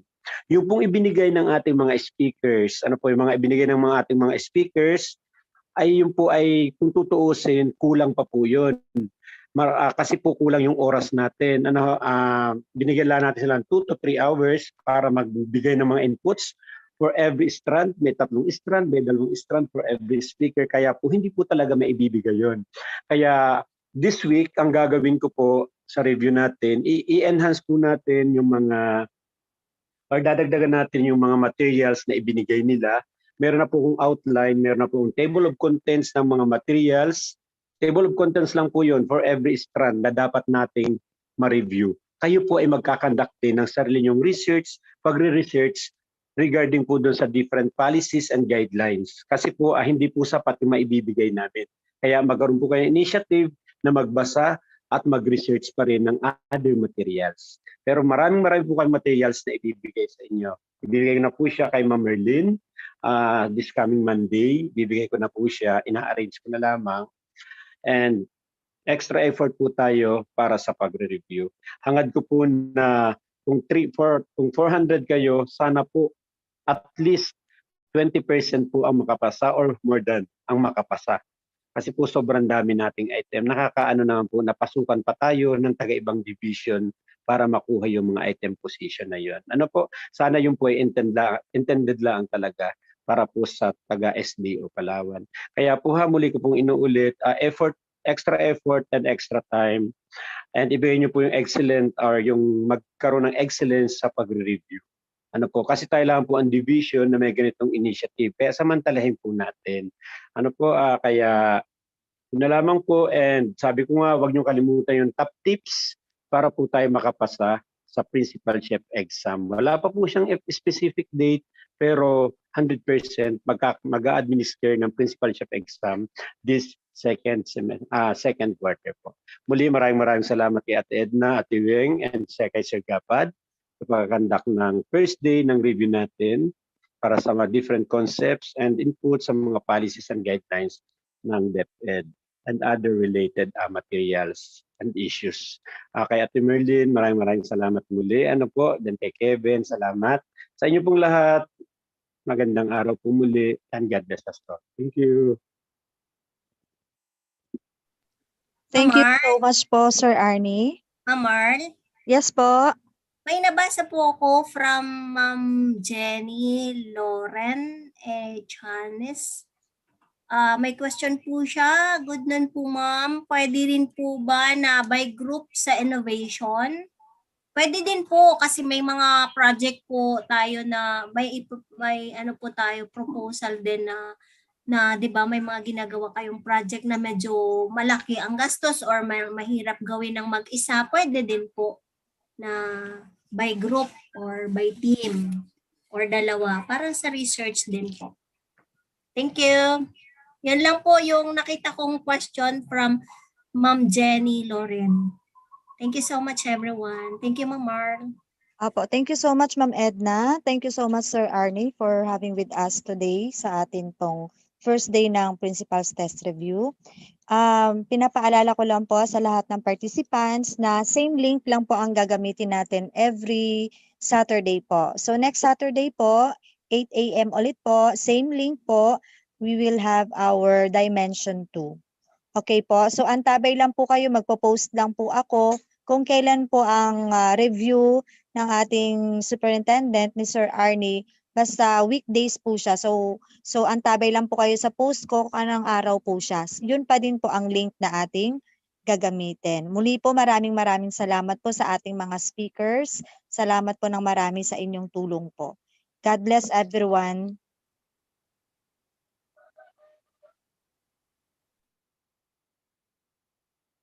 Wala na po tayo mamayang hapon. That ends our review for today po. Thank you so much po. Thank you po sa lahat.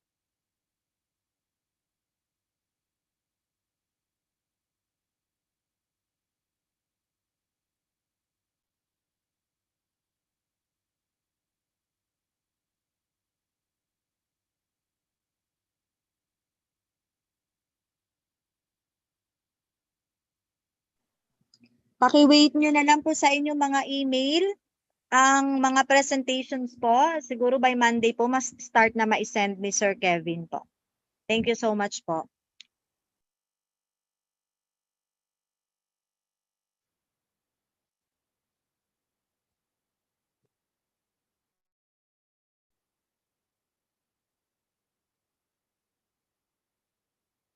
Si Merlin, Kebs, may ilan ang umattend lahat ngayon? Hello, Kebs. May ilan ang naka-register? Off na.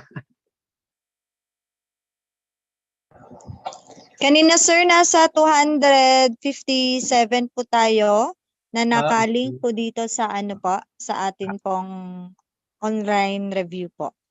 Thank you po. At least marami-rami rin. Marami-rami rin. kahit Sabado de Gloria. Ah, Hindi na ako sa office. Thank you, Ate Merlina. Salamat.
Nandito po.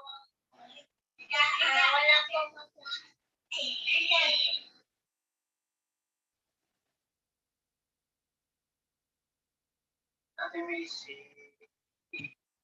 Nay po natin tatlo. Ganda po yan sa Palawan. Yes, you love you.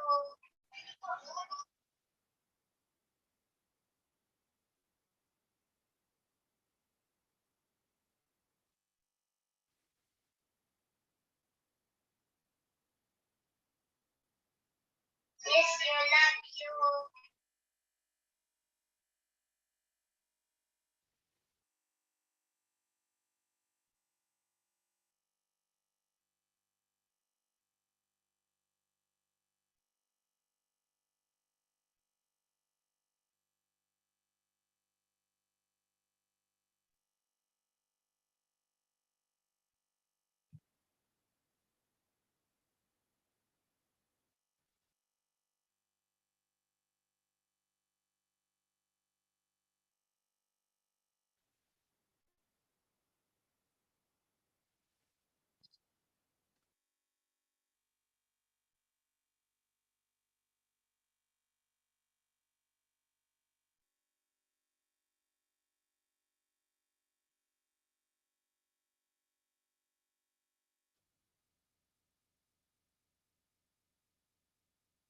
Yes, you love you. Ganda po yan sa Palawan. Birthday po natin love you.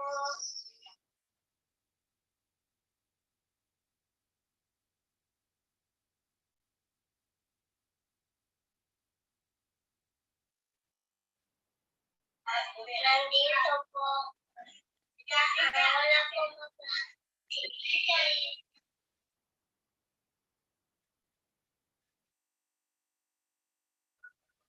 Yes. Yun po. Love you.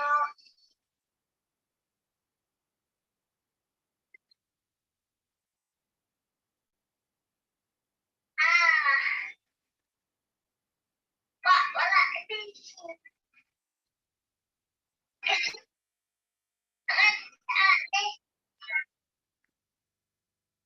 Yes po.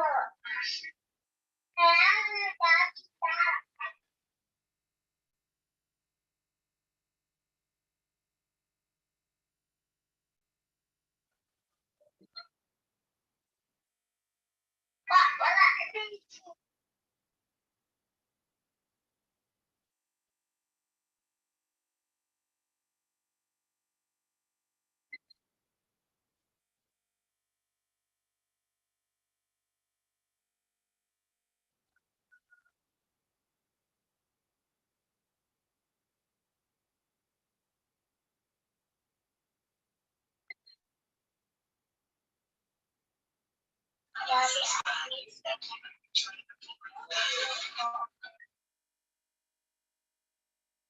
Nag-iumi si Debbie, nag-ibig si and mat-mat. Kadala kita sa murtis yung pera, kayo mat-mat.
Ano, musta ka na?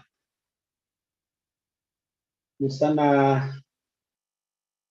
Musta na? Ay, musta ka na?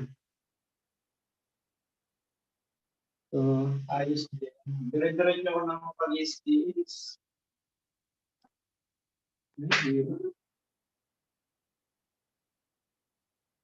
Ay, hindi ko alam.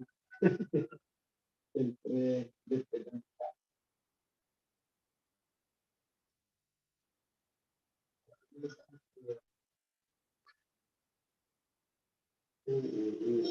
Ay, sana sir dito sa Palawan para makasama.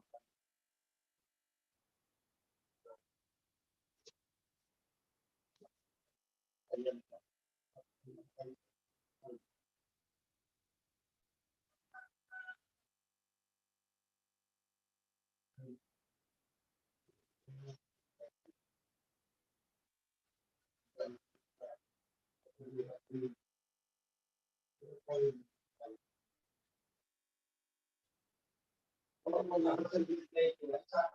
Sana ko yun.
Then isisend ko ng Sir Papa. And ako ulit welcome. Ay, siya na. Alalayan yun, nalulungkot.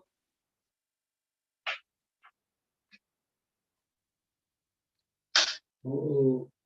Mainit ako. Mainit